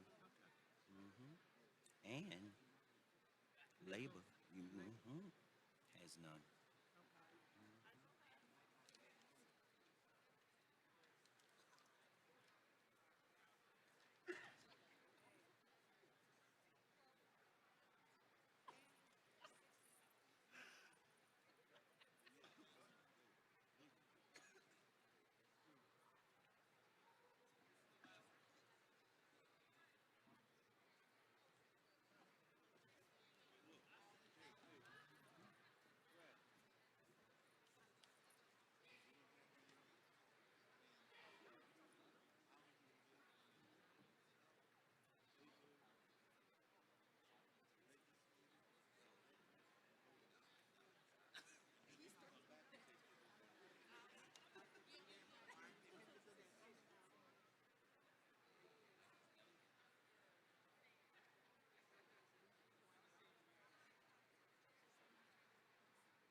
Delegates, just a reminder while we're just about ready to wrap up the elections.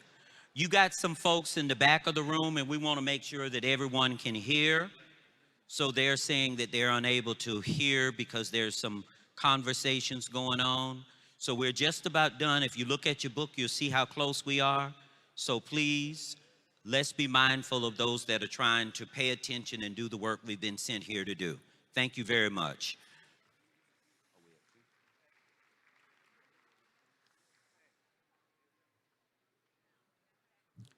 Voting is closed on the entire health amendment resolution, and you have approved the health section as amendment. Thank you. And delegates, would you just give our youth committee members a round of applause?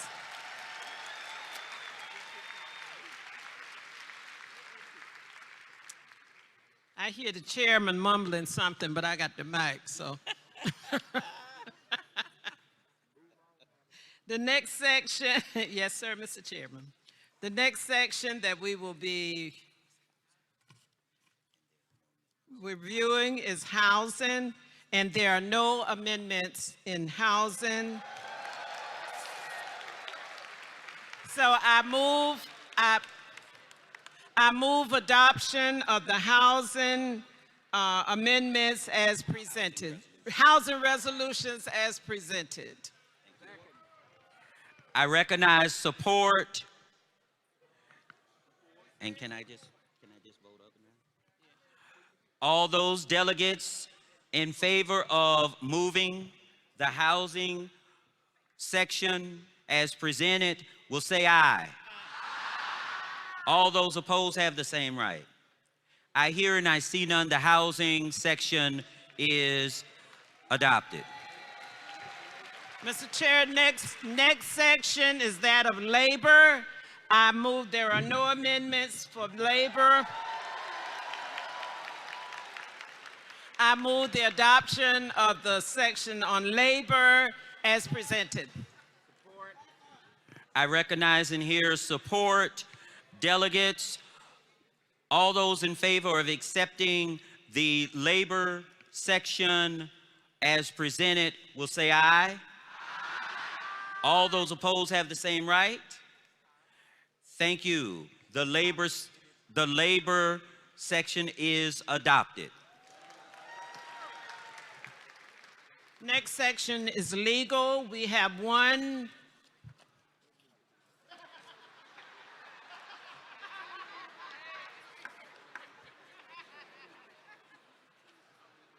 Legal is on page. Wait a minute.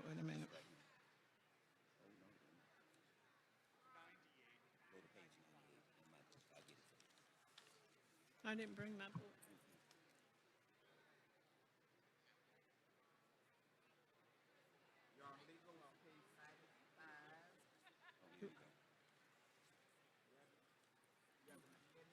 Resolution number 3, under legal, NAACP calls for transparency and public release of evidence regarding U.S. military strikes on maritime vessels. Okay.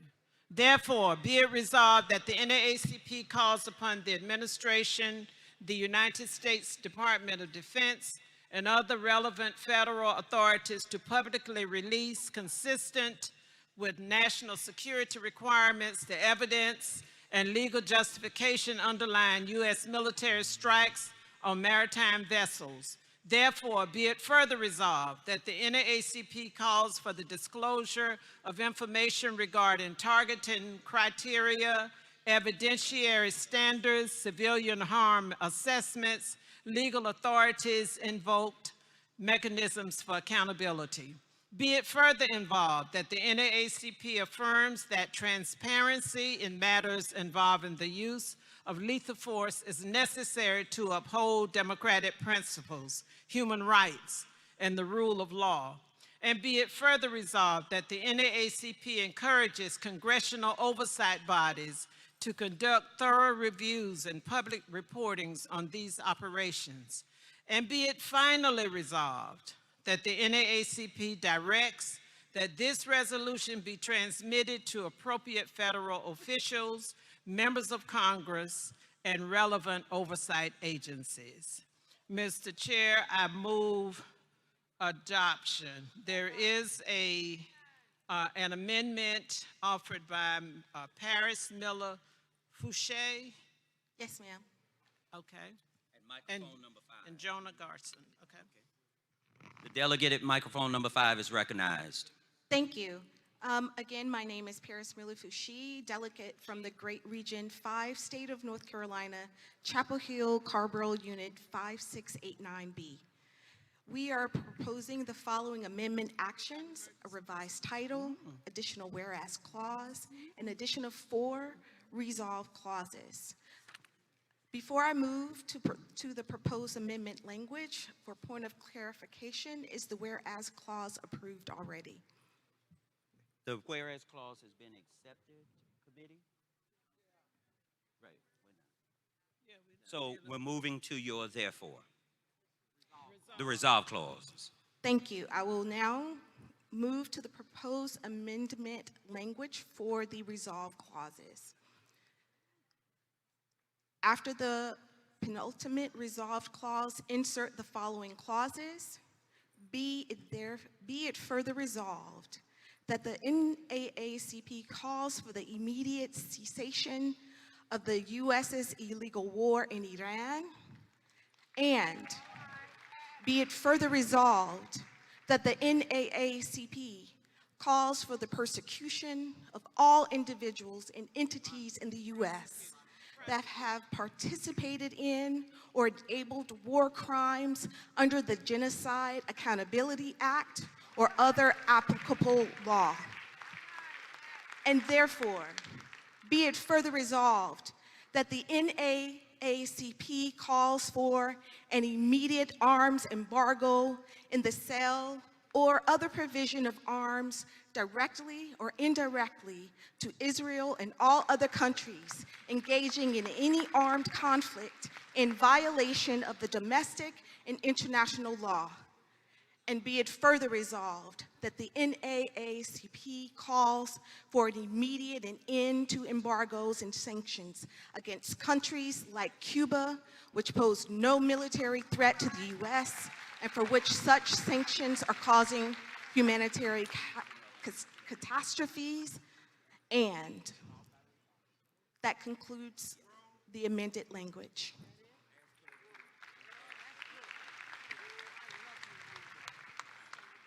The delegate will request that each of these be adopted individually because they're 4 separate resolves. So you can say resolve number 1 amendment, move adoption of resolve number 1 amendment. Approve adoption? Move adoption of Move resolve adoption of number resolve 1 number amendment. 1 amendment. Okay, is there support? I recognize support. Okay, so now we will call for a vote. Discussion, any other delegate discussion? All right, well, okay. I recognize the delegate at microphone number 2 speaking to the first amendment resolve. Okay, I just had a question about, I'm sorry, Jay Willis, East St. Louis, Illinois, branch 3013. Was wondering, is it appropriate to actually add additional verbiage to that regarding the situation with the Haitian American, or the people that are in Haiti that are threatening to be deported? Hold on, ma'am. That would not be germane because this first resolve calls for immediate cessation of U.S.'s illegal war in Iran. So you're talking about something with immigration. Okay. So we're speaking on the first resolve. So it's not germane. So I'm going to rule you out of order. Okay? Thank you so kindly. All right. Is there any other delegate that's speaking to this particular first resolve? I see and I hear none. We're going to prepare to vote. Okay. No. Get your clickers and you will vote yes for green, red for no, and yellow to abstain. Voting is open.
Is it closed?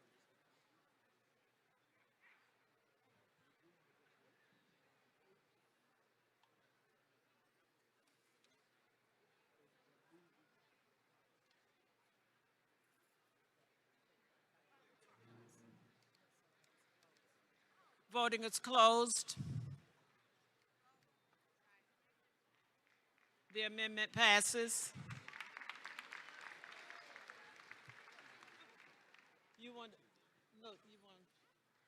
All right. So the first resolve amendment has been approved. I would ask the delegate to now move adoption of your second resolve amendment. I move adoption of the second resolve. And I recognize support. Is there discussion or debate? I recognize the chairman of the board.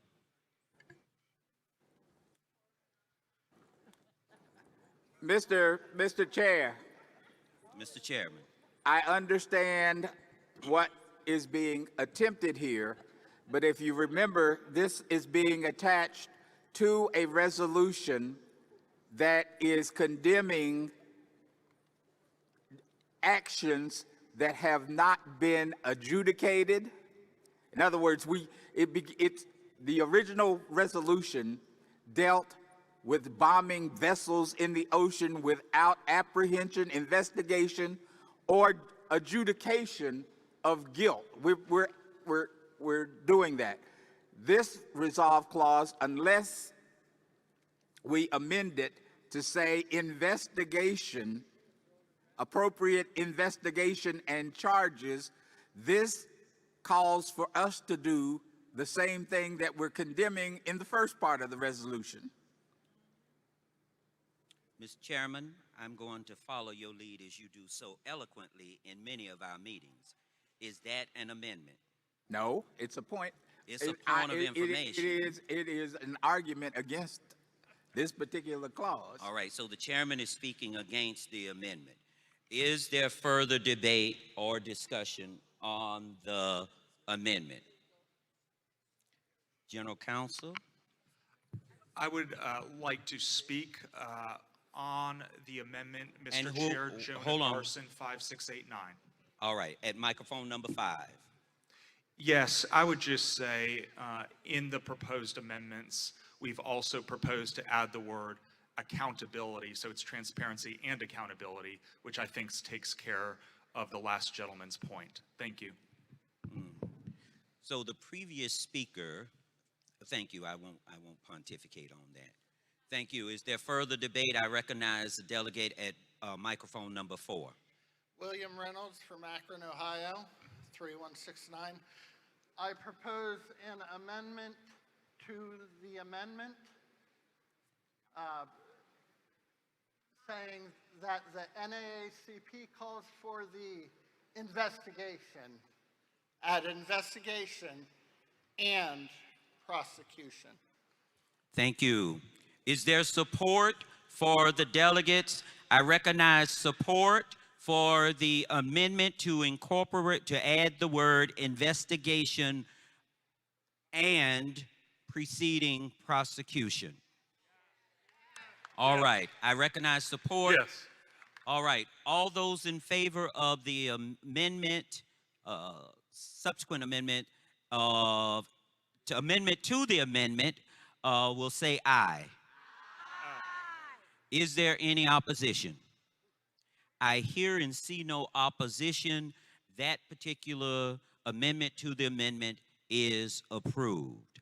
All right, we're back to the original amendment. Is there any further discussion? On the amendment. Mike 6. Microphone number 6. And I then think- I see someone at 5. All right, go ahead, number 6. I think that's appropriate. Who's speaking? In that prosecution and investigation is appropriate because this was an illegal war in the first place. So you're speaking in favor? In favor. Thank you very much, delegate. All right. Number 5. Okay, my question is, and I want some clarification, your point of clarification. If the entities in the U.S., because there are a lot of service members that look like us that are serving in our leadership. I was in the military. I served in 3 tours, Iraq and Afghanistan. And when they tell you to do something, you have to do it. So at the end of the day, if you get an order and then later on they're talking about, okay, well, we're going to prosecute everybody, every entity. Does that mean the low soldier from the private to the sergeant major to the lieutenant to the general? Or are we talking about just leadership? We need to look at that. So I understand what the gentleman is saying, and again, that's why we are calling for investigation, so that an investigation should be, and then again, we'll follow through. Okay? Okay, thank you. Thank you so much for raising that point. All right. The question has been called. Is there further discussion or debate? The question has been called for us. The question has been called to end debate. Microphone 7. I recognize microphone 7 and microphone 5. However, I'm pointing out, delegates, that the question has been called to end debate. Is there support for the question? All right, then. So we're going to vote on ending debate.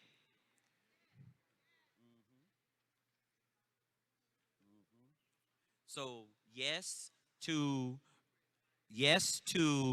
end debate, no to continue debate, yellow to abstain. Delegates, be mindful. There is a 2/3 majority vote required for us to end debate. Voting is open.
Twenty seconds.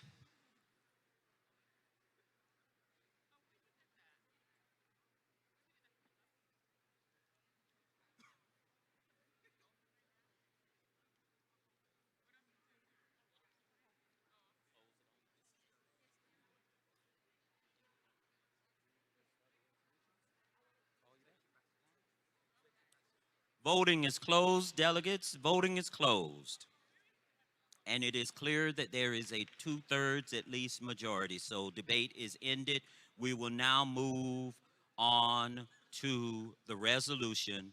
The amendment as amendment. Okay? So we're going to vote on the amendment as amended. Microphone 6. Is there a question to? We cut off Microphone debate. 6. Microphone 6. I cut Does off that debate.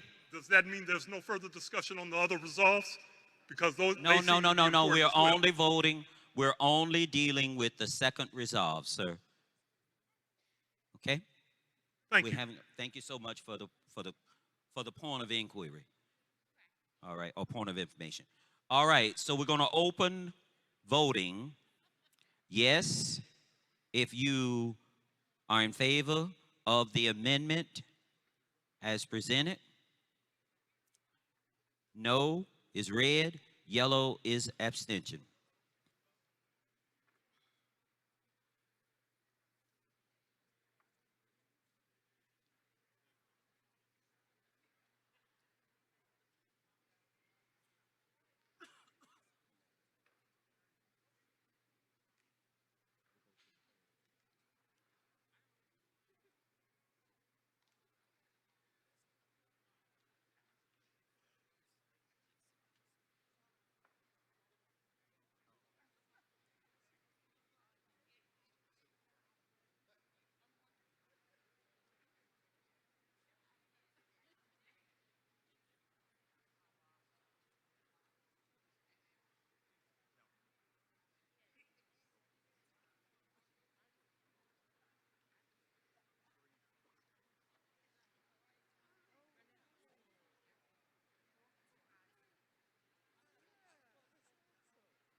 Delegates, the voting is closed,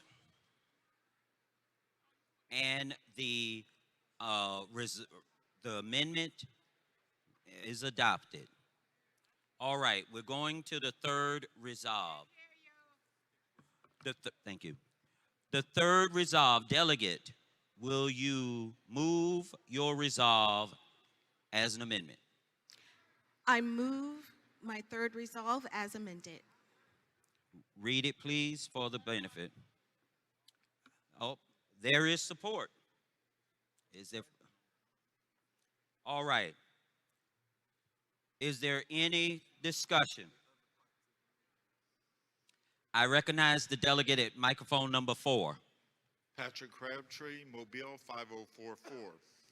Ladies and gentlemen, listen carefully. What is being asked for is the very thing we are doing to Iran. We are punishing the people of Iran because of the corrupt leadership. This is not something we do. We cannot throw the baby out with the bathwater. Remember, in 1909, we were founded not just by blacks, but also by Jews. We must recognize that there are better ways of doing things than punishing the people because of the corrupt leadership. We have to do better than trying to just blanket everybody with the same coverage. So I ask you to vote no on this one. Thank you. Mr. Chairman. Thank you so much, delegate. Is there microphone number 6? Is there Mr. someone Chairman. What microphone? Microphone 5. 6. All right, I got somebody at 6, and then I'll come back to 6. Oh, I'll come back to 5, and also I have someone at 2. So number 6. Mr. Chair, I have a parliamentary inquiry. Given the great importance of these 4 proposed amendments to the resolution, is it possible to refer them to the Resolutions Committee for them to turn it into an emergency resolution so that it stands on its own and not look like an afterthought when we're talking about such an important issue? So, Mr. Bonner, this is Mr. Brian Bonner from San Diego. So thank you very kindly for the recommendation, sir. The Resolution Committee will not be meeting until May of next year.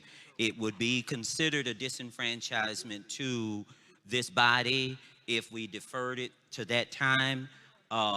Because it would be included here, if adopted, then the staff could appropriately address and establish the proper proper. And I now recognize the chairman. Okay, thank you. Mr. Chairman, the resolve clause that we're discussing now lacks newness. The association has already gone on the record in previous resolutions doing exactly what this resolve clause calls for. Thank you, Mr. Chairman. I'm therefore going to rule this particular resolve out of order because it lacks newness. Next, your final resolve, the delegate. I'd like to move my final resolve.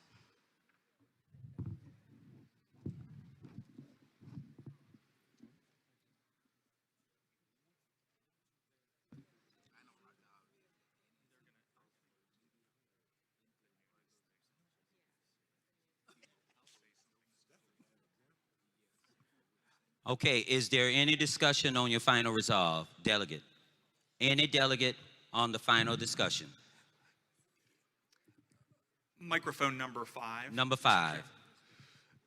Mr. Chair, I'm here to speak in support, but I also just want to say this whole package of resolutions is new, and as a Jew who is a proud member of Branch 569 of the NAACP, a proud member of this organization, I think it's very important that we send all these resolves together forward. We are standing in solidarity with the people of Israel and standing against the state action, and we are all taxpayers in this room funding these wars. So I am not aware that the NAACP has passed a resolution arms embargo. Delegates can check our website for all of our policies. They're there. Okay, thank you very much. And again, delegates, if you have questions on existing policies of the association, please check the website. Thank you. Microphone 6. Microphone 6, the delegate is recognized. State your name. Craig Ali, Santa Monica, Venice. Thank you. I seriously hope you reconsider that last resolve, because nowhere in there does it say Jew. It says Israel. And that needs to be clear within that section.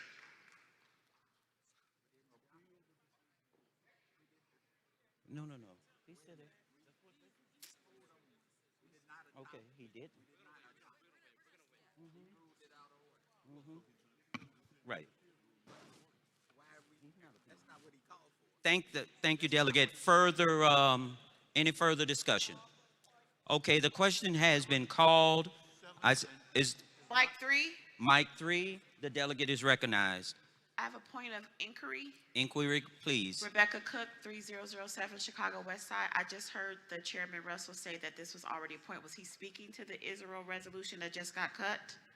That was the one that we just removed. And it says because it lacks newness. We already have that as an existing. in that same language that I believe I can't see it now because it's been. Understand. But it was the language that said that we are putting basically like a ceasefire on Israel, or not. Well, not us. We're calling for. Right.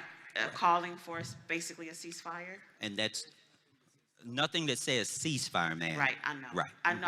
I can't Understand. say it verbatim, but what did it say? Oh, she put it back. Embargo. Oh, and we're saying that we have a resolution that already states that? We have a policy already spoken to that particular request. Thank you. Any further? Because I heard the question. The question has been called. The question has been called. Okay. Hello? The delegate at number 5. 9? 5. Hi, good afternoon. My name is Carmel Henry, 7001B. I'm standing in support of the individual standing in the back. Can we just acknowledge that mics 7, 8, and 10 are called for throughout this process have been standing at mics and they have not been recognized. So if we can please acknowledge, particularly those folks that are sitting in the back as well. Okay. Thank you so very kindly. Delegates, if you are at a microphone and you have not been recognized, I apologize. It is a little bit difficult to see, and we are a little bit unorthodox in the way that we arranged today. So if you have not, then please say microphone number so-and-so so that we will make, it is not intentional for us to be dismissing anyone. Okay? All right. So the question has been called. We are ready to vote on the resolution. Okay? Microphone 10. We're voting on calling on off debate now. Hello? Microphone 10? Yes. Yes. We have a point of inquiry. What is your point? My name is Jeremiah Woods from the Virginia State Conference Youth and College. I had a point of inquiry about the Israel comment. Like, exactly, like, are we, like, you said that we're supporting, are we calling out Iran hold on. for the actions? Delegate. So, one, the delegate was making a statement. Okay. We did not pass or state any specifics that you are alluding to, and feel free to ask that delegate what was his intention with that comment. All of our statements have been very, very clear and concise. I will also, I'm allowing it, however, know that, well, yes. So, is there any further discussion? If not, Yes, the question has been called for us to end debate. Wait, can we please have a clarification from the delegate that said? No, you can see that you're out of order for that. you may, there is no, that's not for the body, okay? So we are now voting on ending debate. The voting is open. Yes to end debate, no to continue debate, and abstain is yellow. Mr.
Yes, I can move Texas.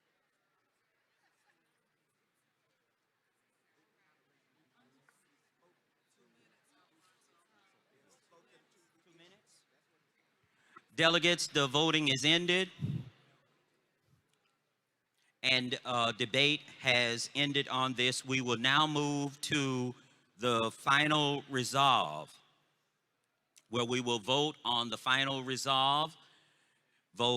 Voting is open. Vote yes, green, no, red, yellow to abstain.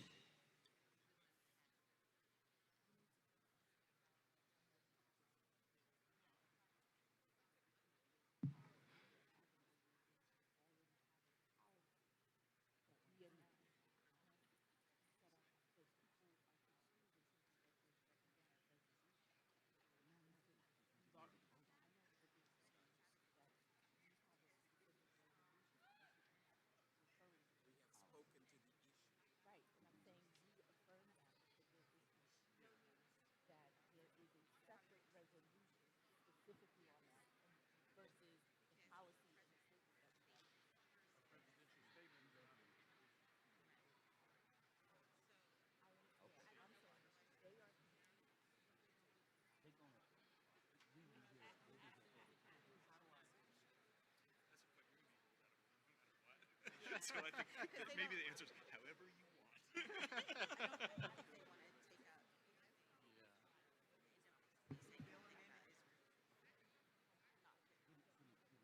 But they've already made this, president has made the statement. Derek Johnson has made the statement, see?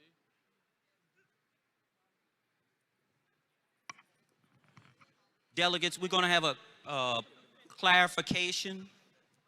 No? After we finish. Okay.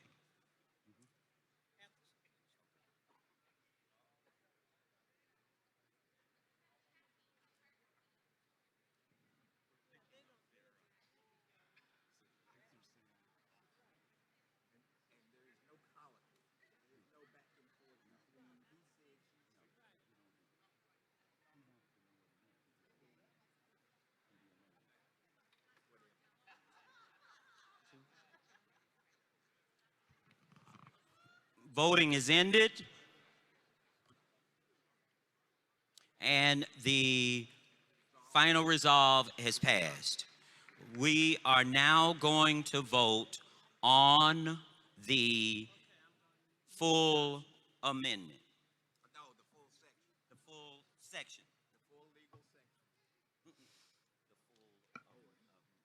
I move that the, Mr. Chair, I move that the resolution be adopted as amended.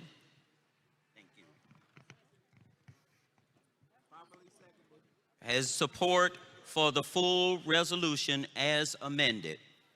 Delegates, voting is open.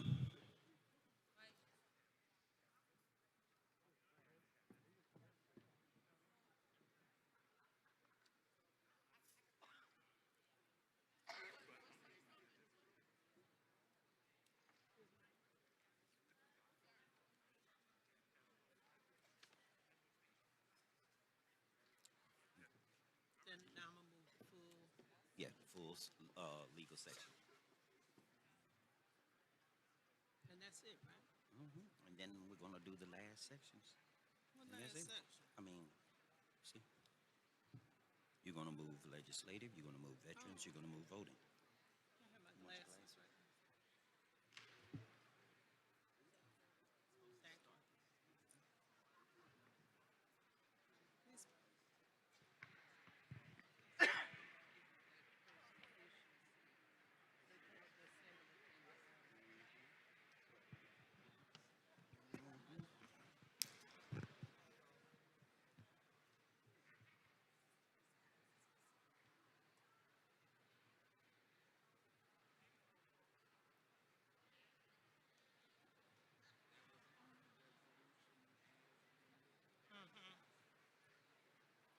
And we got how many more minutes? How many more seconds? You want to call it closed? 15 seconds. Now see, they shouldn't have never seen G down there by himself to answer them daggone students. Who's sending?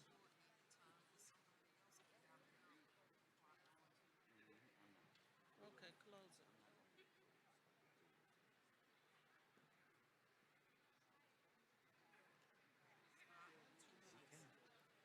Voting is closed. And this resolution is adopted.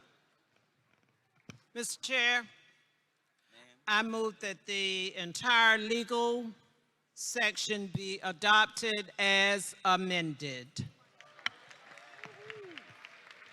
Delegates, we are ready to vote on the legal section as amended.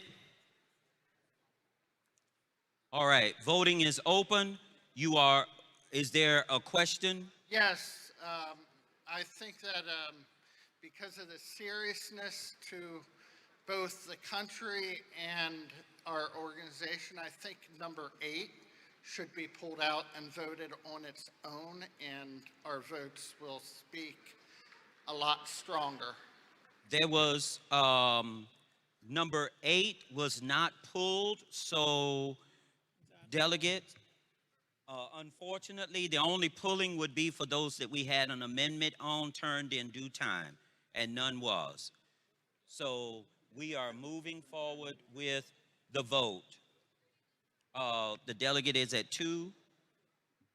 Yes, I had a question and inquiry for the last vote where the amendment that was offered by the other delegate, there was some mention in there about Cuba, and we did not have anything specific about immigration in the resolution, and I wanted to know if that was The voted delegate, in. so the last resolve was voted and approved, and now we're voting on the full legislative package. So I can't ask a question?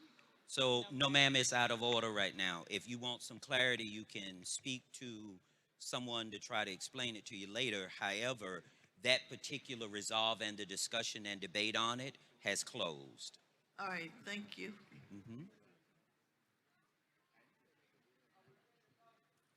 Voting is open.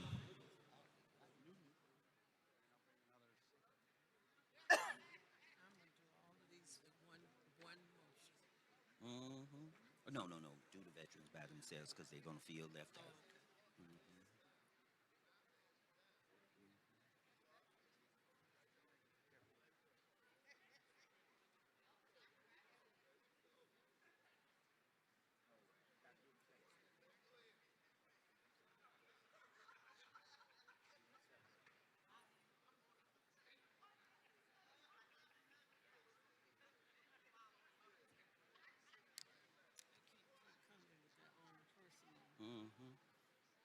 And then when NCG is in there, it continues to entertain it and embolden it.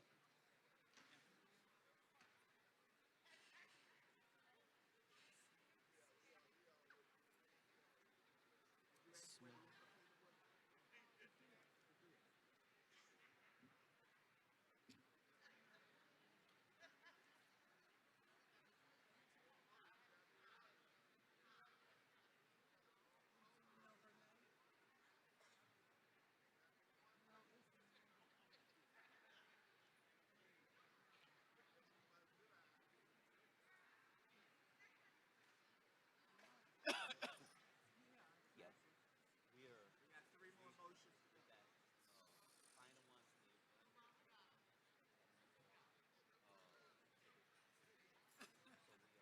I don't know who you think we are.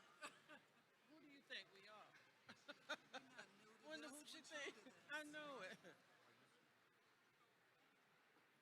He's not speaking anything. No. Is it 2 minutes? He said, this is the timekeeper. Voting is closed. The legal section is approved, is adopted. Mr. Chair, Okay, hold on. For the section, General Counsel? No? We're good? Okay. All right. So there's a delegate at microphone number 2. Okay. For what purpose does the delegate rise? I am Kwame Abdul-Bey from the Jacksonville branch in Arkansas. I would like to challenge the chair's decision on the third whereas on the previous resolution dealing with the ceasefire. he's out of order. Well, Motion is to challenge the ruling of the chair. It requires a 2/3 vote. okay. So the delegate parliamentarily has requested to challenge the presiding official's decision on the previous decision. In order for his request, is there support? Yes. May we have a vote? So I want the delegate to understand that it requires a 2/3 majority to prevail. Yes, I understand. On sound, I did not hear such. May I have a vote on the prompters? Okay. So the question before us is to challenge the decision to withdraw the third resolve. Yes. Delegates, prepare to vote. The vote Is to either support or non-support of the chair. So if we support the chair, So if you support the chair's position based on Hold on. yes. In order for his challenge to go, he's got to get people to vote yes in his support and no in my support. Yes. Right. Mr. Chair, recognizing Mike 10. Mr. Chair, recognizing Mike 10. Mike 10, stand by. Mike 10, stand by.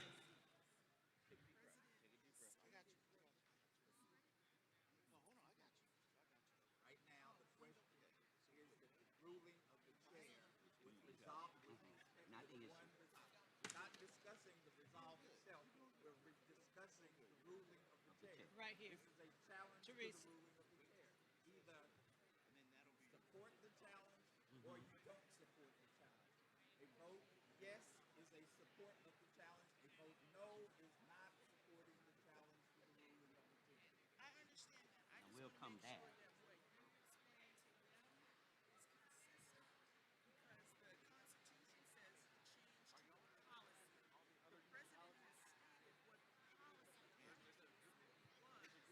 Put something in the group and tell people to get by the clicker.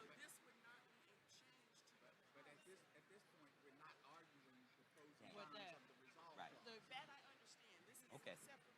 Okay, Right. yeah, so now we deal Okay. with the ruling of the chair. All right, so delegates, I want to explain. Delegates, this is important.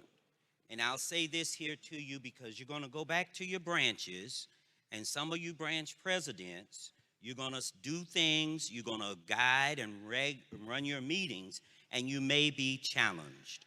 All right, so we need to understand how parliamentarily this works. Okay? So this is a great lesson. So the delegate is correct, and he has a right to challenge. So here's what it is that you're voting on. If you vote yes, you agree with that particular delegate, okay, that the chair, the presiding official, was wrong.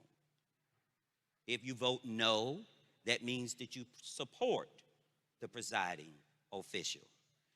And if you don't have a one way or the other, you abstain. We clear? All right, voting is open, and you're voting on the challenge of the chair. Hello, sir. I'm sorry.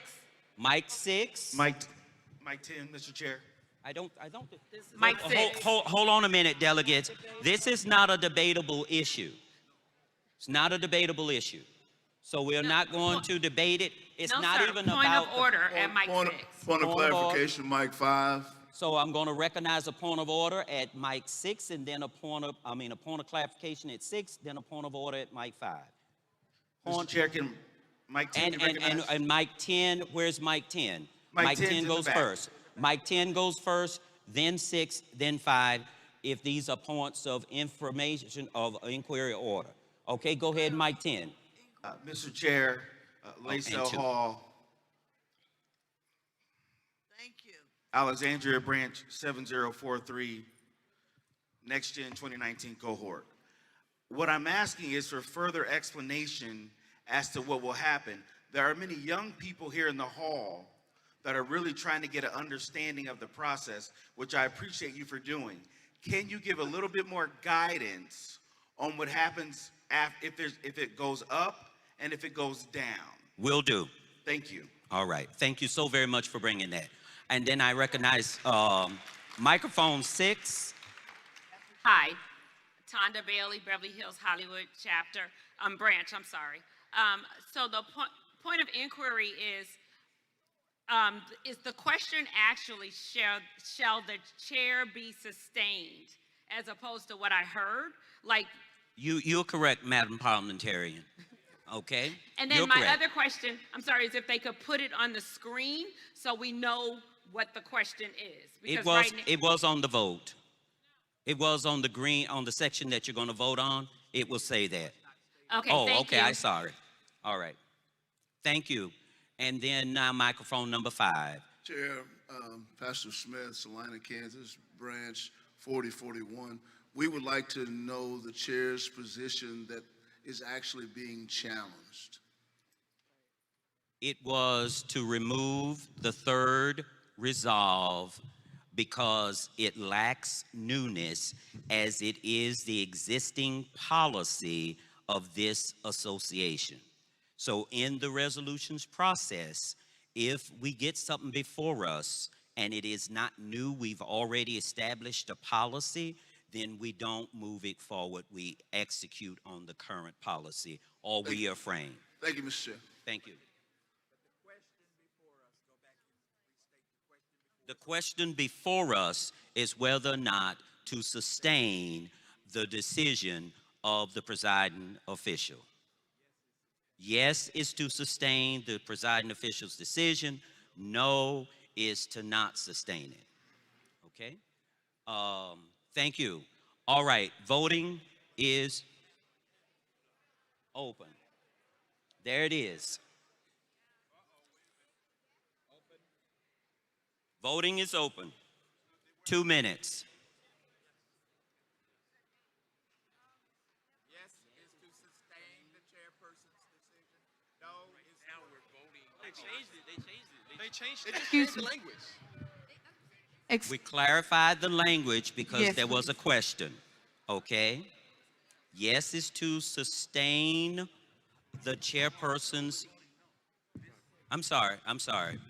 Yeah, You thank know you. what? The motion is whether or not to sustain. If you vote yes, you agree with the delegate who. Mr. Chair, Hold on, Mr. Chair, recognizing Mike 10. Hold on, because we changed the language. We're going to get clarity up here on what they're going to put on up there and what we're going to be yes will mean. So stand fast. Okay. If it votes yes. I hear open mic and I shouldn't hear an open mic right now. Okay? We got it. So stand by.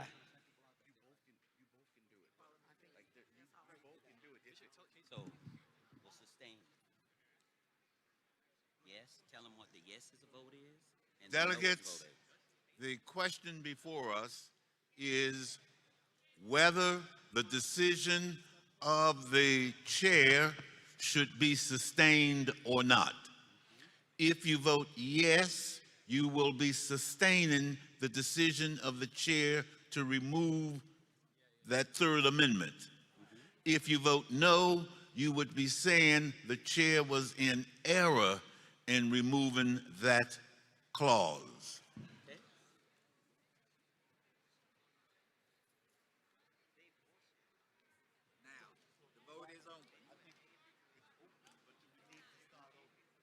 Yes. Okay, so we are now going to start the voting. Point of clarification. What microphone? Microphone number 6. 6. Microphone is recognized. Name? Cody Point. Yanis from Springfield, Missouri branch. Just to clarify, one might disagree with the decision of the chair, but still later go on to vote against the amendment, correct? You certainly may. Yes, you can. All right, voting is open.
All right.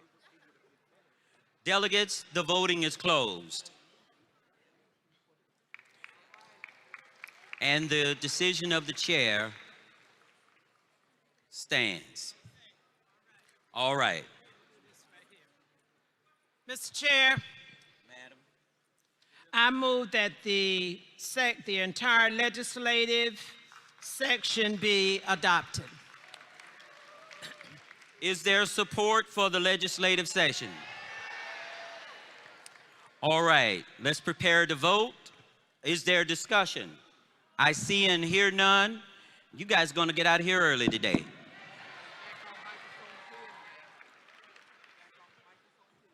Okay, so is there someone at microphone 10?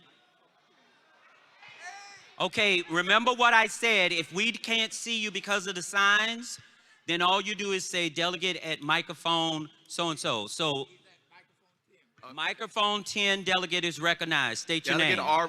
Delegate R. Roosevelt Williams III, Pine Bluff, Arkansas, Branch 6028. Point of parliamentary inquiry. The previous vote that was just completed, did it need to have a 2/3 vote to proceed? To override? Did it need to have a 2/3 vote?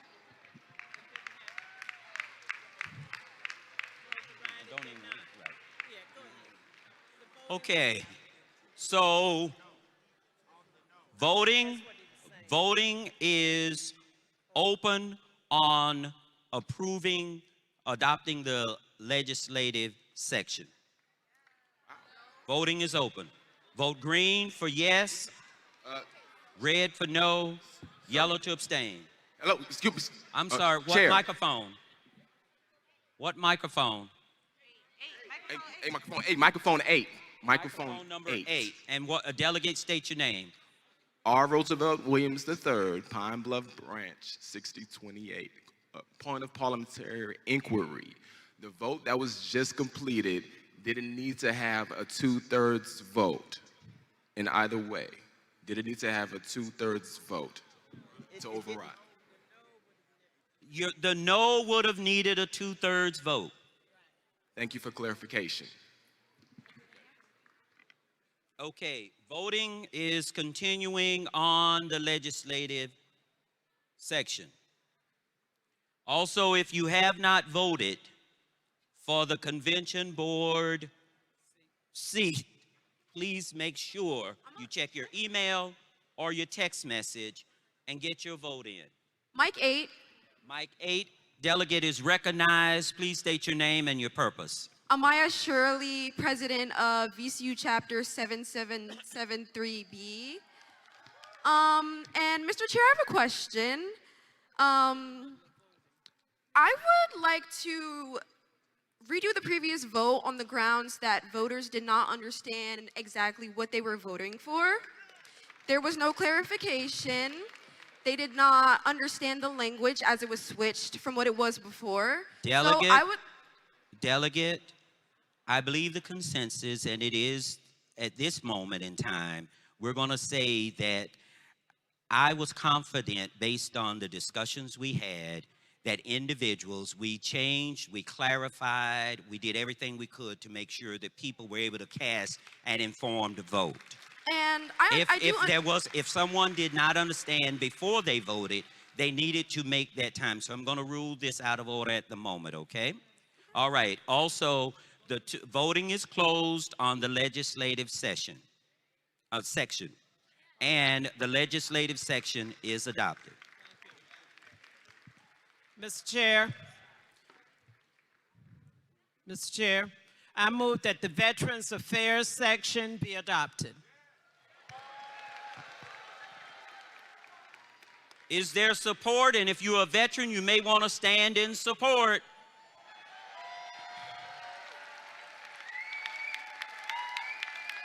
I recognize support. All those veterans will signify by saying aye, as well as their supporters.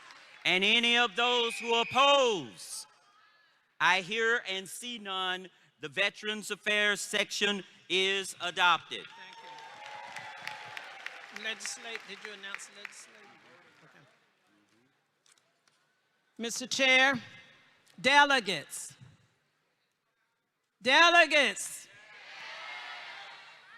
Final section. I move that the voting rights section be adopted. Delegates, Is there support? Wow, okay, all those in favor of the voting rights section, say aye. All those opposed? I can hear a church mouse.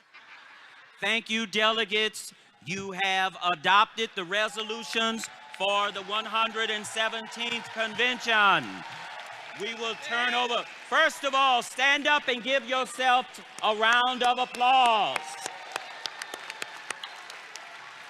Okay, we will yield the floor now to the chair.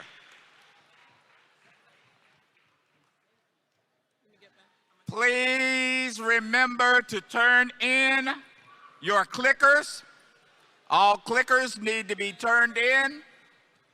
Please remember, if you have not checked your text messages or your email, to complete your vote on the board member to be elected by the convention. And please, please, please, please come to order so that we can call for the benediction. Please come. Did we find her?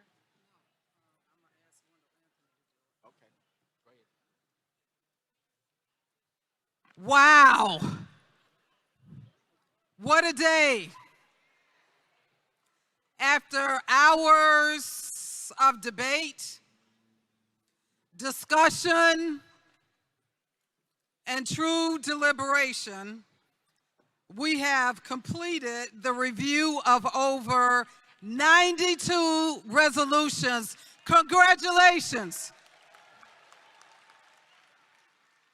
There were a few moments of strong debate, but also moments of real unity. Wouldn't you agree?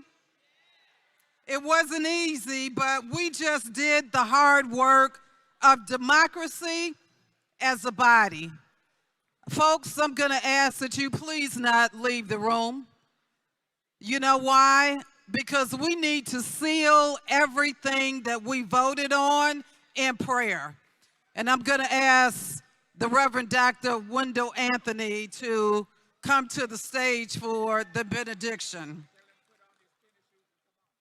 Before we go any further, my brothers and sisters, I want to say thank you to our parliamentarian for keeping order in the room, in a room full of passionate people, right? That's who you are.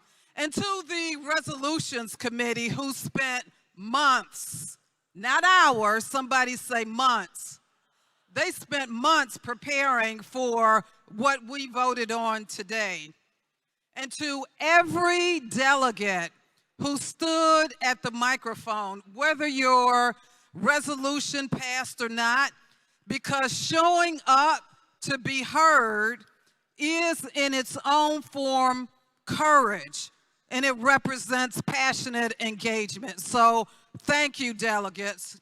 Through unity and understanding, we will continue to uplift our communities, advancing education, entrepreneurship, culture, and advocacy, while also respecting what we have come from.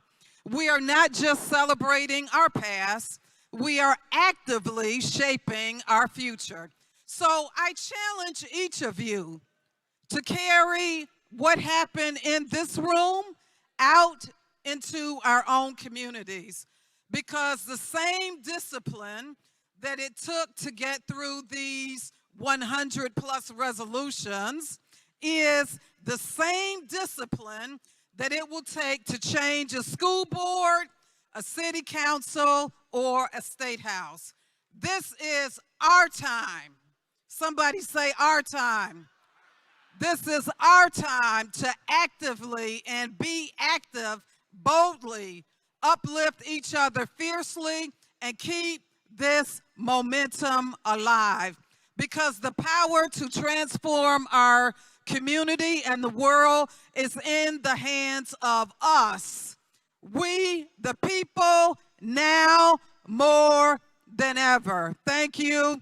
Let us stand for the benediction.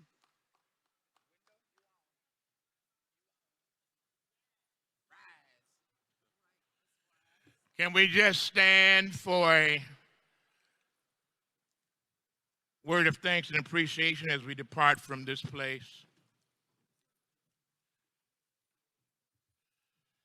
As you stand in silence, it's been said that silence sometimes is the loudest voice in the room. Oh God, we thank you for bringing us here. We thank you for allowing us to understand that how good and how pleasant it is when people can come together in harmony and in strength and in duty. Let us remember the words of Frederick Douglass, that power conceives nothing without a demand. It never did, and it never will. As we leave this place, let us go out and demand power. When all has been said, ain't no need to extend the meeting. Peace.